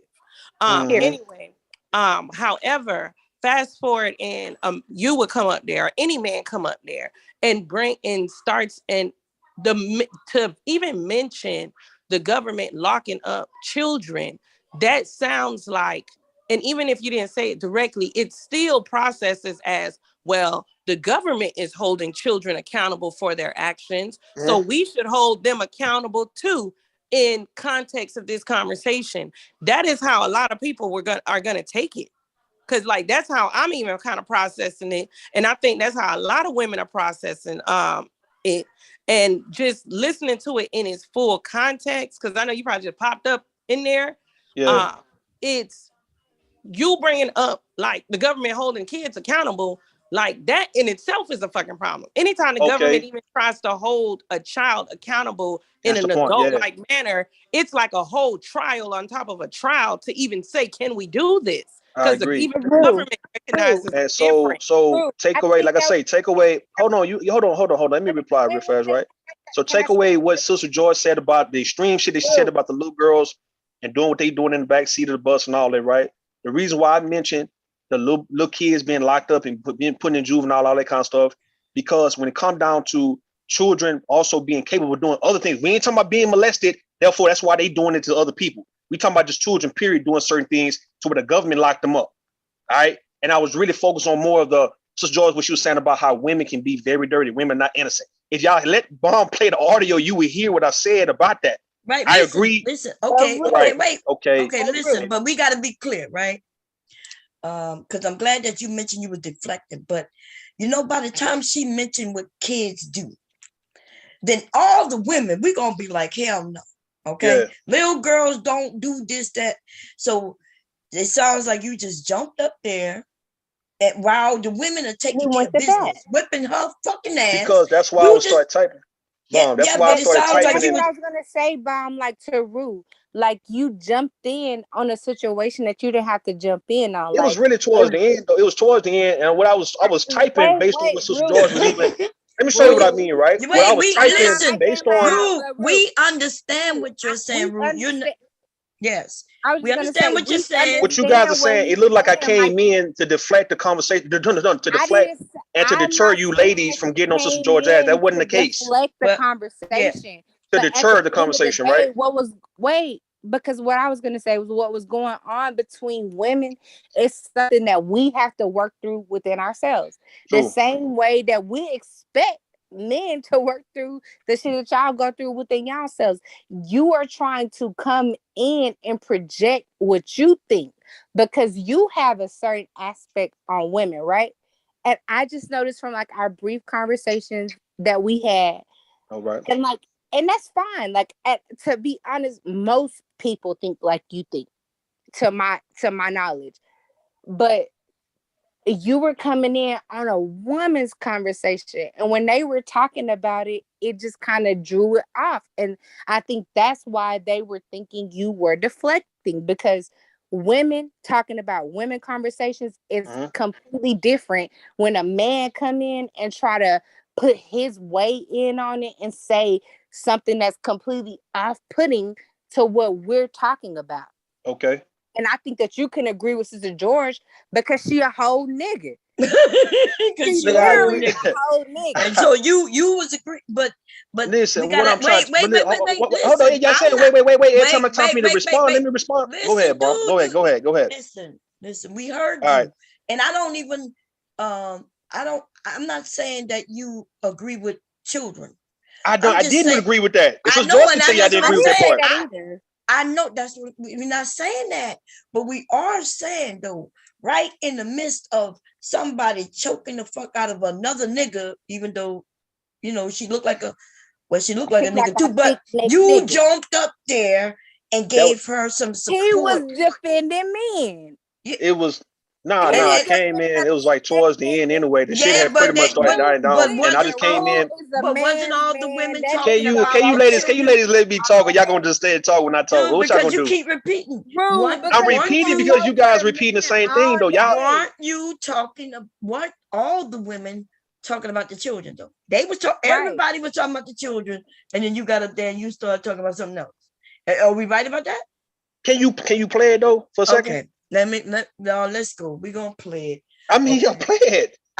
Here we go. Fair use. All right. Okay. Fair use. That's what I like. But see, that's what I like about them though. It's but like I'm not going to be judgmental towards that group anymore, because there are some women in that group that are actually good and decent women. I'm happy I was able to get you to look at it differently, Faith, because you are very conservative. That's why you be on my ass. Like, girl, what is you doing over there acting crazy like that? And girl, like, we couldn't be in the same city together. I get on your goddamn nerves. I'll be on your couch driving you fucking crazy. Like, what the fuck? You but it's listen, like, sex workers are the origin of the BWE movement. For a lot of people who don't know, they are the origin of the women who stepped. How far I gotta go till you start talking? I mean, you gotta just let it play out. I'm talking right when Black Manosphere get done. And I came up because they was pretty much done died down. They wouldn't even get on Sister George's ass like that, like they was in the beginning or in the middle. That's why I came up, because I would have stayed out of the shit if they were just really getting on her like that. It was like the last 20 minutes, Bomb. No, it's right there when I'm on. Eventually, when they get done talking about the sex workers. 20 minutes. Yeah. Now, when she gets done talking about sex workers, I'm gonna come in when Faith introduce me. Okay, here we go. Out and said, listen, this is what we gonna do. Men gonna do it anyway. Why not? And so they started from home. They not walking the streets, y'all. They not walking the corners. They are literally just doing little shit like dancing in front of a camera and letting men pay them to look sexy. And that's all Bomb was doing. Bomb wasn't fucking nobody. Bomb was just on camera being beautiful as Bomb, and men was paying her to be Bomb. So was Nosy Ho Live. So was shout out to Bossy Empress TV. So all of these women were just getting paid just to be them, just to be on camera. They ain't fucking nobody. They just sitting there on camera, and men pay for that. It's crazy, but it's real. It happens. So. All right. Well, shout out to all the sex workers out there. No hell and brimstone can take this. God bless. Rudamp is on the channel. What's up, Rudamp? Nah, first off, let me say, God bless all the hoes. Oh. Hey, that's it. That's it. Hey, shout out to them. Nah, but look, let me say this real quick, right? Because listen, man, I just want to just put my input on this one because I understood what Sister George was coming from. I mean, she said some things that was kind of, it was kind of extreme, but what she's pretty much was just saying, hey, women, we can't continue to keep on playing the game like women don't get out here and do crazy shit, right? Or even little girls, man. So I understand. Okay, so what do little girls do? Wait, Yeah, what do little girls do that's extreme? because he said women, even though little girls. Right. Yo, you gotta let it play, bomb, please. Wait. I thought you wanted to explain it. But what do that mean? Women and even though little girls. Take away the sex part. We talking about just kids being kids, man. We can't ignore what kids do sometimes. We take away the sex part. So I'm trying to take away the sex part. We were talking about sex acts and crazy things that women do in Sister All right, George. can we play the audio? Okay. Can we play the audio, please? Okay, let's get back to maybe he I say the explains same thing about little, but young men too. I did hear you say though that hey, she did say something too extreme. You did say that. Okay, keep going. You gonna hear more? Keep going. Okay. But the thing is, he said women do crazy things, and we can't even take it away from little girls. I did hear that too. So, but he's saying, but the thing he just said was like women too and little boys. So that was the same deflection. Like, yeah, women do it, but little girls and little boys. Like, come on now. He should say children, but he say he gonna explain it. We actually explain. He say it's more in this. Okay. I guess they're gonna explain it, right? I'm not. Go ahead. Okay, well, let me play it then. Okay. Women do want to protect their reputation and their image, right? It's certain things you don't want to be viewed as or labeled as. Cool. That's when you're talking to people who don't know you. Like, I think we've got to the point where we can actually have the real conversation without being disingenuous. I know me, I can tell you guys what men do, what men think about, the dirty shit, what niggas be plotting and scheming. And so when a woman do the same thing, why is that an issue? Rude, right, so in the case, nobody said that. Nobody said that. So the women are saying nobody said that. So you came up there and just changed the whole topic. Is that what you're saying? Bonk, you gotta let that play, boy. I swear. Listen, we got too many questions, dude. No, I'm saying though. I just want you to just play it. Then you gonna see. Like, can you? Oh Lord. Okay. He wants you to keep playing it because nobody was talking about that subject. Right. Yeah, I think he did say he was deflecting and he changed the topic. He did. I don't know why he won't just say it now and then it'd be over. But no, I'd rather for everybody to play it on you because you got it right here, Bob. Like, you got the audio. Now hold on, can at least get 5 minutes in or something, man. Okay, Rude, but I mean, I'm just saying, can y'all hear at least hear the part when I said that? Something really quick. Can you guys at least get to the point where I said that it was totally wrong? Can I say something really quick? Nah, hell nah. Not right now. Hey. Daniel, yeah, go ahead. I think that like maybe the tension that he had with other people that were in the sector that kind of like prompted him to like be on that rah-rah with them, like because maybe he understands other women in the sector and maybe they're saying things that like he knows that is not their character, and so he like, no, you're not gonna come up here and just say this about men. And he wanted to automatically defend men, but they were talking about children in that point. Wait, because I'm not saying that you were going towards the children. I'm saying that you came up to defend what you thought was being, you know what I'm saying, attacked. But what was being attacked was the kids. And so y'all were all missing each other when it came to the point by the time I came up there, they was beyond the kid part. They were talking about hoes and hoes winning. They were talking about other shit, man. I'm just y'all gotta play. You not listen. I mean, I don't understand why y'all don't want to let this play out, and then you guys can go based on what I said. We're gonna let it play, but don't act like I don't play, and then we ask questions and answer. Oh no, I agree with you, but you gonna miss the. Go ahead, Bomb. You got it. Go ahead. Okay. So, hey, hold on, real quick, Bomb. This channel, hey. I hit the link real quick because I think I speak for everybody in the chat when we say please play the tape. Everybody on the edge of their seat. I don't give a fuck about what they say in the chat. We want to hear the tape. Come telling me, well, go listen to that bitch over there.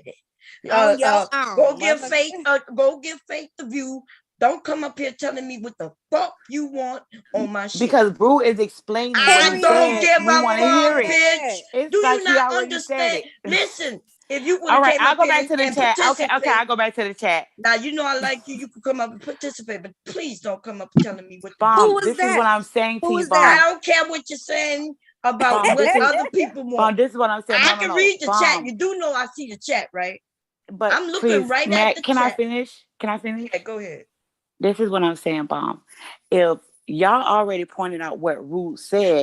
Listen. You but you ain't let me finish though. I know I didn't. I understand. But I just want to respectfully, Bomb. I just want to finish. Okay, go ahead. We want to hear. We don't care. Listen, stop telling me what you want. That's all. Now you can talk. Don't tell me what you want. Though I already told you. We hear what Ruth said from what Ruth said.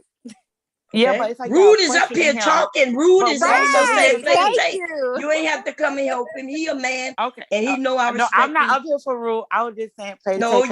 You are licking on Rude's I'm going back to the chat. I've been seeing you in the chat lick on this nigga's balls. That's not true. I got true. his balls in my hands right now, though. Stop licking on him. Bye, China. Bye, China. Damn, Rude is handling it. He's like, play the tape. Rude got them heavy nuts. God damn, Rude, what's up?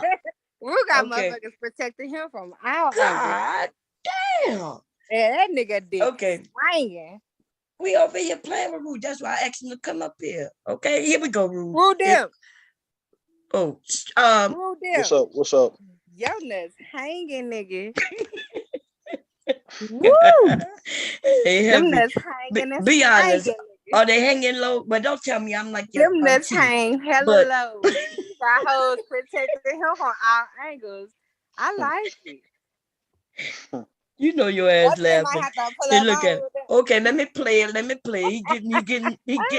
He say play the tape bomb. Okay, here we go. God damn. Anybody else want to come up and tell me what y'all want in the chat? Anybody else? Okay, thank you.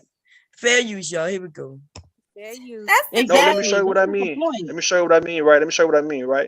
All right. In the case of what Sister George was saying, look, all right. Everything that a woman do is not coerced or forced by somebody else.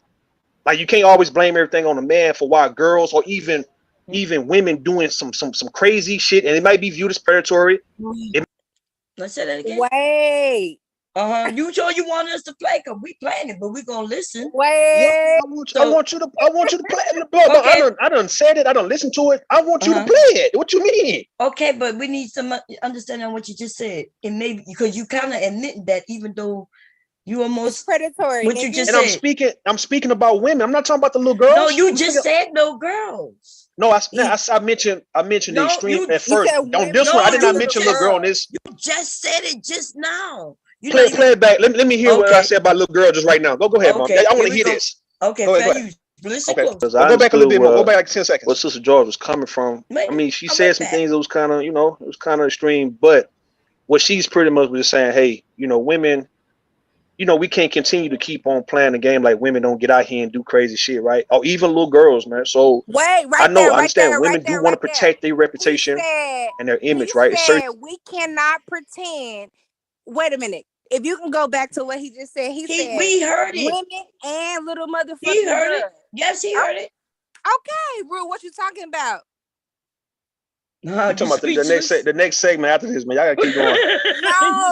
That's the first. That's when I first. She just replayed when I first came on the panel. Now, right, but what you said was what you said. Whether you just came on the panel or whether you was at that you guys said that already like 5 minutes ago when I first said that. I included little girls let's keep going. But Rue, you said women and little girls. I said that's the first time I came up. That's when she just replayed the first time I came up. Okay. It's not the second time I said it though. Like listen. No. I was just saying because you said play it back, so she played it back. Listen, I'm not gonna do this, right? Once I say stop, let me start. Do what I'm gonna do. Okay. Certain things you don't want to be viewed as or labeled as, cool. That's when you're talking to people who don't know you. Like I think we've got to the point where we can actually have the real conversation without being disingenuous. I know me, I can tell you guys what men do, what men think about, the dirty shit, what niggas be plotting and scheming. And so when a woman do the same thing, why is that an issue? Rude, right, so in the case, nobody said that. Nobody said that. That's the No, let me show you what I mean. Let me show you what I mean, right? Let me show you what I mean, right?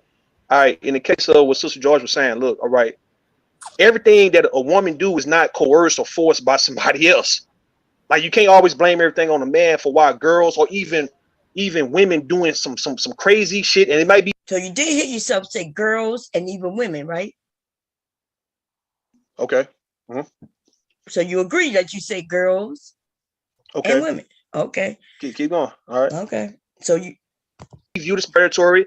It might be something that she did on her own accord, right? So it's easy for women to say, "Oh, I'm gonna keep going," because you said predatory. Okay. Oh, yo, if a little girl was doing this, it's because it was there. Okay, for the most part. Oh no. Now you just heard you say a little girl again, right? Right. Oh, keep going. Keep going. Okay, but we right. So you are literally saying girls. You saying women and girls. You keep saying women and girls. I'm just talking about female. I'm talking about really female. I'm talking about females for the most part, right? No, but you're saying yeah, of course, because females are little girls and women. But the part also when you hear me mention that if it come down to a little girl doing something like what Sister Joy said, that she was damn sure molested for the reason why she's doing that, right? But so I'm not even if I'm mentioning little girls, I'm not talking about the little girls doing sexual acts on people. I'm talking about just children and also people just doing things and you think they won't ever do it. So we're not talking about sex. If you guys can take the sex off of it, just look at just kids and also teenagers and also grown people just doing certain things. Even if we take the sex out of it, you just keep saying girls and women. And girls. I'm mentioning females. You're right. Right. Females. So girls and so there's no. You're not talking about children because children include boys and girls. So you're just talking about girls. So boys don't. So boys not doing nothing. So you just boys. Yeah, I can tell you, boys doing a whole lot of shit. Facts. Okay, but when you say predatory, you made it seem like little girls might be doing some predatory shit that she got something to do with. Like, Bomb, Rue, do you understand how it sounds like when you're hearing it back and when we're giving you the commentary? Do you understand how it sounds to women? When you're I understand exactly what you're saying. Yeah, that's the reason why I said we at this point, we can just speak on the truth about certain things, right? Without, I guess, being alarmist. Now, listen, without being alarmist when it comes to this type of shit, right? So, listen, I am not excusing what Sister Joy said about the little girl doing what she's doing in the back of the school bus. And I don't think that you are, but I'm saying, like, from your words, from what we're hearing, from the stream, because this is my first time hearing it. Can you understand how it sounds from your mouth, from our ears to what we're I know exactly how it sounds from my mouth to you guys' ears. Exactly. That's why I'm up here. That's why I'm not running from the shit. I would have been ran. I didn't say that you ran from. No, I hear you know what I'm saying though. I know exactly how it would sound to a lot of people who just first now hearing it. It's not even just to a lot of people, because you know how it sounds to men, right? Because to men, you've had this conversation. To people, period. So not to folks, period. Right? Because you said a lot of times men don't hear it the same way that women hear it. But from women, how we're hearing it, it sounds weird. Okay. All right. You understand that? And so and you know why we saying this? Because I know you're not gonna run from nothing, right? But Black Manosphere, what she was saying, now like we could hear what she heard, when she that's said, why she left. And that's why she left, because I don't know why she thought I would just like be like, oh, you like goddamn. Mom, I don't know Manosphere, because like y'all know her way many years before I do. I think that, like, from what I can say, and y'all can tell me if I'm wrong, but like I think that she's a woman's woman. And like there are men who are men's men. So I think that, like, from her perspective, like she was coming from, like, she didn't want to hear nobody talking about children the way children were being talked about. And so she left. Like the reason, like, she didn't join with Cynthia G when she was talking about a book. But don't bring up other people's names. Come on now. Yeah, I'm sorry. I don't know, y'all. I don't know the history, but she wasn't talking about abort black male babies, because like she had a strong connection with children, so she didn't want to speak on that. She talked about tubal ligation. She talked about other resources and ways for women to be able to get, some type of fertility method where you didn't have to have kids. So I think that's why she left. I don't know. I'm just speaking. I've been on this sector for maybe less than a we're year. gonna stop So I'm assuming. talking about I think she Manosphere was coming from. I don't think she was coming from like she was running from Rude. I think she no. I don't think she was running from Rude. I think she thought that I was just gonna automatically just believe what Rude said. Now, but why she loves Bomb? Huh? She loves Bomb. Like she, but she knows that I love Rude. You know. Oh, okay. That don't mean that do not mean that Rude can't be wrong or right. It can be. He disagree with me in some things. I disagree with him in some things. I don't know why she thought I would just be like. So we listening to it, and I understand what Rude is saying. Rude, you know, he didn't hear himself saying certain things. Rude sound like my but cousin. now he listening to it. I understand him. I'm listening to it, but I'm not speaking on children when they doing sexual stuff. I was speaking on folks being capable of doing things. So I understood where Sister Joy was coming from in that regard. Now, what she said about the 10-year-old girl, you guys gonna hear what I said about that part. If you could just play it, you hear it. We're gonna get to it. Okay. But I just want you to know that though remember right before you came up, Manosphere was talking about sex work, sex. True. So, and then when you come up right after that, you start speaking. So you got to understand everybody's mind is on the sex. Right. Oh, okay. So that's all I'm saying. Okay. But we're going to continue going. Hey, I'm not disagreeing with y'all. I hope I'm not coming off as. Oh, no, you're not. No, you're not. Okay. Okay. So everything good. Let's go. We talking about women, children. We talking about all that. We talking about female. We talking about female, males. We talking about everything, right? We can't keep blaming somebody. Listen, what I'm saying. You can't just keep blaming something else for why somebody's doing something. Now, for the most part, you ladies, can you? It's a part I'm saying. They play this part right here, Bump. Please, come on, right here. All right. If a little girl, going around doing all that, she been molested, man. What about if a grown woman kill a man? What if a grown woman selling dope? What about a grown woman who's finessing and jugging niggas? What about that, right? Setting up niggas, plotting on niggas, right? So is some other man coercing or making her do that shit? No, some women are doing that shit because a lot of women are grimy in the motherfucker when they do shit. So I'm saying, like, when it comes, no.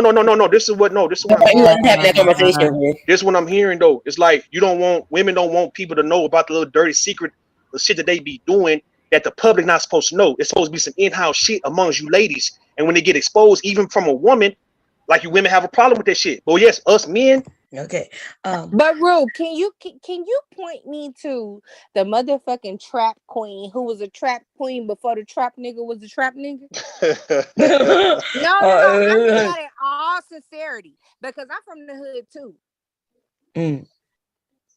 And then when he said that women are keeping secrets, really is mostly men who keeping secrets. Where's this woman who keeping all these secrets all by herself? Right. Thank you. And I really want to know where's the trap woman who started the trap before the trap was the trap. They say Griselda Blanco, Jamaica Thompson, Thelma Wright.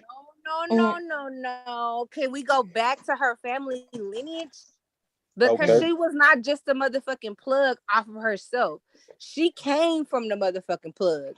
And that's why she had the lines and the hookups that she had. Let's not use Griselda Blanco as the motherfucking she started all by herself, man. No, she did not. She absolutely did not. Okay.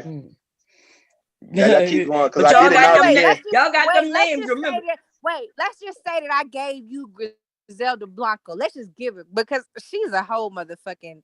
I fucking love Griselda Blanco. So let's go with her. She was a self-made woman. Who is it besides her? Wait, where's she from though? Is that Colombia? The one Colombia. Yeah, I think Colombia. Oh, okay. Colombiana. So wait, let's go outside of Griselda Blanco. Who else? Ru? Is she black? You talking about she's Mexican. She's Colombian. You talking about women committing crimes, just committing crimes, like whether they scamming, let's fraud. Just go to the hierarchy of where crime comes from. Because what you said was men are not making women do this, and this is their third crime. Saying that. Wait. Let me finish this, okay? And then you can obliterate me if I'm wrong, okay?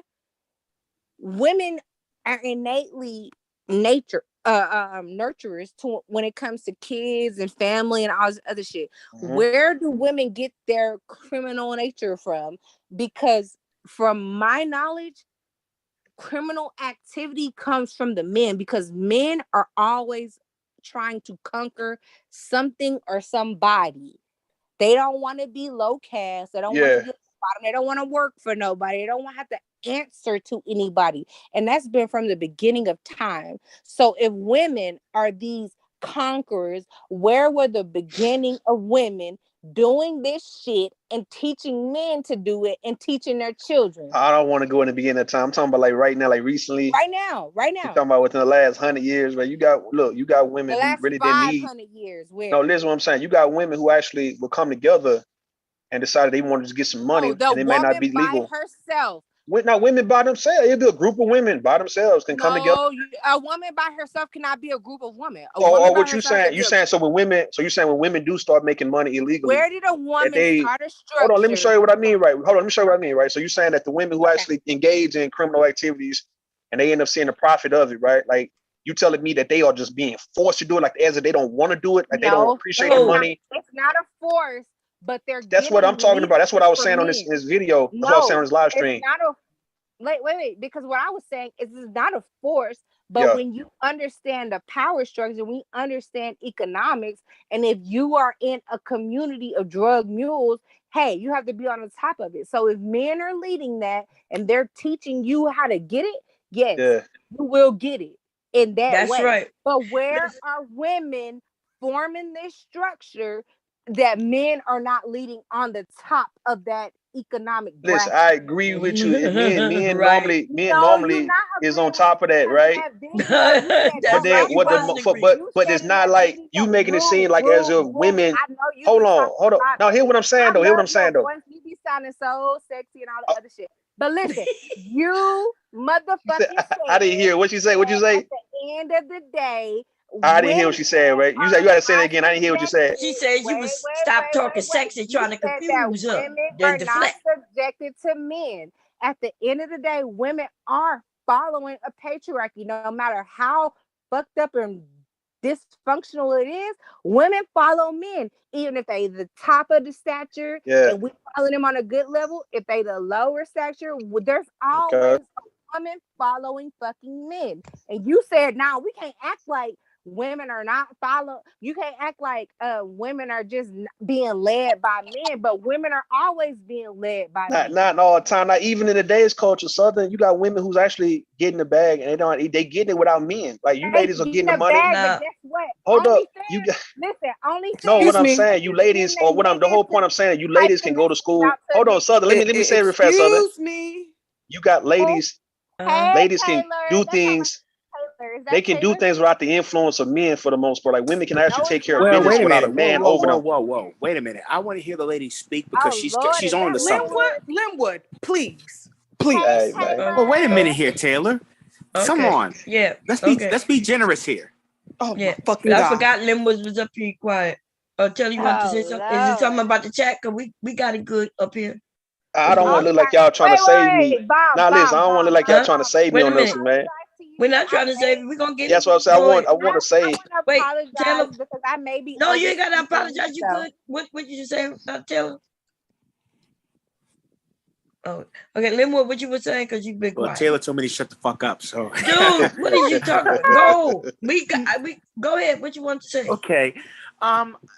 She's correct that women are under the patriarchy, and the patriarchy that they're under is white male patriarchy, which sets the standards for how women are supposed to look.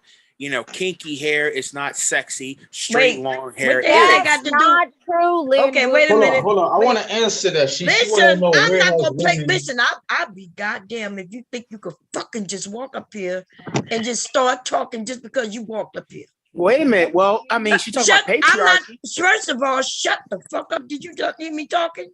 Yes, ma'am. Okay, so first of all, I don't know why you talk about no hair. Listen, stick to this fucking topic. Because we already thrown off the topic already.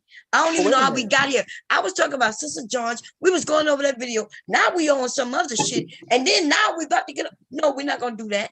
Well, I'm sorry, Bomb. She brought up, sorry. Shut the fuck up. She brought up the patriarchy. Listen. So I was like, okay. She didn't even use the word patriarchy.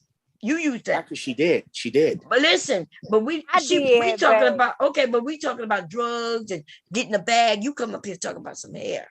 Please, that was me and Ruth talking about drugs in the bag. So I don't know what Lynn was talking about. I know that's what I'm talking about. When she brought up when the man brought up the just because somebody bring up a word does not mean you could go take that one word and drive it into a whole nother area.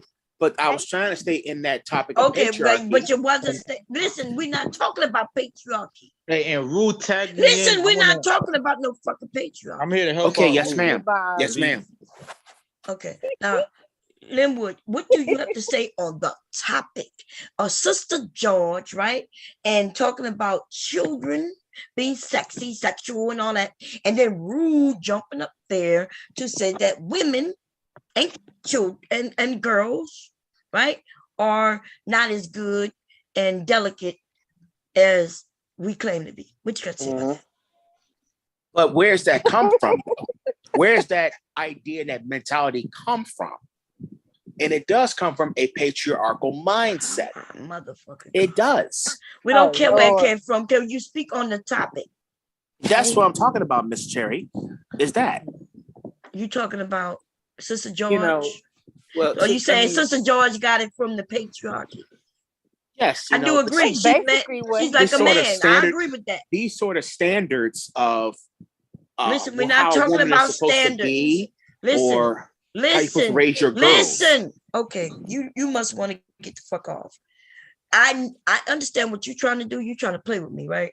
I told you what the topic is. If you've been here for a while, you know what the topic is. Now I understand how you can attach what you want to talk about to what we're talking about, but no, you're going to talk about what we're talking about. Just because the word patriarchy was brought up does not mean we're now talking about patriarchy. Thank you. We're talking about Sister George, or now George, right? Talking about children being sexy, sexual, and asking for it, wanting it, sucking dick on buses. And then if we went into Rude kind of agreeing with her, but not really agreeing with her. Not with the sexy part, not the 10-year-old being sexy or doing sexual acts, not that part, but agreeing with Sister the George was saying about manipulation of women. Even girls, teenage girls and women are not as innocent as people want them to believe. That's all it was, right? So take this sex part out, man. Agreeing I'm with standing. The manipulation of women. Yeah, exactly. I agree with that part. When it comes to females, yes, exactly. Okay. Now, Linwood, you got anything for me on that? I'm just listening, my dear lady. Okay, there you go. Okay, Zab, where you at? Zab left? Oh. Okay. He realized I wasn't playing. I'm not playing tonight, okay? We're trying to get this. I want to get through this because this shit is not no joke, right? If we got men agreeing or women agreeing with this bullshit, right, that Sister George put out there, that means we have a real problem. Because Terry, can I apologize? Like if I listen, I'm not gonna do this with you no more. You done tried to apologize. I keep saying you ain't got to apologize. Listen, I'm not gonna do this. Do what? I don't want to listen to no apologies. You don't owe us no apology. Would you listen? Because I wasn't trying to talk to somebody. Okay, but then now while I'm talking, you cut me off to apologize for something you did before. Can we just stop and just stick with the topic? Yeah, but you weren't talking, so I just want to interject. I actually was talking to you. I was talking to you. Say, hey, Bomb, can I just apologize? Okay, just don't apologize. Now, what you want to say? You can say, go ahead. But no, I'm not apologizing anymore. I already said what I wanted to say. So okay, now go ahead. What you want to say? I just said I'm not apologizing anymore. I said, let's go. Okay, you ain't nothing else you want to say besides the apology? That's literally what I wanted to say. I don't know if you okay, go ahead. Taylor, you want to add anything? No, I didn't hear the part where Rude was agreeing with Sister George. I didn't hear that part. So okay. Yeah. No, what you heard? Did you hear it? Because maybe you didn't hear him. Did you hear it? Because maybe you saw it from a different point of view. That's okay. Go ahead. Well, no, I didn't hear the part. I didn't even hear Rude get on the panel yet. That's what I'm saying. Oh, okay. I see what you're saying. Okay. Yeah, Rude saying, look, although I came in on the woman's topic and jumped up there, bam, and he said I wasn't talking about what they were talking about. he said I deflected and wanted to talk about what he wanted to talk about. But he was saying that women aren't as delicate as we portray sometimes. And I think we all can agree with that. There are some women out here, like Sister George herself. She's a prime example of a butch ass bitch being butch, right? Very capable. Right? We with you, baby. We agree. Nah, that's it. Like I say, I wasn't co-signing what she said about the little girls doing sexual acts. That's all I was saying. Other than that, yeah, I stand on the fact that what she said, she was making a point of women are not as innocent, and that's it. But she did go to the extreme to where she talked about the little girl, and I was like, nah, don't co-sign that. Yeah, a little girl who's doing that, she was definitely abused by somebody, and she got them from somewhere else for why she's doing that. Take it off the table. Innocent. Nah. And that's why I mentioned the whole juvenile system, is because the government knows that children are not innocent like that when it comes to them being able to commit certain crimes. Now, take the sex out. We're talking about take the sex out. I want y'all to just always take the sexual abuse part out to where you focus on a kid maybe stealing, a kid robbing, you got a kid committing murder. All right, then the government knows that. Take away the sex part. Okay, so yeah. Okay. So I want you ladies to understand. And I said it again, Bon, if you play it, I say it again. No. If you play it some more, you will hear me say it again that any little girl who's out there doing all that, she was definitely molested, abused. She got there from somewhere. She's not doing that on her own accord. Not like that. At no 10. I agree. So y'all play it. You got to play it. If y'all play it, let me say it. Then okay. Then you said it a couple of times already. I just said it some more. All right, go ahead. Okay, go ahead. You said it when you first got up there, and that's when I said, "Yep, you said it." But you want to hear yourself say some more? Because you keep every time I keep hitting play. Every time I hit play, you dig yourself in by saying girls. You keep saying women and girls. You rarely ever say children, and and I haven't heard you say. I mean, because I can speak on because no. The reason I'm just speaking on what she was with Sister George talking about the women and females, like girls and women. I can speak on boys and men. I can speak. If you want me to speak on that now, I can tell you exactly what teenage boys do, what little boys do, what grown men do. I always talk about that. But I know you do. And women. But you're not addressing them as girls or as children. Say girls and females. Because that's what Sister George was talking about, the women, the female gender. She was talking about that. She wasn't talking about everybody. I get what you were saying, but I'm just saying the optics of it and what you were saying. The optics of it is, if she was mentioning like children, I would have came up there and said children, but she mentioned women and girls, and she went to the extreme with the little girl. No, she said little girls. Yeah, that's what I said. Little girl.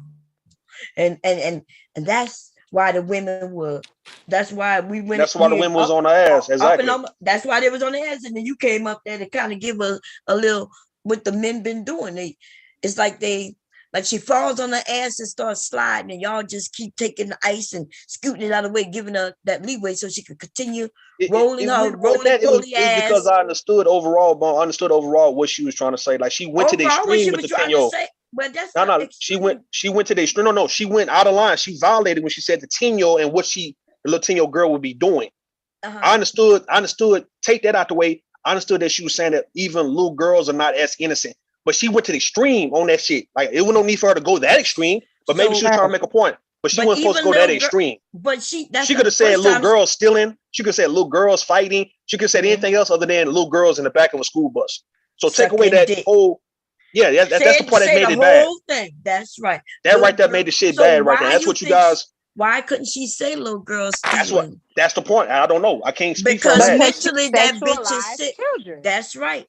And you know why? Because these men have been sexualized children. You know that in the Manosphere, these men have been saying it's her fault. Look how she dressed. That polite thing. Remember, we was up here for hours on that polite thing. Everybody around this space in the Manosphere space was blaming the mother and the child. Yeah. Remember that? She is a Manosphere. So her talking points is just like that. That's her. Okay. So you trying to say she's extreme. She is extreme, but that is her, right? To her, that's normal. She believed in what she's saying. She said it multiple times. And that's why we own her. Okay. And that's why the shit with Kevin Samuels when he said, should the woman agree with her daughter that she was being watched or touched when she came out the shower, and then she was like, oh yeah, of course you should definitely investigate it. You shouldn't trust your child. No, you should just investigate that woman it. Every mother, every mother. I said it in faith chat. I said in the faith chat. Every parent should believe their kid exactly, unless their kid become a liar and he lying on people for no reason. But why? But we talking about if your. That's what I'm saying. The kid have no reason to lie to you at all. To where they but some kids will do that because they don't like the person and they want that person. That's what I'm saying. Linwood. Hear what I'm saying, Linwood.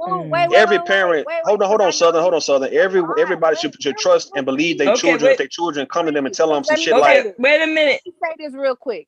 What's up? Because if you put a child in a situation where they learn how to lie, they will become liars. If you're a truthful like person, Sister George, you mean? Always tell your child to tell the truth. Do not lie. No matter if you go to the store and you want some candy, don't put that shit in your pocket. If you lie, you're gonna get in trouble for it. So that's what I'm saying. But that don't always work. That we not gonna act like that always work. That doesn't. No, if kids get to the point where they learn how to lie, hold up. When kids become good liars, right? When they become good liars, now if you want to talk about investigating, that's different compared to your kid is always telling you the truth, and your kid come and tell you that somebody was molesting them or touched them. You definitely supposed to believe your children. Each other. And we can't even hear you, Shorty. I know you keep talking over each other. Southerner, you keep trying to talk when other people talk. I was talking, and no, he was talking. Listen, y'all keep what I was saying. We couldn't even hear what you were saying though, because because I didn't finish. Okay, so that's why I'm trying to slow everybody down. Okay, y'all, we got it because we can't hear Southern and Rude. You loud as fuck. Okay, let's finish this. Go ahead, Southern. Go ahead. What you were saying? I was just saying, children innately are not liars. They don't come out lying and saying, "Oh, well, somebody did this to me or somebody did that to me." You can be put in a situation where, hey, you may have done something that is wrong, and then you will lie about it.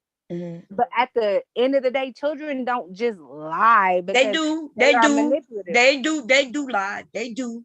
And you ain't got to teach. My grandson is 2. If I ask him, is he poopy? And he know he poopy, he'll tell me no. So yes, a child, just because it's something he don't want to do, like he don't like getting changed, yes, they will lie. Okay. So yes, and nobody taught him to lie. He's 2. We ain't never taught him to lie. He don't want to be changed. He don't want his butt changed. But Miss Cherry, when children lie of that magnitude, that's completely different. But okay, what magnitude? I mean, when children lie about something of that magnitude, that's small. Yeah, a magnitude. What magnitude? Extremely but serious. It's still a lie. You do know it's still a lie, right? But he's 2. The baby is 2. So the baby, And isn't he lying? Or y'all, see, this is the thing. Y'all purposely being obtuse. Yes. It's not. I mean, okay, because I wouldn't believe a 2-year-old baby be lying, because kids are innocent. And yet I'm telling you that my grandson is 2 and he lies. He don't lie about everything. But yes, if he break a toy, if he took the candy, right? And I'm like, Ricky, did you take that candy? No. But if he said somebody was watching him or touched him, would you believe him? Oh yes, goddamn right. But my point is that you said that no kids don't lie. I didn't say that. Yes, that is exactly what you said. That's the only reason I brought that up. Okay, so what? Ma'am, don't be respectful to the host. I said it wrong. I was talking about kids purposely lying about sexual fucking encounters they never fucking accounted in their lives. Okay, I agree with that. Especially depending on how young they are. But it depends. Now we're talking a little older. Listen, we can't say that they know that people don't lie, right? And we can't even say that you only lie because you was taught to lie.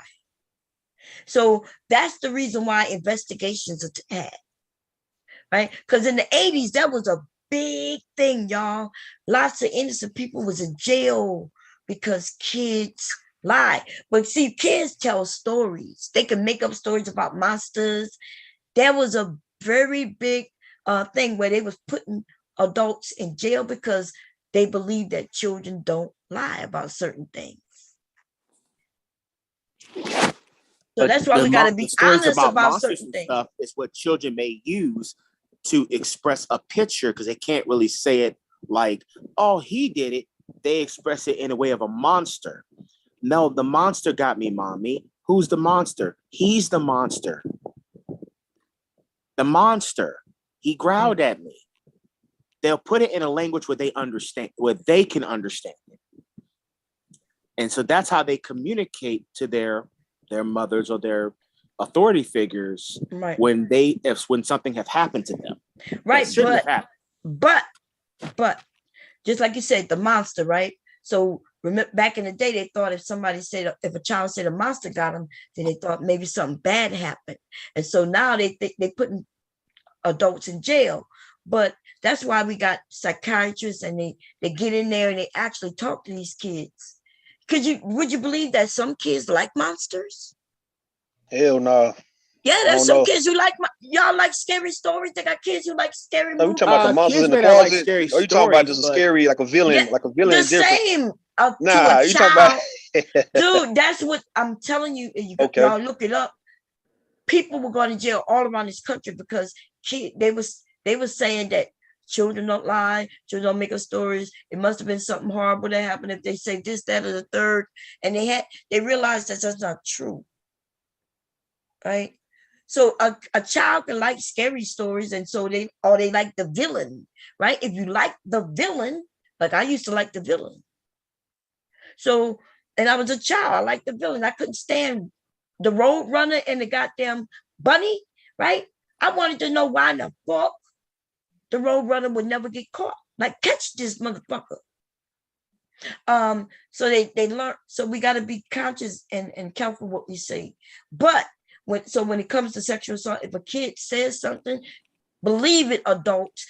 Give it to the authorities and let them do their part.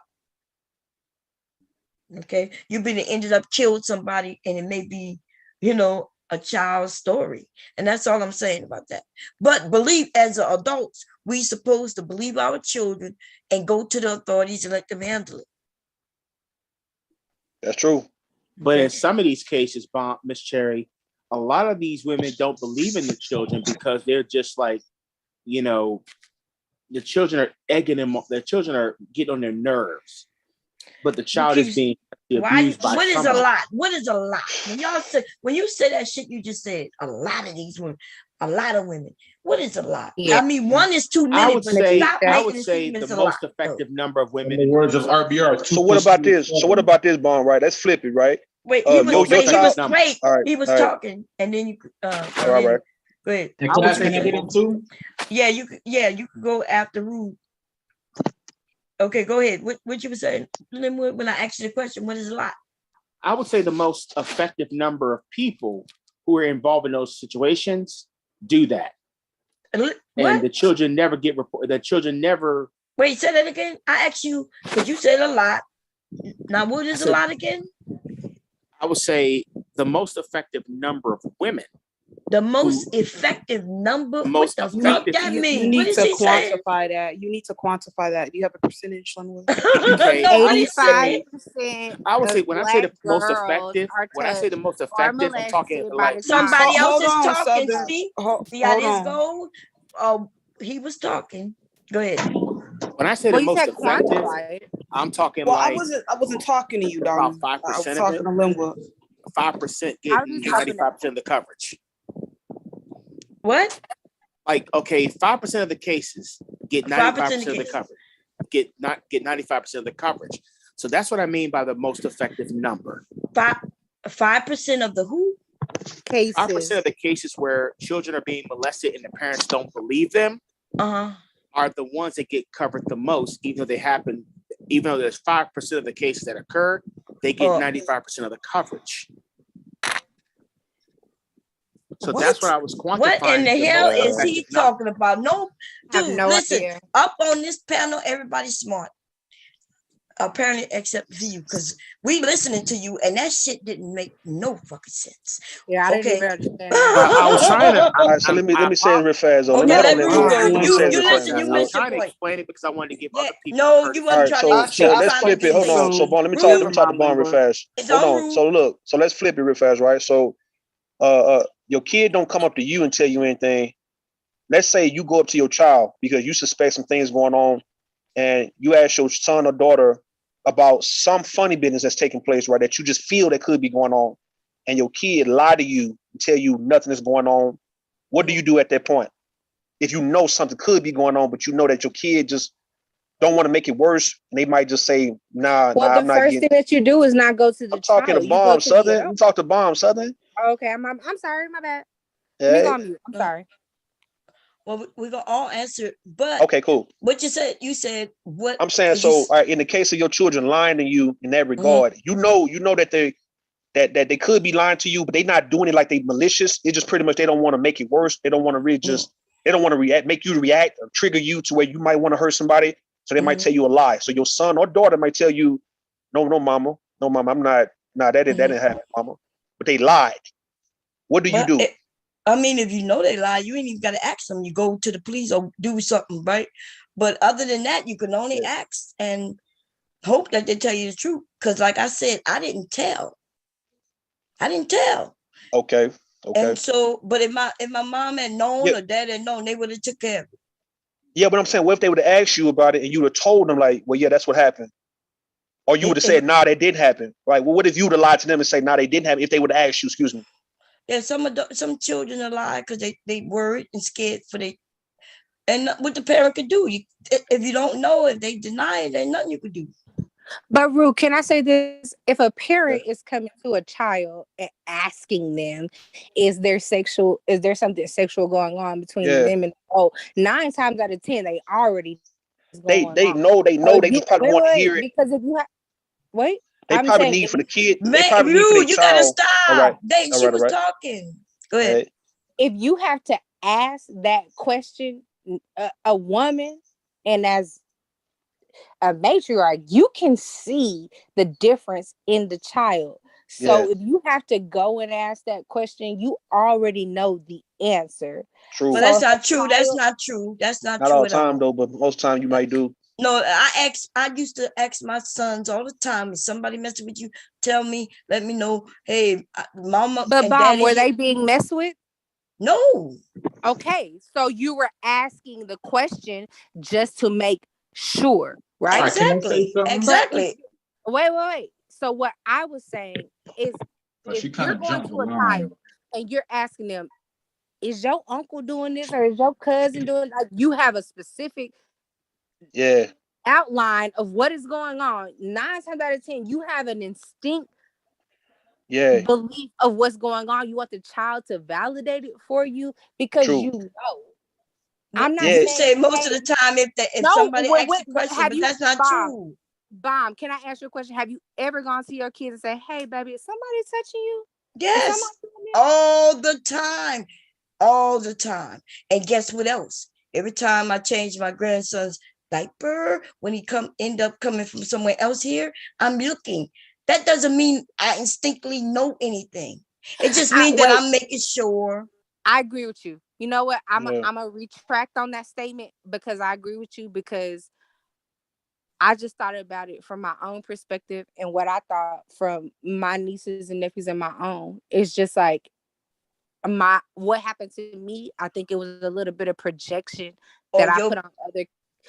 Not even that I put it on there, but just that I wanted to protect them from anything happening. I've never had to ask them that question, but I've always been hyper vigilant on if something is happening.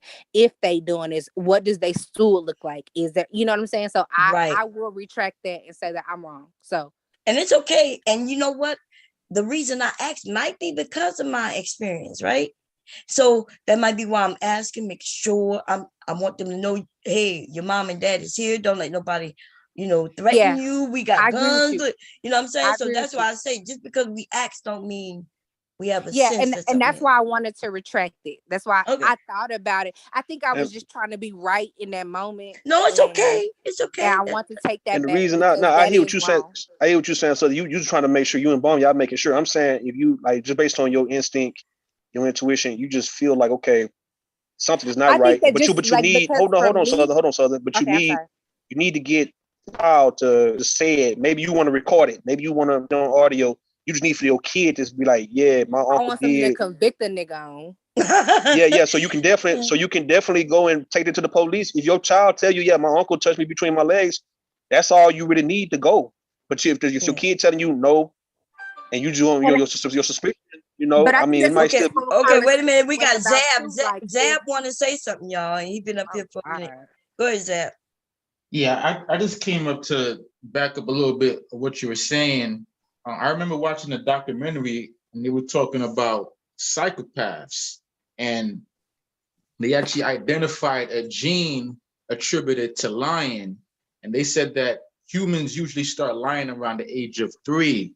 And the reason for that is back in the day when, we had to deal with predators or deal with, just surviving out in the wild. It was part of our problem solving mechanism. Now, they don't know why children would just lie, but it's not really something that could be taught. It's just something that we develop as our minds start to develop. And you could refer to it if you just go to the, because I was just looking it up too as I was speaking. You go to the psychology website, you'll see what I'm saying, that everything I'm saying is facts. But they right now, they actually did identify a gene attributed to lying, and it's called the warrior gene. And it's prevalent. But when they attribute that gene, is it to white people or is it to black people? Because at the end Is of the it day, more about survival if mechanism? you go back millions of years, how long can you attribute that gene? Was it when white people started saying it? Because you love RBR, you love his 4 million years of black DNA. So how long can they attribute that gene? Well, it's a gene that all Homo sapiens have. That includes. But how long? Oh my God. Lord, we got all. Listen, we're not doing this. We're not doing this. I'm just saying. Yeah, but that's off the topic, and I don't care what RBR says. I'm not doing this. Okay, so we was talking about the children and lying. We got off topic even with that, but yes, children do lie. Adults lie. We all lie. I've lied, unless y'all telling me y'all ain't never lied when y'all was a kid, because shit. if somebody broke something, I would just love to say that it doesn't have to be taught. It's just one of them natural. No, I agree with you. Well, I would like you to play the video because I actually like to hear what this woman actually said. Yeah, there you go. Okay. What lady? Oh, you didn't hear what she said? No, I hear what she said. Okay. Anyway, Rude, are we good? Are you done? Because I think Rude got off the panel. Yeah, Rude's gone. Yeah. Oh, okay, cool. Okay, so anyway, Rude is rude, y'all. I think like he said, when he got up there, he deflected a little bit and he talked about what he wanted to talk about, but everybody else was talking about sex, and he said, look, I wasn't touching on the sex part. Do we all agree with that? Because yes, that's what I think. I don't think he good old-fashioned Texan.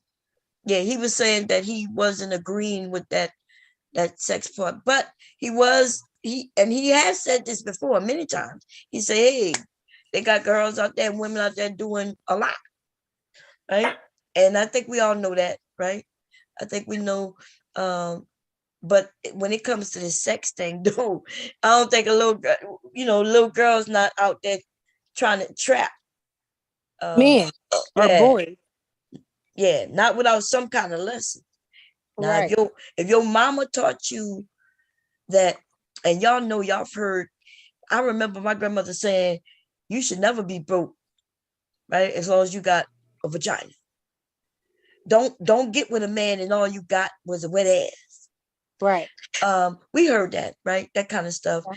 But they got some women who mothers took it even a little farther, where they saw their mothers using their sex and sexuality to get money and get things from men. Well, if you live in a situation like that, there might be some little girls who realize, hey, I'm hungry and there's no reason for me to be hungry. Because look at them sick ass motherfuckers looking at me. I'm only 13 and I know that man down the street, he'll give me some money, right, to eat. And shelter. Instead of just giving her food and asking her, you good? No, he wants something in return. So listen, I think that was her inference for the women of the night. She was raised by women of the night, and being in like that type of culture, it taught her to be a savage. Mm-hmm. But not you. right? I'm not talking to you, but I want her to know that not everybody was It's raised like like that, right? And even the women, there are some women who was raised that way and they still not that way. They said, I'm not being like that. I don't want to be like my mom was. They saw it wasn't productive. It got them what they got, and that was what it was, and so they wanted more. That's right. And you don't really get much that way, especially if you're dealing with mainly black men. It's unfortunate, but they ain't got much to give. And that's why most prostitutes don't even go, or like women of the night, they don't go for black men. Like there's a huge disparity when it comes to like that side of the world in black men, because black men are known. I'm not even going to that because it's gonna go. No, you're right. No, I know where you're going with it. A lot of black men ain't trying to pay for that shit. No, that's a lie. They pay, but they don't want to pay. You know what I mean? They pay, but they want a gorilla pimp and make a bitch do what he wanted to do. It's not just black men; it's men. A black man is gonna try to finesse. They're gonna try to beat her ass into submission, and then at the end of the day, she gonna end up running away. That's why they got so. You gotta just deal with like an old white dude. Listen, I dude grew up in that culture too, but I'm not like that. I don't care for that shit. That shit was wrong. I see it as wrong. Wink, wink. She see it as like a way to like nest it, harness it, keep it in her back pocket until she got married, and then all of a sudden now she don't know nothing about it. That's y'all. That ain't me. That's y'all. Like she don't know nothing about it no more. It's just every other woman, but it's clearly who the fuck she is. She showed it. Right. Okay. We're gonna go back to the other video, but I'm gonna put the link, y'all, to in the chat. So if y'all want to go listen to the long stream, okay. Wait. Yo, people, I don't get why people come on here and just say the craziest shit. Like they don't know that the whole world is listening. Say what? Like the whole world is not listening? Like people come on YouTube and say the craziest shit. And hi guys, welcome back to another video. When y'all were playing that, I couldn't listen to that tape. That shit was just cringe worthy.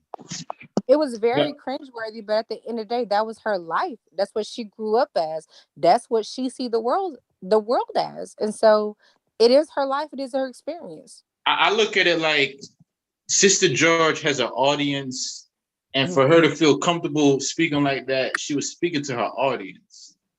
She's speaking to a group of men who hate women. So of course she's speaking to her audience. And that's even worse, right? That's that when y'all give her excuses, y'all be like, well, she's speaking to her audience and her audience, so she deserved but it's okay as long as she's speaking to her audience. This is Fate's. Y'all go make sure y'all support Fate.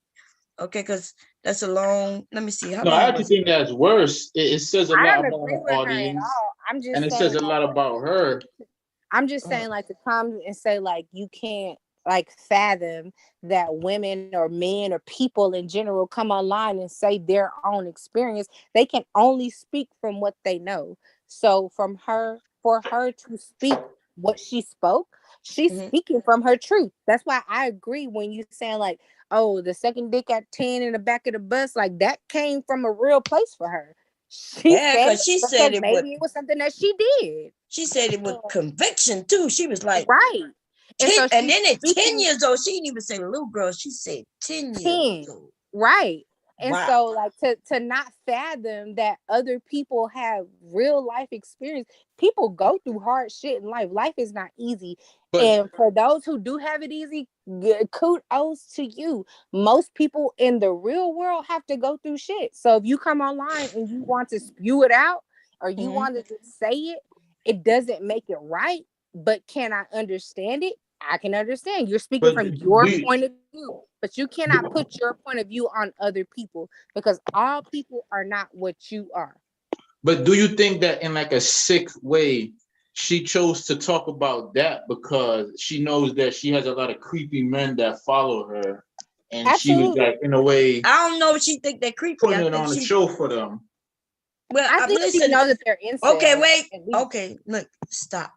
I'm not doing this. Fuck that bitch and fuck what show she putting on. It's a nasty show. It's a dangerous show. I don't give a fuck. Now listen, if you want to give her a reason for why she's doing it, so we can be like, oh, well, you know, she's over there making like y'all did with Kevin Samuels, right? And all that.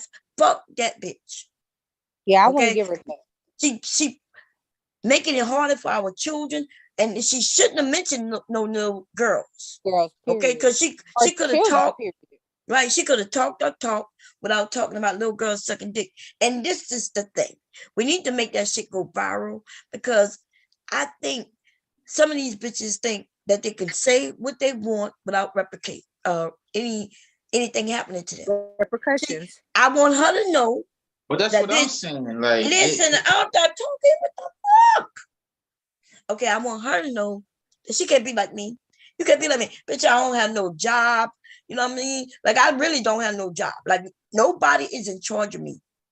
Okay? If I slip up and say the wrong motherfucking thing, people gonna come over. They may come over to my channel. And when they call me names, bitch, I'm gonna be in the chat calling them names again, bitch. I don't give a fuck. Right? But I would never talk about no children the way you do. Like, you are dirty, but you already said it. Let's listen to her, y'all. And then we're going to let's listen to what she had to say. Won't acknowledge the children that do lie. They're sucking dick on the bus at 10. Let's say it again. My thought process, that's all I want to do. I know you triggered because of the stuff with your husband. Most people won't acknowledge the children that do lie. They're sucking dick on the bus at 10. Been able to see it from both sides. Wow. My thought process, that's all I want to do. I know you triggered because of the stuff with your husband. Most people won't acknowledge the children that do lie. They're sucking dick on the bus at 10. Wow. They're sucking dick on the bus at 10. I don't know too many 10-year-olds doing that. But, I forget the name of the game. My husband mentioned it yesterday, right? When y'all was telling me what happened. But they would put lipstick on, and then they was having oral sex with the young boys. And this was in school. This happened quite a few years ago when my sons was in high school. I remember hearing about it, but they were not 10. Okay, they were not 10.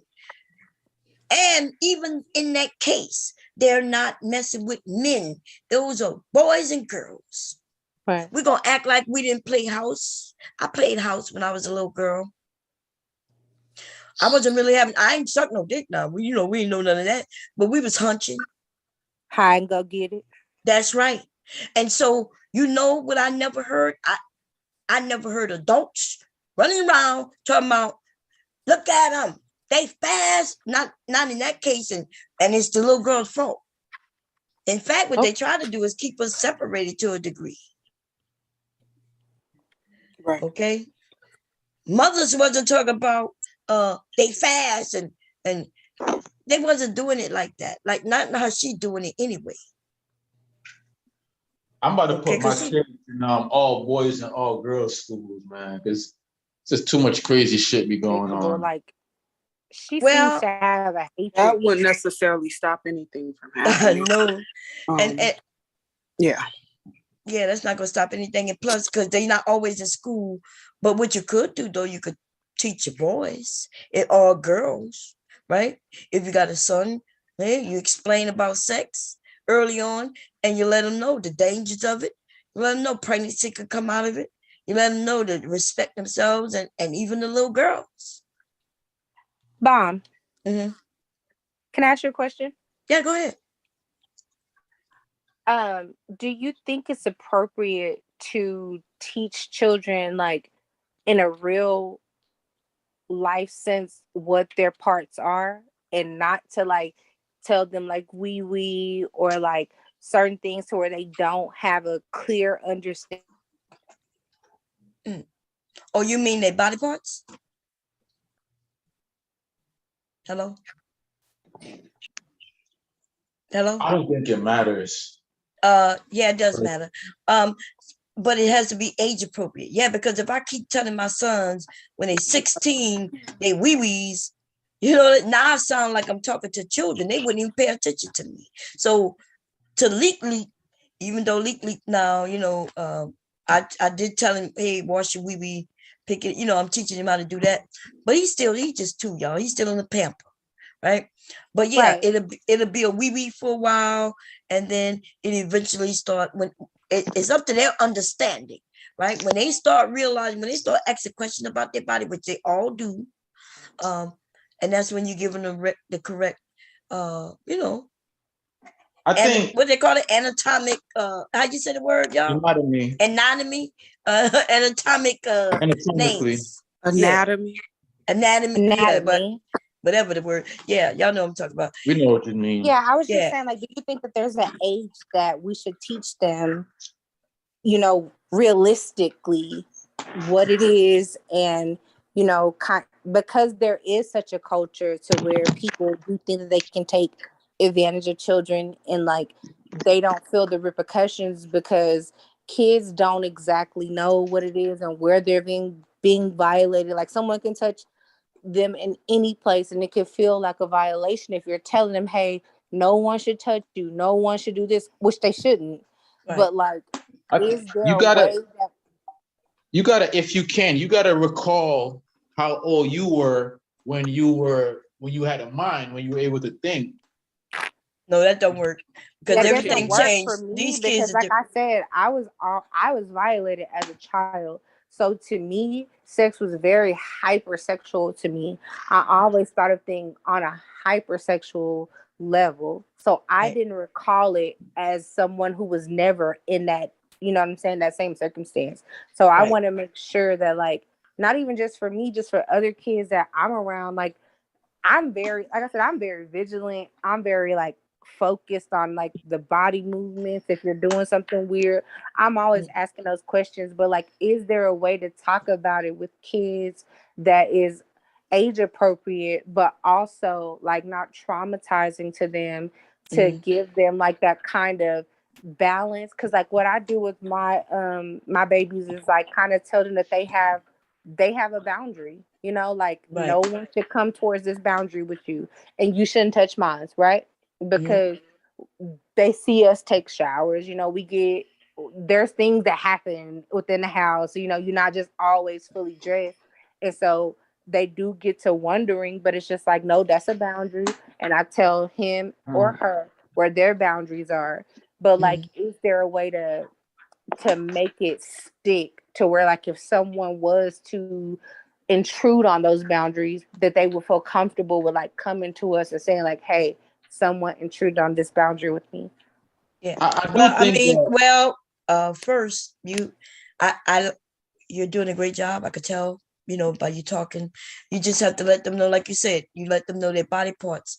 And I think the most important thing is when you let them know even their mother and father shouldn't be touching them. So, that drives the point home, because even if I'm not supposed to be touching them, then they know nobody supposed to be touching them. Yeah. Right. And so I was letting them know, look, even if me or your dad touch you, that's inappropriate and we should go to jail. Right. I let them know that's bad. Nobody touches you. Yeah.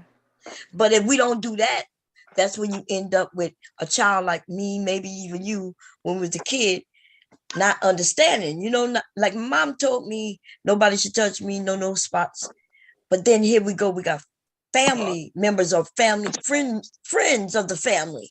And now it's confusing because should they be doing it? They tell them, hey, don't say nothing or you gonna get in trouble, or hey, you know what I'm saying? Like there's certain manipulations that adults, I think, from my own experience, put on kids. And so for me, I've been very hyper vigilant in making sure that like no one can get you in trouble with me. If anything happens to you, you can tell me. Like, and I don't want to, like, to me, I don't want to project my hurt on kids, because I don't want them to go through life like super terrified and worried if something's gonna happen. But then I don't want them to go through life struggling like somebody did do something to me and I can't tell nobody because nobody's gonna believe me. Right. It's hard. And when we gone through what we went through, it's hard. Because I remember I had to go and seek therapy, y'all, because I had gotten to where I was asking them, I remember asking every once in a while. I would ask them, and of course, I'm looking and paying attention, making sure they're not doing something, sexual, because then that'll be a sign too, right? Yeah. And then when they got a little older, and I got them in a boys and girls club, now they're around adults I don't know, and I'm like, hey, if somebody doing you something, whether it's a man or a woman, and then so it's good. And I noticed. I remember when my son said, Mom, we told you no. I think I had asked them all that week and on that one particular day. It's like in my mind, I felt like somebody was messing with him. Like that thing you said where you said you could kind of tell, but it's not true. It could be our mind. It could be in my mind. Right. Yeah. So in my mind, I just kept thinking, nah, somebody probably doing it and they not telling me. So I asked them again and again and again, and they were like, Mom, nobody's touching us. And let me tell you what came through my mind. I'm gonna tell y'all this. I never told nobody this except my therapist, right? When they told me that, my mind still didn't want to believe it, to where something came in my mind and say, check them. By now, my kids are like, I think they were like 13 and 11, right? And something told me to check them. And I was, in my mind, I shook that off. I was like, what the fuck am I thinking about right now? Yeah. The hell was I, like, how would I check them? Like, what the fuck am I thinking about? That's when I was like, oh my God. Like, even when they say, Mom, we told you, that told me I asked them too much. And now I'm in distress. See, I don't know why. Maybe because that was at that age when some shit happened to me too. Yeah. But I felt like, okay, this is going too far. I need to seek help. Yeah. And that's what I did. Like, I definitely have been in therapy for a long time. And like, I have, for myself, I think that it presents itself in like so many different ways in my life that I'm at a constant battle with it, because there's a certain level of trust when it comes to just people, period, because the people that harmed me were family. You know what I'm saying? So there's a barrier that goes up. And then when you have your own kids, and when you have nieces and nephews, and you have little people that literally cannot speak for themselves, and like, it's a defense mechanism to try to make sure that what happened to you doesn't happen to someone else. For me, that's how it shows up in my life. Like, I try to protect at all costs. Like, no matter what other people feel about me or how they think and view and see me, I don't want what happened to me to happen to anybody else, period. Nobody else. That's right. And that's why I think that's why I can't believe what that woman said. You know what I mean? Like, yeah, a lot of women have never experienced certain things. And trust me, y'all, be grateful. Be grateful that you didn't come across somebody so despicable who would use your... I have tears in my eyes, like, to this day about this, and like literally right now, because like, you can work through it, right? You can go through it, and you can have a family, you can have a husband, you can have all these things, and everything can be like great. But at the end of the day, certain things still touch your core. And when it comes to kids, that's the only thing that can like get me. When it comes to kids, because children are innocent, and I do understand children not being believed. And I understand that because I wasn't believed. I understand that because what happened to me didn't just happen to me. It wasn't like a first occurrence and I was just lying and making things up. Like, people knew what was going on. Women knew. That's some fucked. See, that your situation is even because you had the courage to tell. And I can't imagine somebody who's supposed... I didn't have to tell. My younger sister walked in the room and she saw it. Oh, and my God. She told. And when she told, I was brought into a room. They were brought into a room because it was two. They were brought into a room. They were asked questions. I was asked the same questions. They said whatever I said happened was what happened. And my dad was on his way from Waco to Dallas to handle the situation. And he got sent to jail and eventually sent to prison for what he was doing. So I never got that protection because everybody else around me was like, well, I don't know. She was walking around here. That whole fast the whole shit. Fucking see, that's the thing. That whole fast shit. Like, oh, she fast. Well, you don't know. God. And I was 13. Man, that's and I just want to say I'm sorry. I'm sorry that happened to you. There's a lot of women that has happened to. I'm sorry for every woman, because I can't even imagine telling my mom and dad and them not believing me. I just didn't have the courage or the understanding. Like I couldn't process. Like now when I tell a story, I'm a grown woman. You got to understand I'm a grown woman. I process what happened. Back then though, I didn't know how to process it. Yeah. Right. And you got caught, and it's almost like, so why did it? Was it somebody real close in the family where they just didn't? It was my aunt's husband's sons. Oh, so they and I wasn't the first person that they did that to in the probably family. Not even the last. Probably not even the last. And you know what happened to them? One of them ended up going to prison for sexual assault on children. The other one was paralyzed because he got shot in his legs. But he got exactly what he deserved. Right. And so it wasn't just me. Like, it wasn't just like, oh, you just making up this story just to be heard or seen. Like, I was a virgin. I wasn't worried about men. How old are you? Can I ask? How old are you? Can I ask? Are you in your 20s, 30s? What? I'm 30. I just turned 30. 30? And both of them are alive? One of them is in prison for life, and then the other one is paralyzed. Well, you ever felt like you deserve some type of justice? Because you are still young enough to go and put charges on their ass, How can I do that?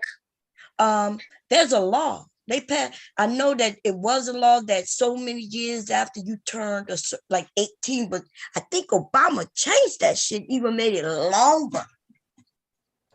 And sometimes but you know what's so crazy, Bob? I honestly feel like nobody will believe me.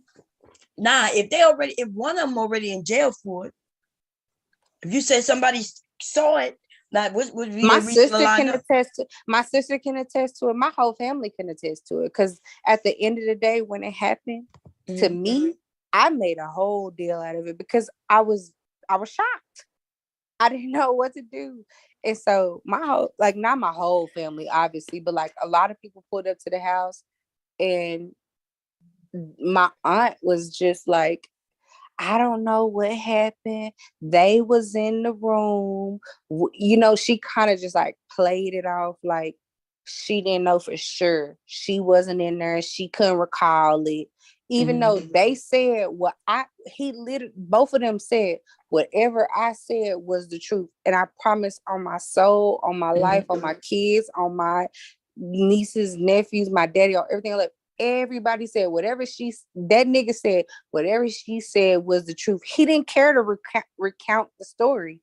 Even after I told so that's why they should have believed. They should have believed. But they didn't. They probably believed you, but didn't know what to do.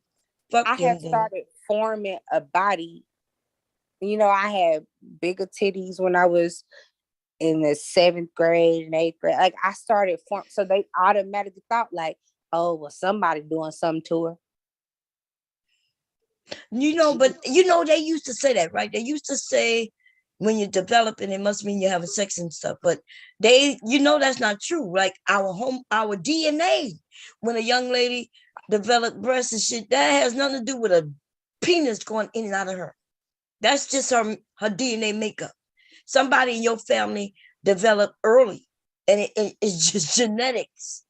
But I have heard that in the past when they was talking that bullshit. Ooh, look like she's spreading out. Somebody must be doing it.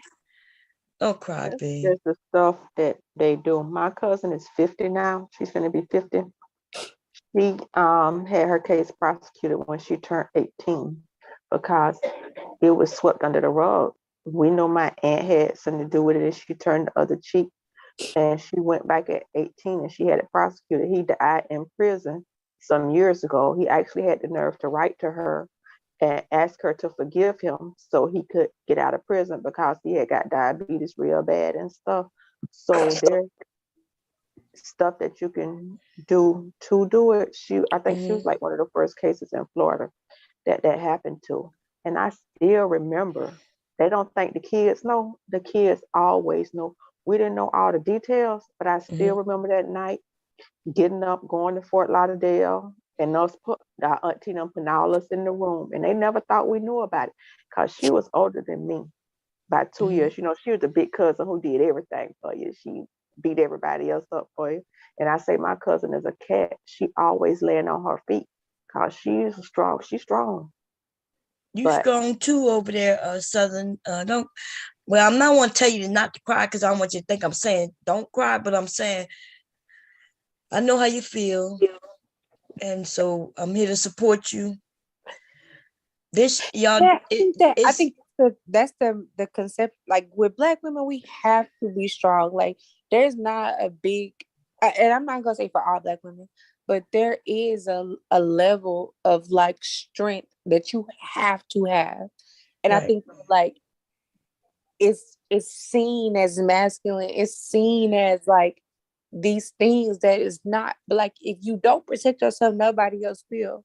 So when you walking through this world and you not smiling at everybody because your smile can be seen as welcoming something. You know what I'm saying? And you're not welcoming that. And then you're walking through the world, and if you being mean, it's like, oh, you a bitch. And like I've had cups thrown at me like from men in cars, like. And I'm not gonna blame everything on men because I'm like you, but I don't, even with the shit that has happened to me, I don't blame everything on Black men. I don't blame everything on nobody. I understand that people go through things in life. And so you have to, I think that like I've worked to heal myself to like a certain extent, but like I still have work. I still have things that I have to do and like fix, but like certain shit just trigger me. And with her talking about the kid and like that shit was, it was weird. It was crazy. I've never looked at a child and been like, yeah, she's sucking that.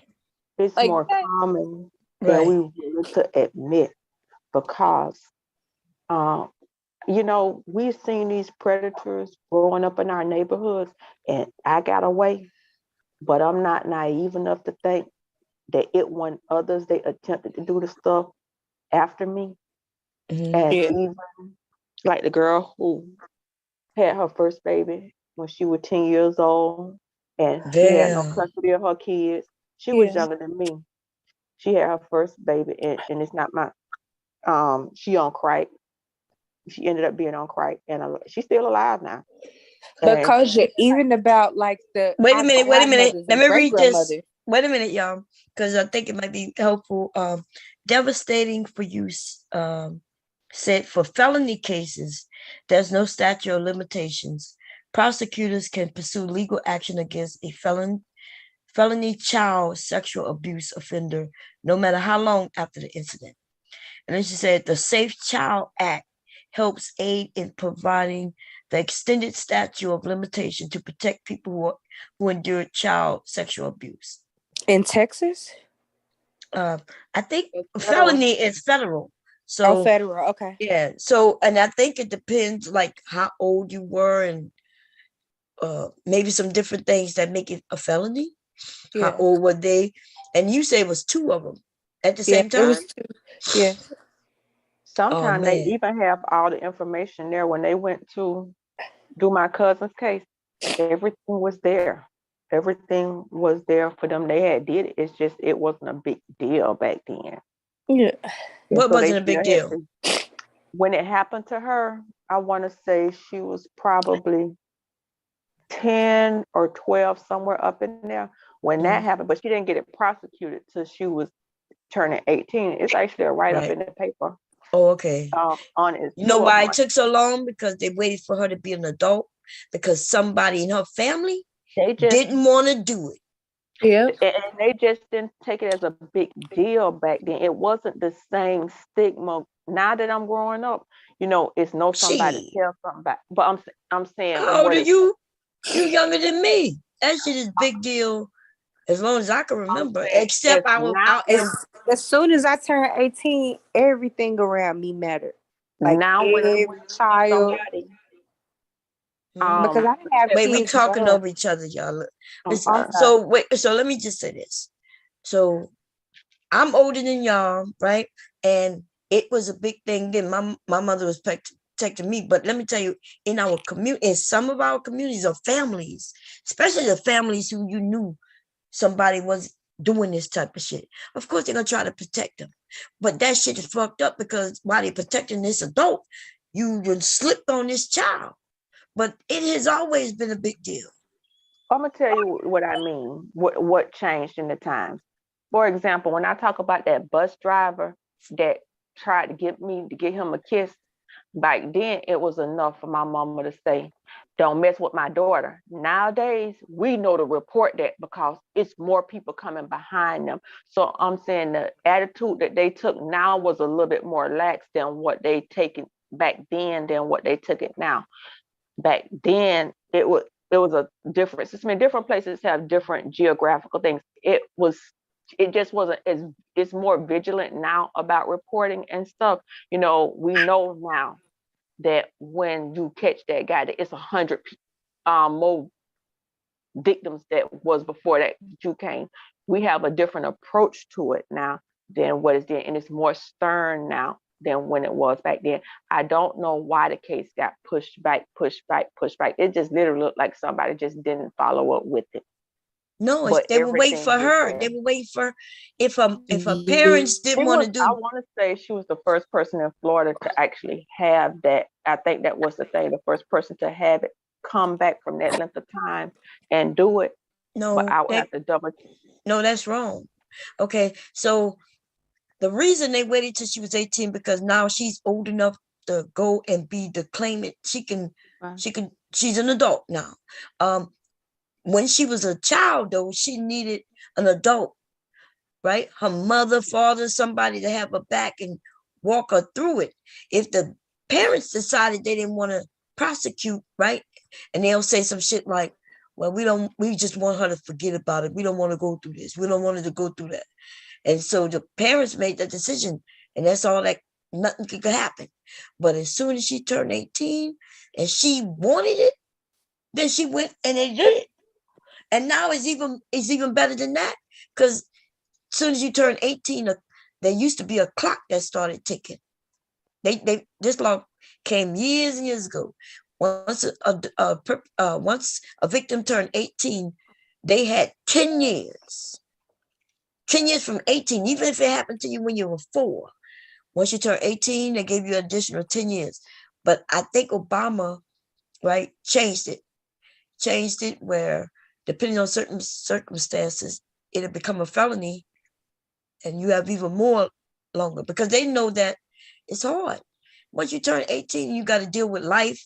You may already have children, all kinds of shit. You might even be on drugs to where you just all fucked up because of what happened to you.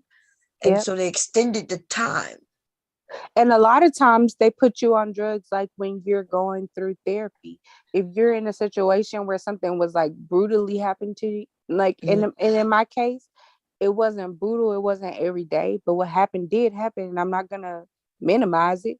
But there are cases, like I know friends and I have people who I've grown up with who have been like brutalized and they have been like sedated with certain drugs because they have been seen as unfit because they don't have the same psyche as other people. Like imagine your goddamn dad or your grandfather or somebody that is in your family or just somebody, you know, coming up and like doing those things to you, and then you're coming out and you're saying something and nobody believes you, nobody want to hear you.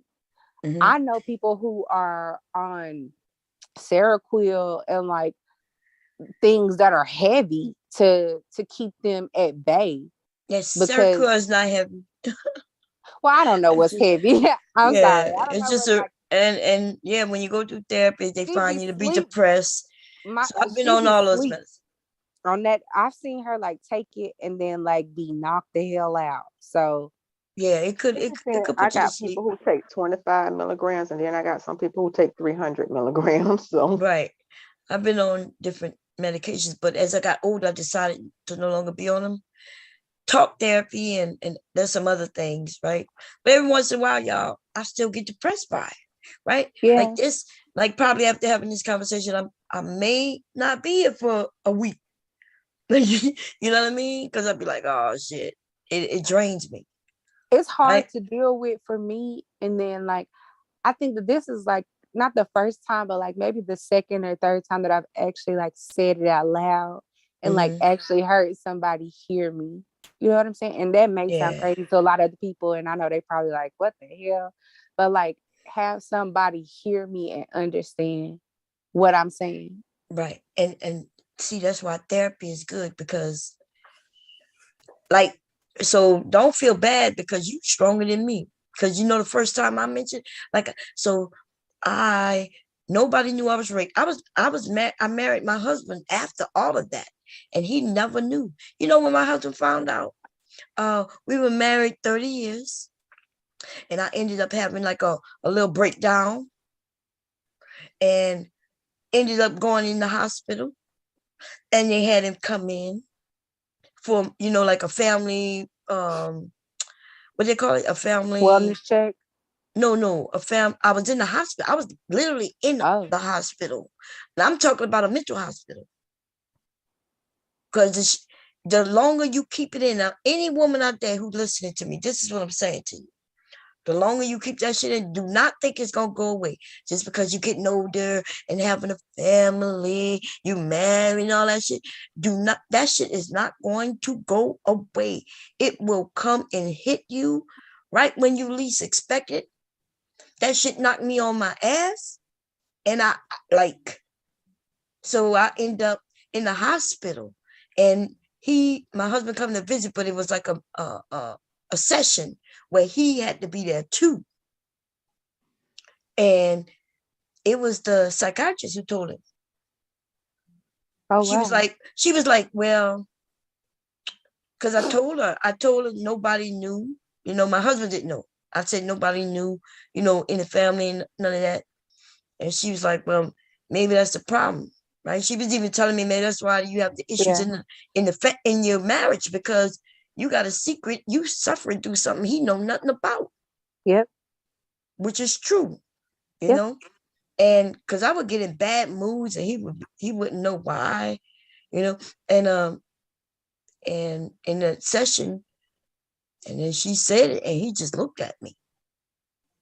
And I think the numbers are higher than we actually give it credit for, because, you know, different people have different ideas of what they consider abuse and stuff. It just looked like, as a girl growing up, it wasn't a time when it wasn't there. It wasn't a time where it was at school, walking to the corner store. It was always present. It just so I think so many people had instances that they don't even count as that. It's like you couldn't even walk to the corner store without having to navigate between not being sexually abused, between, hey, make sure you take your sister to the store with you. Make sure you don't go by yourself. Somebody with you. Just was, right. And even when you got in the store, the man trying to give you the candy. Counter me, hey baby. And all these, my husband just think how all of the Indian stores and these foreign stores, how they all try to get the girls to come in there and be inappropriate. You know, you just think you're sending your daughter to the corner store. And from the inside of the store, you got to navigate it. From the outside of the store, you got to navigate it. And it's, you know, and I say now children don't really be by themselves and walk to the stores like that no more. But it was everywhere you turn. And then once you walk to school, it was inside your school. It just was never a time when you could just literally be a child, even at 7 and 8 years old. And it just it was so no. Don't y'all think it was so normal? It was happening so much that we thought it was normal. Like, remember, even me going to school and these boys grabbing me by my butt, and the teacher seen them. Like, I'm trying to get away because I told you there's one guy. I couldn't stand him because every time he came near me, I would walk around the whole school just so I wouldn't meet him because he would grab on me. And I remember the teacher seeing him, a male teacher. I've seen the females teaching the semen, and they say not a fucking thing. And I think that's the danger of women or people in general saying that kids are fast and putting a sexual nature on kids, because you grow a thinking process to where you don't see them as kids because you think that they're fast, and they are, in a sense, like advertising themselves to get what it is that they're getting, and that's not the case. Some people are predators and they prey upon children, and kids don't know how to innately react to that. Like, they don't know how to just, okay, you smiling and laughing at somebody, like it's funny to you, but they see your smile and your laugh as an invitation, and it's not that. And then when they like, in this space, men use that to get you to send out, because when I hear men say, "Oh, women don't smile," I'm like, that's what I was just about to go to. They're setting us up for to be able to victimize you once you become a victim. To go to, Koja. When they say Black women don't smile, they ain't inviting. Why? Because a lot of us have been hurt. We know what smiling mean. We know what giving somebody just a friendly gesture that can come off to them. We have to put a name on it, and I'm gonna put the name on it. And they could call me crazy or whatever. There is a campaign of indoctrination in these spaces. It's for to tell women, see, you don't smile, to make you smile, to make you a victim. And they take it and they repeat it and they repeat it to get you to go against what is your nature. And you know, well, if everybody's saying this, then maybe it's not me. Maybe they're right and I'm wrong. Maybe I need to change to do this. It is a campaign. And the women that they have are the forerunners, because women are comfortable with other women. I don't know if you ever watched like the little things where girls were being put into prostitution and traffic. They never had the man go up to a younger girl. They always had a girl her age and that. And it is and that's what these women are used for in these spaces. But this shit can't exist without women doing it. So when they calling out these women that facilitate that, we know because it stops there. If we stop them, then it can't get much further than that. But we got to stop them. And then it won't be no victim. This stuff been going on for centuries. We have more protections in America, and we don't like to talk about white people because, you know, that ain't our fight. But this has been going on for centuries. It's not new. We just have a remedy to be able to stop it because we're trying to get the laws behind us, which other places don't have. Right. And they're trying to brainwash us into walking back the protections that we have. Right. But okay, let me play a little bit of what she had to say, because I'm gonna be ending it soon, y'all. Okay, here we go. Sympathy, and that is what women are responding to. Is your lack of sympathy. You don't have sympathy, Sister George. You don't, sis. I'm sorry, you don't. I was raised by a master manipulator. I am manipulative as a motherfucker myself. And at one point I surrounded myself with women of the night. So I don't look at women as these victims. I've done it. I've mushed niggas upside the head. I done slapped niggas in the face. I don't see women as these delicate creatures that everybody likes to portray that every woman is not. Whatever, because I think white women are worse.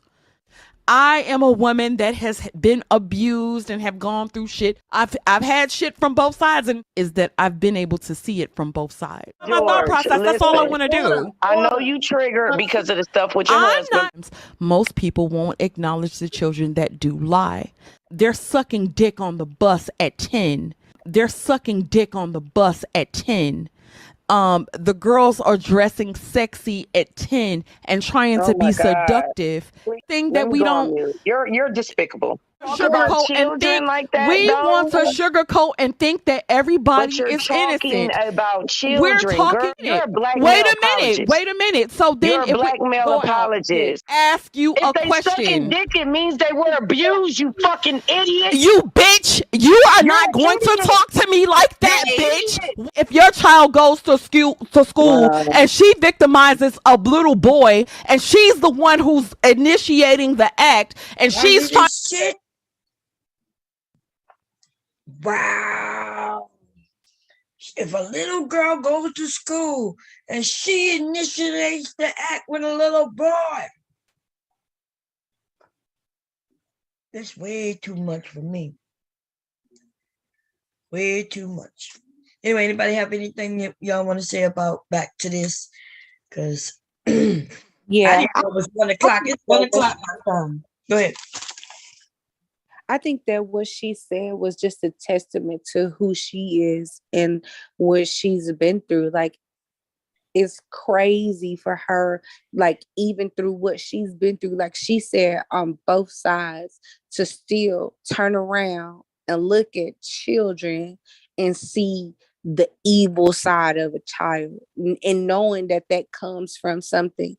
It doesn't just, it's not who they are as a being. They don't come out the womb knowing dangers and evils and doing, these type of manipulative things. But in her surrounding and what she grew up around, it is who she is.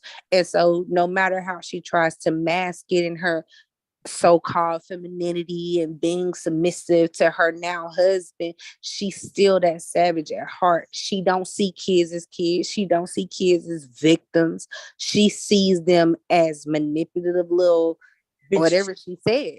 Mm-hmm. Yep. And that is a problem. A huge problem. Yeah, that's a problem, baby. That's a fucking problem. I can't even imagine the mother, can you imagine what type of mother you are when you don't have no empathy, no sympathy for children? Whether boy even in my lowest state, when I went through what I went through, they would at least acknowledge it. That was wrong. Now, did they do anything about it? That's to be that's up for debate, because nothing was really done. But at least my story was validated. I wasn't seen as just this slut that was just like, oh wow. Somebody said, I've never seen a little girl and looked at her like, you a slut because you got them shorts on. You out here soliciting dick. You out here, like, I've never seen a little girl or a little boy doing nothing that was sexual and seeing them as being deviant. I seen them as something was wrong. Something was going on. So they need help, not to blame them. I'm gonna have to play devil's advocate for a minute. And we saying she's not protective, but we also need to be saying on the back end of that, she might be being protective of her man. I don't know this man, whoever Curlin is, but you have to ask the opposite of the question. Is she saying that so hard? Because maybe you might have to consider, we don't know his proclivities, and maybe her saying that he, like you say, he got a daughter. I ain't saying yay or nay, but you have to entertain the question and see. I'm not saying yay or nay, but you have to entertain the question. It's like some of these people have an unspoken code, like a woman who is open to domestic violence. There are certain things people send off, and these people have this unspoken thing that they know how to navigate and attract each other. So you do have to ask and consider another option. Devastating. How you doing? Hey, what's up? How you doing? You want to add something? No, I was just trying to clarify what you was reading. That was for the other young lady. Probably can get into details because it's a sensitive topic. And I came in late, so. Is that you, Max? PTI from parental. Oh, okay, go ahead, okay. Yeah. Go ahead. But. Oh, no, that was the, what you were reading was the Safe Child Act. I was trying to remember the name, but yeah, that's what that's called. So it used to be 10 years. So after 18, I guess 28 was the cutoff. So she said she's 30. Yeah, So, she's 30. yeah, so under the old, she probably would have been cut off. But after that, the Safe Child Act, yeah, it's forever. Yeah, so. Oh, okay. So the Safe Child Act, who is that? What Obama put forth? Because I remember him putting. Yeah. Okay. 2012. Yeah, that's when they passed it. 2012. Okay. Yeah, I remember. Right. She was right. What was the age cutoff? Before that, it was 28. So Yeah, they gave you 10 years after you turn 18. Yeah, I remember that part. Because I know because by the time any of that shit came to my knowledge, I was well after 28. You know what I mean? Yeah. By the time I even wanted to even deal with what I was going through, I was past 28. Y'all, I think I turned 40, and that's when shit started collapsing in. Mentally, not physically, but mentally, I started collapsing. Yeah, I had a lot of bills to pay between 18 and 28. I went trying to see if I could deal with some shit back home because I had to leave out of state. Right. I could see if you was in your same city that it happened. That didn't happen. It didn't happen to me, but I'm just saying that I know it would be harder because you could run into the person, and a short-tempered person like me, no, they're not waiting on the legal system. Yeah. The guy who, the thing is, the one that I mentioned, because it's been a couple, but he ended up getting killed, and I think it was for sexual assault. Oh yeah. So whenever I hear this, like I don't know, I got to rewind the tape, but you probably discussed it that it does happen in the school, in the church. There's no sacred place that it never can happen. Right. The workplace, a flower shop, a restaurant, whatever. Everybody, everything's on the table. The more crispier and holier that it looks, the easier it is for them. And they said that most men or most predators, when they get their first victim, before they're caught, they at least have 17 victims that are under their belt, and some more than that. But the minimum number is at least 17. So they've been doing it, probably getting away with it for many years. Huh? You're saying they start off young, doing it to young, because And that's something so whenever that I hear didn't even go to stories like school this, for, but like I've been very passionate about it because it is something that I want to eradicate. I don't want to see it happen. I think that it did something so vexing to my soul that like it hurts to this day. I still cry. I still like have my moments with it because it's hard to get over it. Like you can never understand why. You know what I'm saying? Like you didn't ask for it. And then some people say that you did ask for it. Some people look at you and they're like, your image alone says that, you deserved it. And that's some cop out. You did deserve it. And I think that's why. Okay, so if you don't have help already, like a psychiatrist, I've been to therapy like for years, but it's still something that's just like hard to grasp. Yeah, but still, are you talking about it though? Because you could be in therapy and not talking about it. Are you talking about it? I have talked about it, but to me, I don't know. I think like I'd be so worried about other people than myself. Like I think that like what happened to me happened, so I want to stop it from happening to other people. Yeah, but okay, but you're young, right? And you have kids, and so what I would suggest is every time you go sit at that, sit in front of that person, make it your business to talk about it. It gets easier the more you talk about it. Especially that's only if you feel comfortable with the therapist. If you don't, then find another one that you do feel comfortable with. But the more you talk about it, see how I talk about it, it's easier and easier and easier and easier and every time I do it. Yeah. But what I will tell you, if you don't handle this, you're young still. It's gonna come crashing down. It can affect not just you, but your children.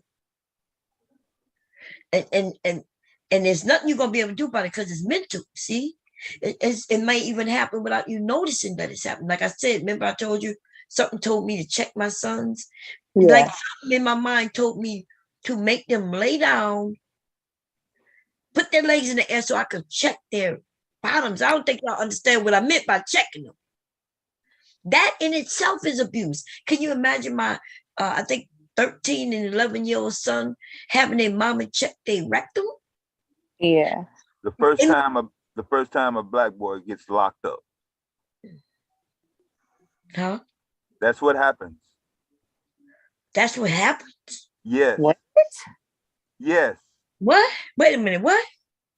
Along with the list of stuff to get signed up and processed for jail, if it's a serious crime, hey, that's part of it. Wait a minute. Yeah. What? Wait. About the squat and cough that when you go into prison to make sure what he really talking about, like when you take people into custody, they have to squat and cough to make sure they don't have something up their rectum. But that's just after you've been. That's not for a victim. That's somebody who's been arrested for a crime. But suppose he's or been who is going to. Suppose he was a victim and now he's just in jail for, let's say, robbery or stealing or drugs. They'll put you through that for a traffic violation. It's standard. They'll put you through that to a traffic violation. Trust me, I know. It's standard procedure. Yeah, but it shouldn't be standard, right? Well, I mean, we saying it. They gotta put their butt up in the air, isn't it? I heard they maybe not in the air part. Squat You and get what I'm saying. You get what I'm saying, though. Squat and cough. Squat and cough.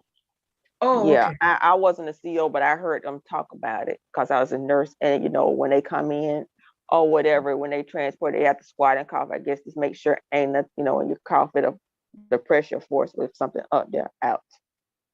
So they're not like sticking their hand up there and doing a search. They say squat, cough, your whole in the squat and cough. Yeah, my mental state was all fucked up, y'all, because I kept thinking that maybe somebody threatened their lives and threatened me and my husband, and that's why they scared to tell me. I was just delusional. I was just fucked up. Let's put it like that. And so when that came across my mind, like I had to shake my own head, like, what the fuck am I thinking right now? Now, I didn't do it, but when it came across my mind, I was like, something ain't right. That was some heavy shit. And I think that's why I always try to make sure that I'm not in that much of a in mental distress. Like I do talk to my therapist about it, and I do talk a lot with her about all of the things that kind of sit on me and weigh on me, so that I don't project it out on the kids or and certain things I just can't help from thinking. But I think that it takes time. It does. It takes time for you to see people when it comes to kids for me, because adults, I don't know, you know what I'm saying?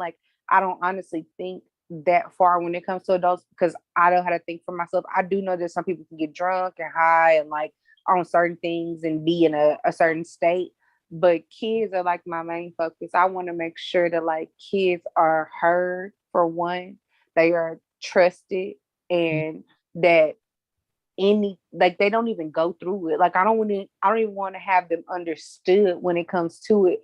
I want to make sure it doesn't happen. There's a healthy and whole situation where you can have the conversations with them in a holistic way that's not too much on them to where they are walking around and super paranoid about things happening, but also to where they do have an understanding that all people are not good people, and that there are some people who will take advantage of you. So you do need to have some type of barrier up. And I think that's where I'm trying to draw that line and have that understanding. So that's all I wanted to say. And the conversation was crazy. So for anybody who might be listening and maybe you not talking about it, and that's it. That's a separate live right there. That's a topic right there. Yeah. Which one? Not talking about it. Yeah. Well, we've been talking about it up here about not talking about. So anybody who's not talking about it, and that doesn't matter if you're a woman or a man, right? Because it doesn't, I can't even imagine a man, you know what I mean? Like it gotta be even harder wondering if you are gay because it happened one day. Like that is every time I talk to a gay man, like I've had friends who were gay, every time I spoke to one and I asked them, what happened? it was always some man who messed with them when they were young. How else would they know that they enjoy certain times? Yeah. Yeah. Damn. No lie. Every single one of them. And that's why I think what she said about women, she kept trying to drive the point that women, and I'm not gonna ever take it off. Like people in general can be predatory, but majority of the time when children are being abused is by men. It's not to take it off women do it because they do. But if we don't, the thing is we don't ever focus on the minority when it comes to other things. So why, when it comes to predatory behaviors, do we want to focus on the minority? Most of the time it's happening by men. When you look at male prisons, a lot of men are being raped by other men and being groomed. And so it's like, why act like this is not happening just to place the blame on women for a whole cat daddy ass nigga who's a whole bussy popping ass nigga? He didn't even like women. So you sitting here fighting women for a whole fucking ooh. Yeah, that's the killer part. I know. Yeah, that's over. Yo. What's up? What's up, man? Anyway, so that's what we was talking about. So there's men out there who suffering too. True. Yeah, you go to doing any reading. I've read stories about men that was in their 70s, 80s come out, because the one thing about the internet is it allows you anonymity and stuff. And you can go and read all the time. They're like, well, why they ain't never tell nobody? When they say, well, girls, why they ain't never tell nobody? You hear people who carry secrets, or you read about 50 years. Yeah. And it's quite normal to carry it that way. Let me tell you the reason why men don't report too much of nothing, because, and you ladies might not accept it, man, but just hear me on this one. It's because the shit is embarrassing that you as a man allow for some shit like that to happen to you. Now, even if you were a kid, I understand that the kid didn't have no power. But even as that kid grow older, like in the case of Hassan Campbell, what old girl was mentioning, Hassan Campbell, and why he just, he got to be 40 years old to actually start telling people about what happened to him.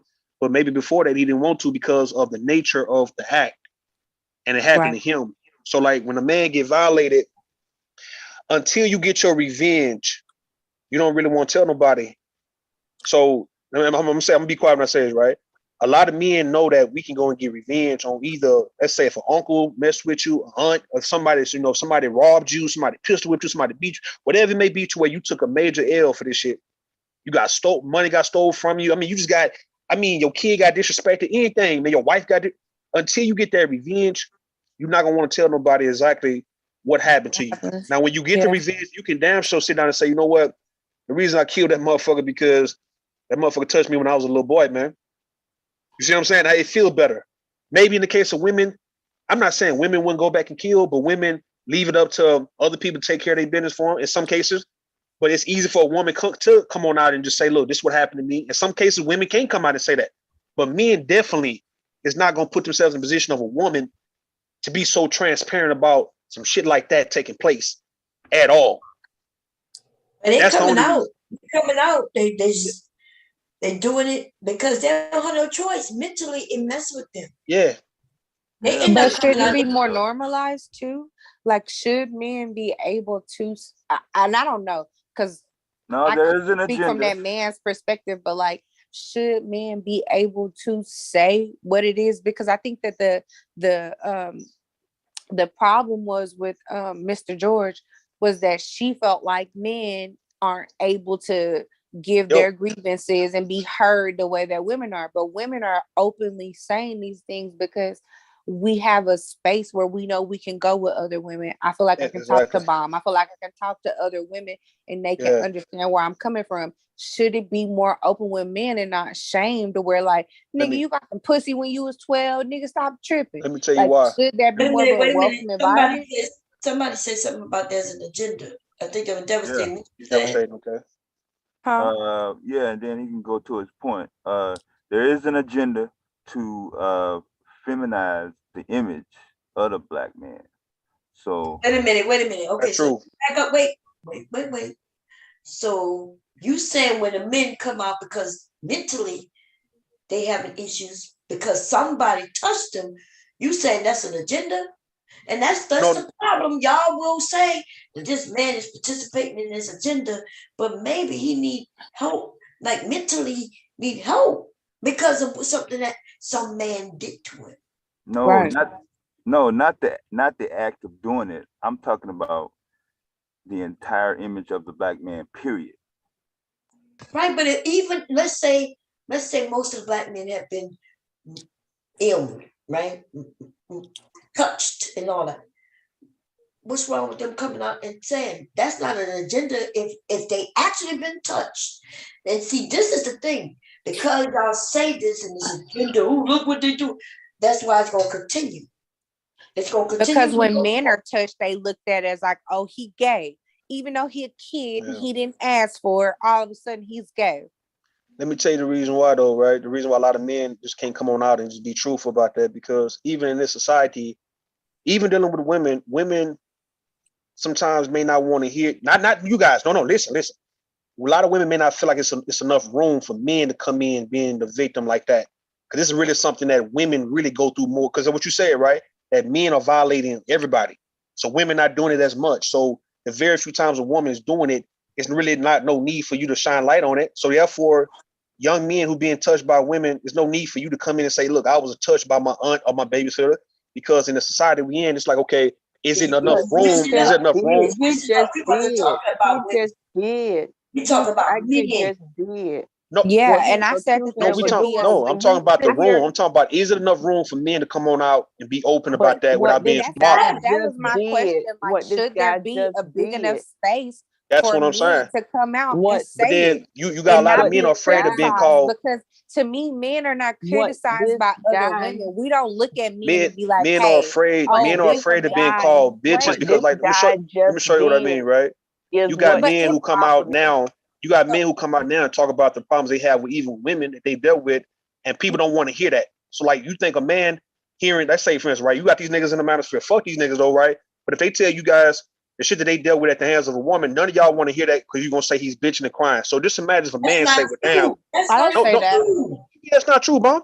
Dude, first of all, we are your mothers, right? So when you say y'all talking to you, we are the mothers of our children. If our little boys get in touch, we don't want that. Just like we don't want our little. You talking about the direct mother? We talking about the overall, not just the individual mothers. We are the mothers. We want to protect our children. All right, that's true. We talking about grown men. We ain't talking about kids. No, we talking about like 30 and 40-year-old men coming out telling their story about how they was violated when they was young. A lot of women not gonna be receptive of that, just because that's really like a woman's thing.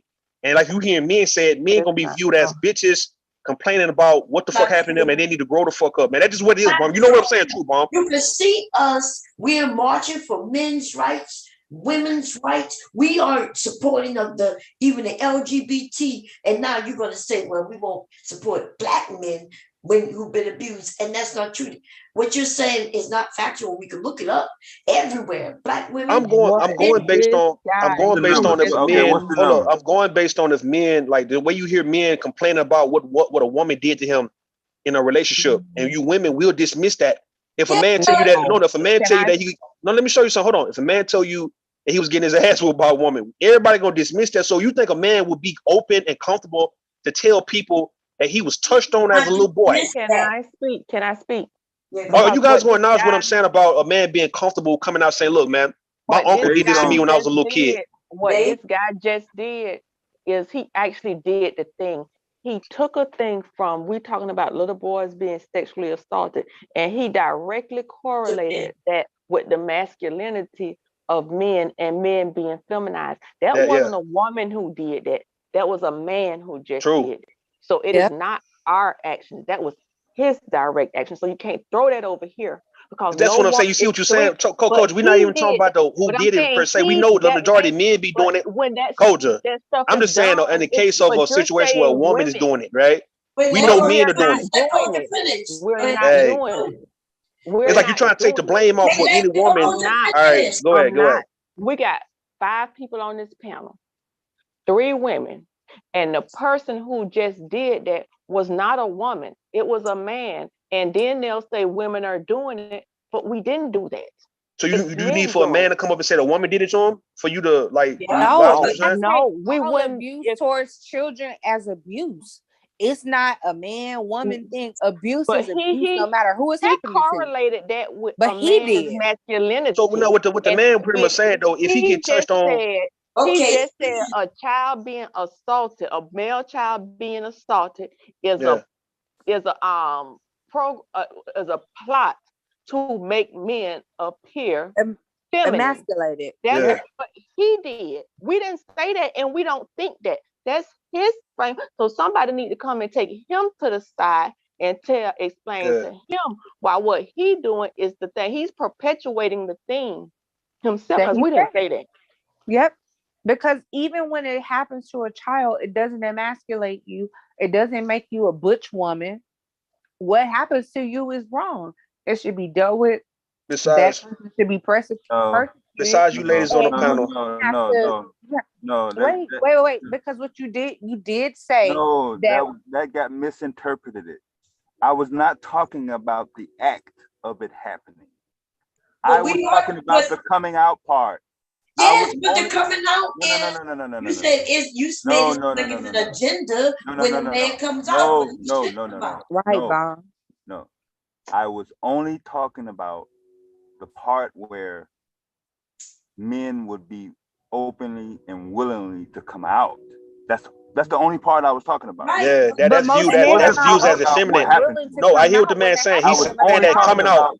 He's saying coming out is viewed as effeminate. Like coming out playing victim is effeminate. That's what he said. What he that's said what he said. coming out was not coming out the closet.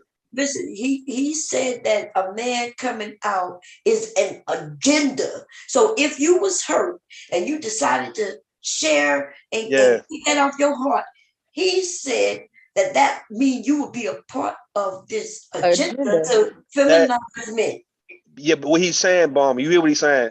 Is the fact that a man coming out, hold on, let me show you what I mean, right? The man coming out, even mentioning it, whether he got violated by a man or a woman, the fact that he's coming out trying to get sympathy or trying to get folks to hear what he's saying, that is considered to be effeminate, not we don't view that like that. Nobody. Okay, so this is what are you guys gonna listen to what men are telling you what we feel if we were to like this? You cannot. So how you know we're not telling the facts though, Mom, about how men feel? You are telling us how you can talk about how you feel, but what we are saying is okay. So that's what we're saying though about what this guy here saying. He knows the issue. The issue is how you feel. But you're trying to say how women feel. I'm telling you, besides you ladies on the panel, the majority of women don't give a fuck about hearing what a nigga went through, man. Like, are you serious? Stop, Bomb, stop. Come on, sweetheart, baby. Stop. Our fathers and our husbands. That's your father's, your husband. We talking about other men that's not related to you, sweetheart. If my husband got hurt when he was a kid. You talking about your husband, you talking about your family. We talking about other men, Bomb. Listen, my husband is my husband. There's other men out here who are other women's husbands. Yeah. So I'm talking about it apply to family. I'm talking about our sons. I'm talking about our brothers. And if they that's what we're talking about. Family. We talking about other men who are not related to you. Bomb. We talking about men who are not related to you. I'm talking about my husband, my brother. That's what you just got to say. Your brother, your husband, your son. That's not what I said you, which mean men, you are our brothers, our fathers, our sons, our uncles. And if you're walking around in this world, our children's playmates. Our children's playmates.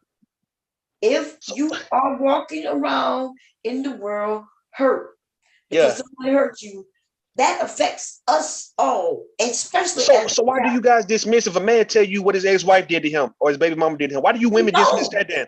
If you're so concerned about us being your fathers and your husband, I'm saying, like, why do you view a man as a bitch if he's complaining about what happened to him, how he got robbed, got financially great, got When heartbroken, got cheated on. He go to the police and he get. No. We talking about his wife robbed. We talking about his wife took half of his shit. His wife took him. But that's not robbing then. I'm mentioning robbing. What I'm saying, he got railroaded by a woman. But that's not railroad. That's what marriage is. There's a law and a contract. He didn't get nothing. Okay, cool. All right, we'll say, all right, a man getting heartbroken by a woman. A man got cheated on by a woman. All right, stuff like that. Okay. Yeah, but we all get cheated on. That's what I'm saying, though. So you talking about just based on that, bomb. Let me say this real fast, bomb. Just based on that, if a man can't even express that without being viewed as a bitch, you think a man gonna come out here and really tell you that he was molested? Don't nobody. Are you kidding? Are y'all gonna gaslight me on this panel right now for real? You ladies crying about marriage. No. That's what I'm saying. You crying about marriage. You crying about what your ex-wife did. You crying about what you went through at the hands of a woman. No, that's not how it goes. It goes that you're online on here crying about a situation that when you was a grown adult, you get into, and now you're mad because you may have cheated on her and she got now. So equate that to a man who got molested, and now he's crying about that, and now he's actually mad about that shit. No, we talking about something happening to a man, to where a man became a victim of the situation. That's what I'm saying. And the body's not being the same. We talking about him being a victim. We cannot compare arm to a leg. No, we gonna compare. We compare a man being victimized. We talking about a man being victimized to where he cannot come and express that. Kojo, let me say this, Kojo. No, we're not. Oh, what I'm saying to you, we're talking about levels to this shit, right? You guys asking why men can't come on out. Let me say what I'm saying about this part, right? You ladies are asking why men cannot come on out and talk about how they was violated when they was young, or whatever it may be, right? We didn't. What you saying? Men are coming out. What we saying is why ain't no man coming out like that. What you mean? They all on the internet. These niggas not coming out talking about they was molested. Name a nigga on YouTube talking about he was molested. Somebody just said that a 70-year-old man just came out. Listen, they all on the internet. You're not looking. Body though. Y'all already got organizations been set up. The government, federal funding. Ain't no federal funding. Name a man besides Hassan Campbell that came out and said he was violated as a young kid, man. Name me another man. Tommy Sotomayor. Tommy never came out and said he was molested. Yes, he did. Yes, he did. Okay. Watch these men. I never heard Tommy say that. Manosphere, they're blaming women for touching them and all kinds of shit. I never heard Tommy say no shit like that. My mom, when I tell you my mom investigated sexual abuse of children, and they weren't all little girls. So why you saying that? No, they weren't. They weren't. Kojo, so you proving my point though. When nobody want to hear from the boy. Ain't nobody. But no, that's not your point. Man, y'all sitting up here. Y'all can't do that, man. Y'all tripping. But no, yes, you don't even know that Tommy came out. So you don't know. Mom, do you right, because he's not. Obviously, he's not talking about it all the time though. He's not. I'm trying to say that see what I'm saying? So he got dismissed though. If he did came out. Mom, did you hear him come out and say that too, or is it just me? Yeah, no. Tommy did come out. He said that woman, it was an older woman. Listen, so if I didn't hear it, called in on that show as a matter of fact. Listen, if I didn't hear it, that means he's not talking about it a whole lot. Right? Trying to move the goal. He's not talking about the way Hassan Campbell's talking about it. I told you I called into that show and talked about my son on the show where he mentioned that, and I was like, yeah, you know, the woman to my son. And then when I mentioned that she was a white woman, he hung up on me because he was mad that I wasn't talking to black women. He thought I was talking about a black woman. Black woman. Yeah. That's why he beats up. And that's probably why he ain't spoke on it ever since. Because he always said that what happened to him happened. I'm not talking fast at all, man. You guys understand what I'm saying? Can I say what I got to say? You trying to talk fast and you trying to equate that women don't have a sensitivity for when men come out, and that's not true. No, it's no room for women. No, that's not true. That's what you feel. That's what you say. No, I didn't say that. All right. I didn't say that, y'all. You ain't gotta say it. That's how you feel. You can't tell me how I feel. You cannot tell me how I feel. Man, y'all gaslighting Rue. No, that's not true, Rue. Y'all gaslighting Rue. No, so I didn't get on here and tell y'all what happened to my son. You have, Mom. You have. Oh, okay. So why would a woman? And by the way, there's a lot of sons that this shit happened to, right? Why would women with sons who experienced it? Why wouldn't they care? We care about our sons, and we want to stop. I don't want no fucking woman touching my motherfucking son. Well, all my grandson now, because my sons are grown now. You think I want the neighbor? I'm not one of the bitches who want him to go and get beaten by some older woman. Don't touch my fucking son. That's true. I agree. Let him learn with a girl, a young girl. His age. That's true. Now my son, I watched his your son is not going around.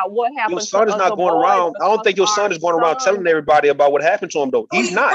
No, because he don't feel like he was abused. But I know he was. That's the point. Like, look, the point. Hold on, Coach. Goddamn, man. That's the point. I'm saying a lot of us don't feel like we are abused. And we damn sure couldn't come out and just say it out loud because it's gonna make us look a certain way. That was by a woman, but what about a man? What do you think? That's even worse. That's even worse. You damn sure not gonna come out and say that a man touched on you when you was young. You damn sure not. But you say what? Women haven't created a space for them to say it. They cause men haven't created a space. Hold on. What y'all not understanding what I'm saying? I'm confused. No, I was saying that that's the whole point, though. There should be enough room for men to understand. It's not enough room in society for a man to do it with all you know it, baby. But it's because men don't allow it. It's not because women it's don't not allow really. it. It's like we know it's no room for it. Therefore, it's like we got to get over it. Therefore, we do get over it. A lot of us don't. But it's not because women don't. Women are not forcing men to just get over and suck it up. If you come to women and you say something, we want to do something about it. We don't want to see old women with our children. We don't want to see men definitely with our boys. We don't want to see old men with young girls. Can I ask y'all a question though, man? I'm trying to go based on the culture of the. I'm going based on the culture of YouTube. Just looking at yo-yo area. No, I'm just going based on the culture of even YouTube, right? Social media, right? You ladies know. But you didn't even let me finish. You ladies know good and well, man. You've heard these niggas tell you stories that wasn't based on them being molested or none of that, right? And you guys clown these niggas because they was the victim. But that's all right then. So why would any man seeing how women really feel, right? Because men don't really be on talking about it because we know that shit could be embarrassing. But why would any man open up and say, you know what? Hey, man, this is what happened to me when I was young, knowing that you ladies have already clowned them for going through what they went through at the hands of a woman in the first place. Now he's coming back telling you that he was violated when you were 12. You trying to conflate? You guys just want to interrupt, right? Because y'all don't want to hear how I'm saying it. Oh, you trying to conflate? Can I lay it out to the point where it would make some pretty good sense, and you guys can't refute it? Or is it the fact you don't want to goddamn? Because you trying to conflate the relationship between two adults and an act. Oh, bro, bomb. So am I lying? Am I lying about you women? You women clown niggas for telling you stories about what they went through with the hands of a woman. Am I lying about that? You talking? Hold on, I can't hear bomb. Goddamn. Okay, no, you're not lying about that. About us making fun that they got married and then whether they wife cheated on them, even if they crying about that. Okay, so all that have to do with. So my point is, if a man hear how women feel about that, you think a man gonna come out and say, and by the way, I was touched on when I was like 8, 9 years old by a woman. That's what it really traumatized me when I was young. You think now women are going to be more receptive to that, or you think women gonna view this nigga as a victim trying to take their place? That's what I'm saying. Let's be real about that shit. When men we're gonna joke with our girlfriend and say, "Girl, I remember that nigga had your nose wide open." You don't think we crack on each other like that? You don't think, "Oh, girl, I remember when you were crazy about him. He had you here, and everywhere." Mom, if your son was on here telling his story about what happened to him when he was young, you think women would be like, "Oh, baby, more than they would say, you know what, you was going through a rite of passage." Isn't that what happened with the son? The other people crack jokes with the son. We talking about your son, not you telling the story. We talking about your son getting on here. He's a man. And we talking about if your son came on here, not you, Bomb. It's the same thing. It's not the same thing. It's not the same thing as your son coming on here. No one's gonna make fun of your son in front of you. Let me show you what I mean. No one's gonna make fun of your son when you tell a story, because who gonna make fun of it? We talking about your son came over here. You asked me a question about what if a man, which is my son, come on here, but Hassan did, and the women, that's who support him. That's who put money in his pocket. It's not 2 men. It's thousands of women over there supporting him. I used to be over there supporting him. When I first heard that story, I was over there crying with him and everything. Shitload of nothing but women. Yeah. That proves you wrong. But But it was also women clowning him, calling him thigh son camel too. With men, other men too. Everybody started clowning that nigga after a while. They wasn't calling him a thigh because of the sexual assault. They was calling him thigh son. They was calling him thigh son. He was getting thighed. They was talking about the sexual assault. Thigh son. No, you know who started that shit? That was Tommy. Tommy was starting. No, it was Tommy. It was a bunch of men. There was a bunch of women. Everybody started getting on his ass after a while because he started doing crazy shit, and everybody started calling him thigh son. He started doing. I bet you try to laugh at it, but they started calling this nigga thigh son. A bunch of women called nigga thigh son. But where did it come from? It came from a man. Man, it came from everybody who didn't like that nigga at one point, right? You just said that Tommy started it though, Rue. Tommy started this shit. Everybody else followed suit. Right. So when women follow men, are they wrong? Man, stop. Y'all follow men when it's convenient for you to follow. Y'all don't follow niggas when you listen, man. Southern thing shit fucking lawyer, man. You ain't a district attorney in this motherfucker, man. Let me get on. I'm trying to be a district attorney. I was just asking a question. Say, listen, y'all follow men, right? When it's convenient for you guys to get the responsibility off of you, man. Hey, initially you don't want to follow no nigga. You just want to dirty women up. You want women because if they were calling him thigh son, that's not a good thing. Hey, they was calling that thigh son. Okay, let me tell you, in case y'all don't know, because he told the story about the man who was molesting, rubbing against his thighs. They were talking about the man Africa Bambaataa was all his legs between his legs and with a fucking between his thighs, man. Like they call him thigh son. He was drunk and came and told that story, and Tommy called him thigh. Oh Lord! Y'all bust not laughing even right now though. That shit sounds funny. I'm not laughing. Now y'all ain't laughing at the nigga like that for what happened to him, but y'all laughing at the fact that it's called thigh. It shit was funny. Thigh son is a little funny. Now what happened to him wasn't funny. Tommy funny as fuck, y'all. Okay, we cannot deny that. Tommy did come up. He came up with homosexual. He came up with all this. Tommy be saying some shit. That nigga is he a nigga. God damn. But again, like you said, you want to take that from when you talking about serious stuff, Rue, and a man coming out telling women ain't laughing at that. When a man coming out talking about if somebody we talk about a serious topic and we cannot compare, and this was part of the thing, we cannot compare. I didn't say y'all laugh. I didn't say women laugh at men. No, but I'm saying you cannot compare don't care. You cannot have them in the same conversation. The things that happen with kids is a different conversation of things that happen with adults, and there has to be a clear line. No, we talking about an adult who went through something as a kid. We talking about a kid going through it right now. But they are not the same conversation, so we cannot compare the two. And when we start going up these gray lines, then the stuff begin mixed.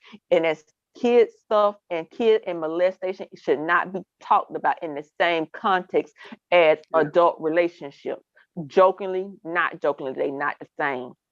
We're not even comparing the two. No, I'm just told you. You be purposely missing what they like to saying. Because you say I talk too fast because you can't keep up, man. I listen. I'm not saying I'm not comparing a child. I know why I'm not. No, I'm talking like I'm trying to get through so I can like get my point out, man. But my whole thing is, I just said that a grown man, 30-something years old, 40 years old right now, is not gonna come up here and tell people on YouTube that he was actually molested. Like for real. Like you said that women would not be respectful to it.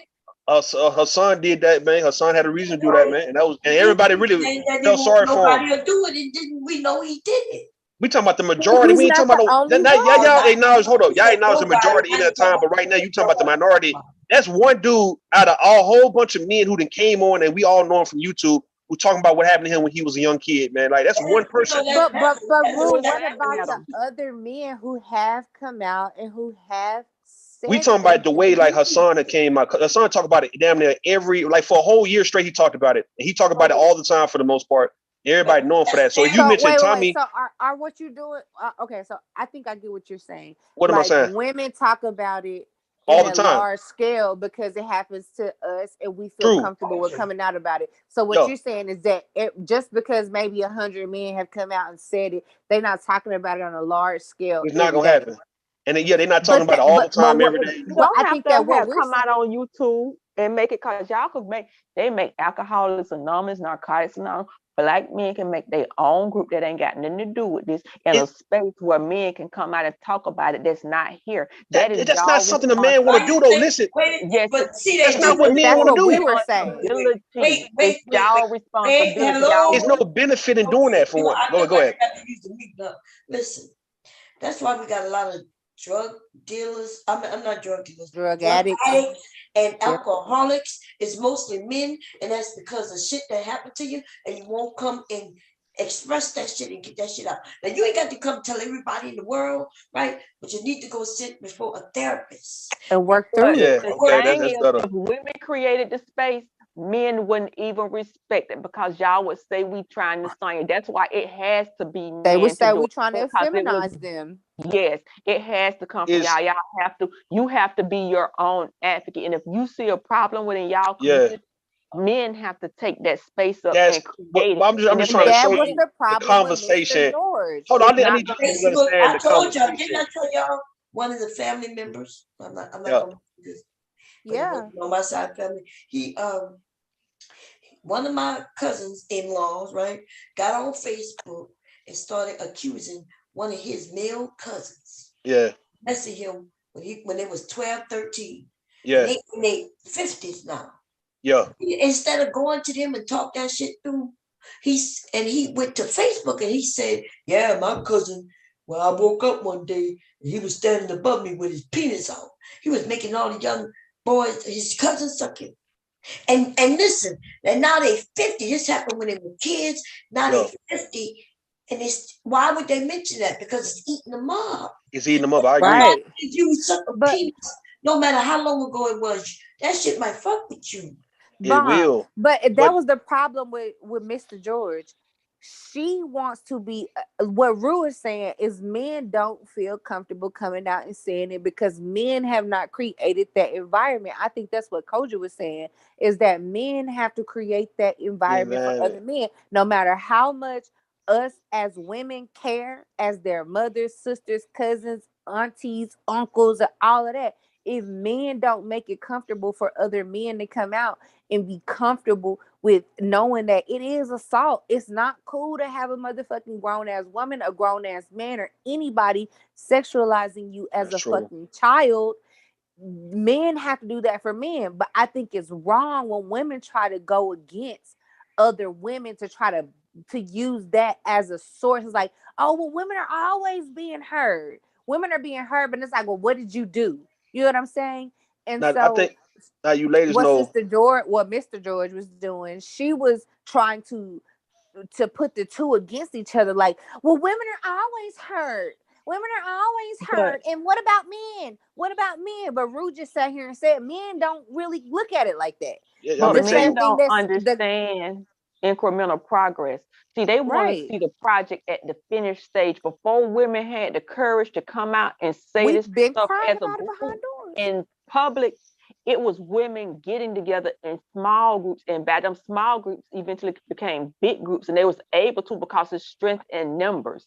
And men got to realize you cannot see the finished project and want to take it over. Y'all got to start in small groups and get them numbers up so the men could feel better standing together with a group. That's not. Y'all keep missing. Look, the fact that you ladies know that niggas ain't gonna ever do no shit like that. Y'all actually coming out saying, well, if y'all men started some shit like that, y'all need to do it. You know men ain't gonna do no shit like that because that shit is very unproductive. But if it's hold on, let me show you what I mean, right? That is very unproductive for men to now all of a sudden come out having a support group. No, listen, Southern, hold on. For submission. That is very unproductive for men now to come out talking about what they went through as children.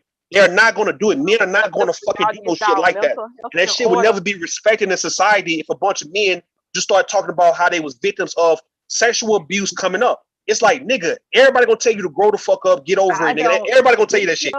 And you women up here acting like as if I'm lying. Hold up. You women act like as if you don't see that women would say, nigga, we don't want to hear that crybaby ass shit. We ain't talking about you ladies on the panel. We ain't talking about you ladies on the panel. Not you ladies on the panel. Stop putting yourself in this shit. I'm talking about women as a whole. Women as a group is not gonna want to hear a bunch of men coming out in a group talking about what they went through as children. That's not true. What the fuck is wrong with you guys?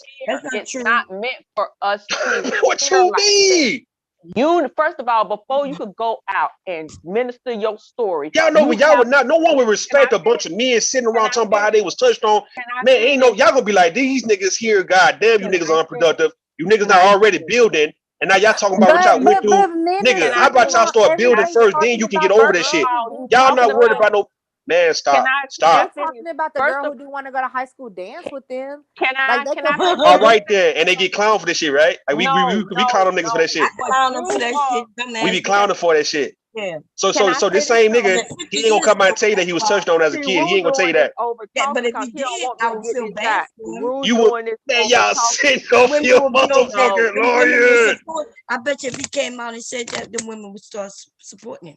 Man, stop. Not based on how you talk. The fact that his talking points gonna go withdraw that support. Then we would understand why he hate women. It ain't gonna be no sympathy for that dude.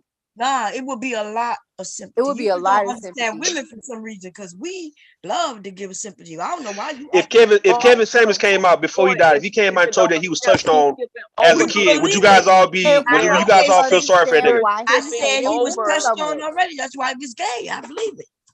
No, I'm saying if he would have came out and did a show or let you guys know the reason why he is the way he is, because he was molested by men and women, uncles, aunts, babysitters, everybody was touching on him when he was a little kid.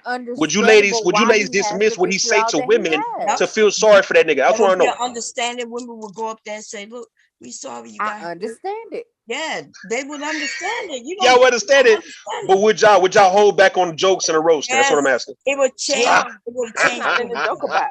That's not nothing to joke about. You ain't joking about him being molested though. You're not joking about him being molested though. You're joking about what he's saying to women. Or you fucking around roasting him because you don't like the way he's saying to black women, like how you degraded. Okay, listen. Wait. If he had came out right, molested, the women who would have kept attacking him, there would have been a whole shitload of women who would have attacked the women attacking him. He would have got more support. Everybody, I would even. If he would have had more. If he would have continued saying what he was saying, no, listen. We talking about if he would kept on speaking. All right, so you guys would understood that he can talk crazy to a black woman all day. And you'd be like, oh, that's due to him being molested as a kid. Oh, no. You don't get an abuse. So y'all would have gave him a pass. Y'all gave him a pass for talking shit to black women. No, you don't get to be abusive just because you. That's the whole point. That's what I'm saying, though. I'm saying the same old Kevin Samuels. Do not give you the permission to go. So that's what I'm asking, though. Would you guys have let up on his ass, or would y'all guys would have let him rock? Abuse. What we will do is direct him to therapy. No, he's not going. He's 57 years old. He's not going to a fucking therapist, no man. He already stuck in his ways. They got a lot of 50-year-old men going to therapy. No, but all right. Let's assume Kevin Samuels. He's not going to no therapist, right? So he's just gonna still do it. This is his therapy. Getting on black women ass. He died. All right, he died. I'm saying, take away the therapist, right? This is his therapy. He wanted to like criticize and really downgrade and degrade black women and shit. All right, now what? No, you don't get a pass on that. You don't. My whole point. So you guys won't even forget it. They gonna know shit like that. So that's my point. So him telling you guys that he was sexually assaulted or sexually molested, you guys wouldn't give a fuck about it based on what he's doing right now. And y'all know it because y'all hear me say it all the time. They got these men out here who are mad at women because some things that happened to them. I would understand it, and I would have let other women do it, but I wouldn't have listened to them. But yeah, I would understand that people do things for a reason, right? Just for money, fucking. But if somebody did something and hurt him, we would direct it. I would go over there and say, hey, I know you're hurt, but maybe you need to seek some therapy. That wouldn't have did anything though for him, Bond. Like what you mean? It may not have, what he was doing was projecting his. So he would have turned up even more because he would have felt that you really insulted his intelligence. So now what? So when he started just clowning you and coming at you, no, hold on. In the case of Bomb Cherry, if he would have got in front of 10,000 people based on what you said to him and would have roasted you and clowned you for saying that shit to him, now then what? Would you still be like, all right, you know what? I'm gonna chalk it up to him being molested when he was young and shit, or would you have got on the live stream and tore his ass up? I want to know. Well, I would have told him I would have told him that you need therapy. I would have informed everybody, look, hurt y'all. He hurt me. He wanna say a motherfucker hurt, baby. They ain't gonna stop them from hurting other people. want to talk. I know that's right. You're right about that. You don't get to say, I used to get the shit beat out of me, so I'm gonna beat the shit out of somebody else. I used to get bad shit talked to me. You don't get to do that. At one point, when you become aware at it, you become responsible. So my point, Koja, is this, Koja, is given the fact of how a person could be acting at this moment, right? You wouldn't give a fuck about if they was molested when they was young, if they acting the way that you don't like now, right? So these Manosphere niggas that a lot of you ladies don't like, right? If these niggas told you guys that they was molested, but yet they getting back on live streams, really talking bad shit about black women, you guys know that deep down you wouldn't even give a fuck about them being molested. You're gonna turn up on their ass because you see them being hurt people trying to hurt other folks. That's what I'm saying. That's the whole point. You don't get a pass. So the way you made it seem like as if a bunch of men came into the support group and created a support group, talk about their molestation, like as if you guys gonna feel sorry for these niggas and ignore their rhetoric towards black women. We would not be there. We wouldn't be there, period. It'd be on YouTube. No, it'd be on YouTube, a YouTube support group. No. See, this is what y'all think. Everything ain't social media. When we say these support groups, ain't nobody advertising no Alcoholics Anonymous meeting for the public. That's not. We talking about YouTube, Koja. Ain't nobody talking about. We talking about these men getting on. We talking about these men on YouTube, right? Getting on panels talking about how they was abused. Get y'all ass off of YouTube. YouTube ain't no therapy. Go sit your ass on somebody's fucking couch. We ain't talking about going to no psychiatrist or nothing like that. We talking about men getting on panels. We talking about hold on. Listen. The same way you guys see these Manosphere guys, these guys on YouTube, they get on panels. Nowhere. Men on the Manosphere, they're talking about all they hurt and all. So women didn't just come together one day and let's all get on YouTube and talk about hurt. This is a long time coming for women to be able to come out and say what they say and even say it to a wider audience than just your therapist or just your family and just your friends. It's something I'm talking about sitting on somebody's couch though. So you're talking about this little support group on YouTube. It wouldn't start there for men. Men have to build the structure for themselves to be able to feel comfortable. This shit will start the same way. Wait. The same way now Johnny Depp and all those other people are being able to say, oh, these women abused me. They were fighting me. They were really beating me and all this other stuff. Men are very comfortable with saying what women are doing to them now. So it can't just be physical abuse. It has to be all sweetheart. And it has to start from somewhere. I'm speaking on this stuff getting started on YouTube because this is how the Manosphere got started on YouTube. No, hold on, listen. These niggas. Yeah, hold on, let me show you what I mean though, right? So I'm talking about these same people using the same platform to start this support group, the same way they started the Manosphere. Now you got all of a sudden a sector of the Manosphere, a section of the Manosphere as the support group for abuse, people who dealt with some type of sexual abuse coming up, right? They'll start it on YouTube. They're not gonna start it in person. It ain't gonna be in person. It's not. What you mean? No. What you mean? No, though, Coach. It's a time and place for everything. Coach, I'm saying though, if these guys decide to hear, Coach, why you interrupting me when I'm saying what I'm saying, bro? What you doing? Sorry, Alcoholics Anonymous wasn't started on YouTube. All right, alcoholics. That's not as embarrassing as Alcoholics are not as. It's not embarrassing as somebody being abused as a child, bro. It's different. Yes, you ain't never been to one of the meetings and hear why they started drinking or what they doing when they drinking. Yeah, it's embarrassing. They're not talking about something that never happened before. Hold on, we talking about something that's unprecedented, right? We talking about something unprecedented, like a bunch of black men starting a support group for child sexual abuse victims. They might have some already exist like that. I don't know. They might have some, but obviously, it's not a mainstream thing. A lot of men don't know about it, right? So my thing is, if they now all would have, hold on, let me say this part. Let me say this part real fast so you can understand what I'm saying. We talking about the fact that how the Manosphere was started by a bunch of niggas on YouTube, a bunch of niggas on social media came together and formed some type of organization, a group. An organization. This ain't no organization. All right. We just talking about a group, right? A sector of YouTube. A group of whiny ass niggas. That's all right. A group of whiny ass niggas. Cool. So now it become a group of whiny ass niggas talking about how they was sexually molested when they was goddamn children. It'd be the same way on the same platform on YouTube. I've heard these men say these things. We talking about majority. We talking about where they got like 300-400 motherfuckers in pretty much watching, and you got a panel full of men and every man talking about how they was abused when they was a child. You ain't never seen no shit like that on YouTube. Apathetic and lazy. I'm sorry, y'all apathetic and lazy, and y'all don't. It's no demand for no shit. Coach, you being disingenuous in the motherfucker right now, man. It's no demand for a bunch of niggas to start a goddamn support group for sex abuse victims, man. No, it's not a demand for the shit, man. What the fuck are you talking about? Kojo being disingenuous in the motherfucker, though, man. She no good and well. It's no demand for no group of men to start a goddamn support group. Yes. That is a valid. No, it's not, bomb. No, it's not, bomb. No, But it's if not. y'all are gonna make a comparison to women, because men are not should trying to be. even get that out there. Men don't even want to talk about shit like that. So that'll never happen. That'll never happen. They commit suicide, all kinds of shit. Y'all. They'll commit. They're ready to commit suicide. You're right about that. They're ready to commit suicide. Then start a support group. There you go. Right, but why would you? But don't say it's not needed. Y'all asking these questions. Y'all know y'all being disingenuous in the motherfucker right now. Y'all know good and well these niggas ain't gonna do. Y'all sitting up here acting like, well, why you doing this? Why not though? So what's wrong with you guys? You know y'all being condescending in a motherfucker though, man. Knowing good and well these niggas are not gonna touch on no shit like that. You women know the shit. And you using it against a nigga, bro. That's what you're doing. So why don't women get help? Why don't women talk about drunk drivers? That's bullshit, though, bro. Mothers against drunk drivers. Listen, I don't want to do this. Linwood, what you got to say, baby? He just came up. I'm just like, to Ruth's point, how come women don't start organizations that help those survivors of sexual abuse and things of that nature, particularly Black women? We do have that. Women do have those organizations. What are you talking about? Because, we're talking about Black men, not Black women. Linwood. Women already have them Oreos, man. Y'all tripping. So Linwood, apparently you're not listening, okay? So women have created this, and now we're asking, since you asked us why we're not created for women, why aren't you Black men creating it for Black men?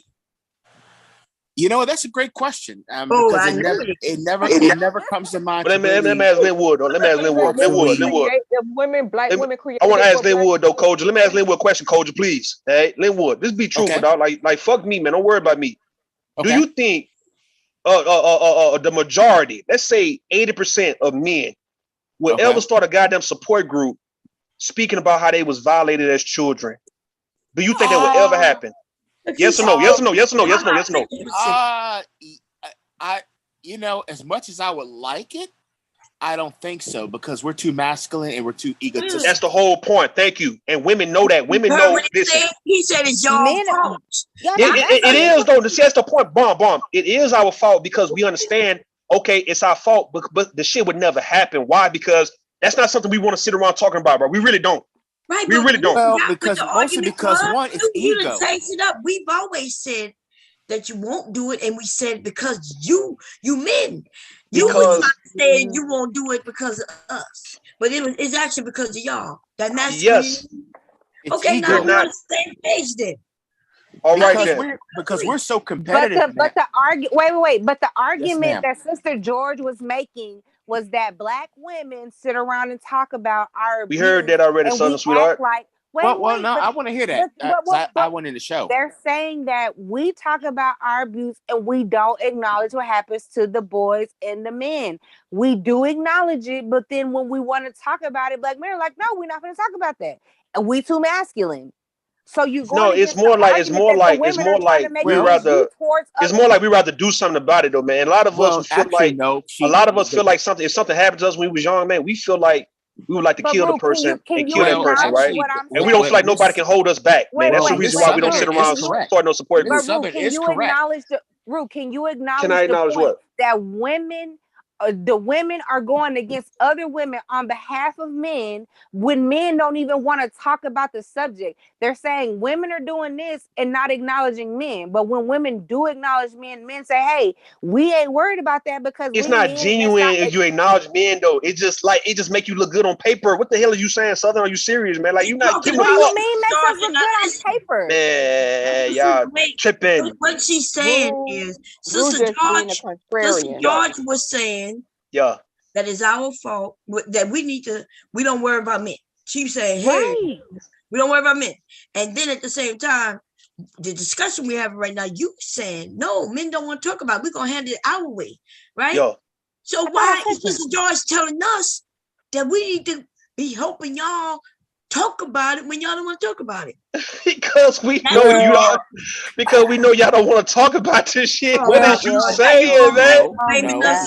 No, it's not about blaming. No, it's not about blaming. We talking about why it's not even in demand right now at this point. Because we know, like men know, we know in our hearts, we know there's no way in life we can come to women talking about some shit like that before we go and do something about it.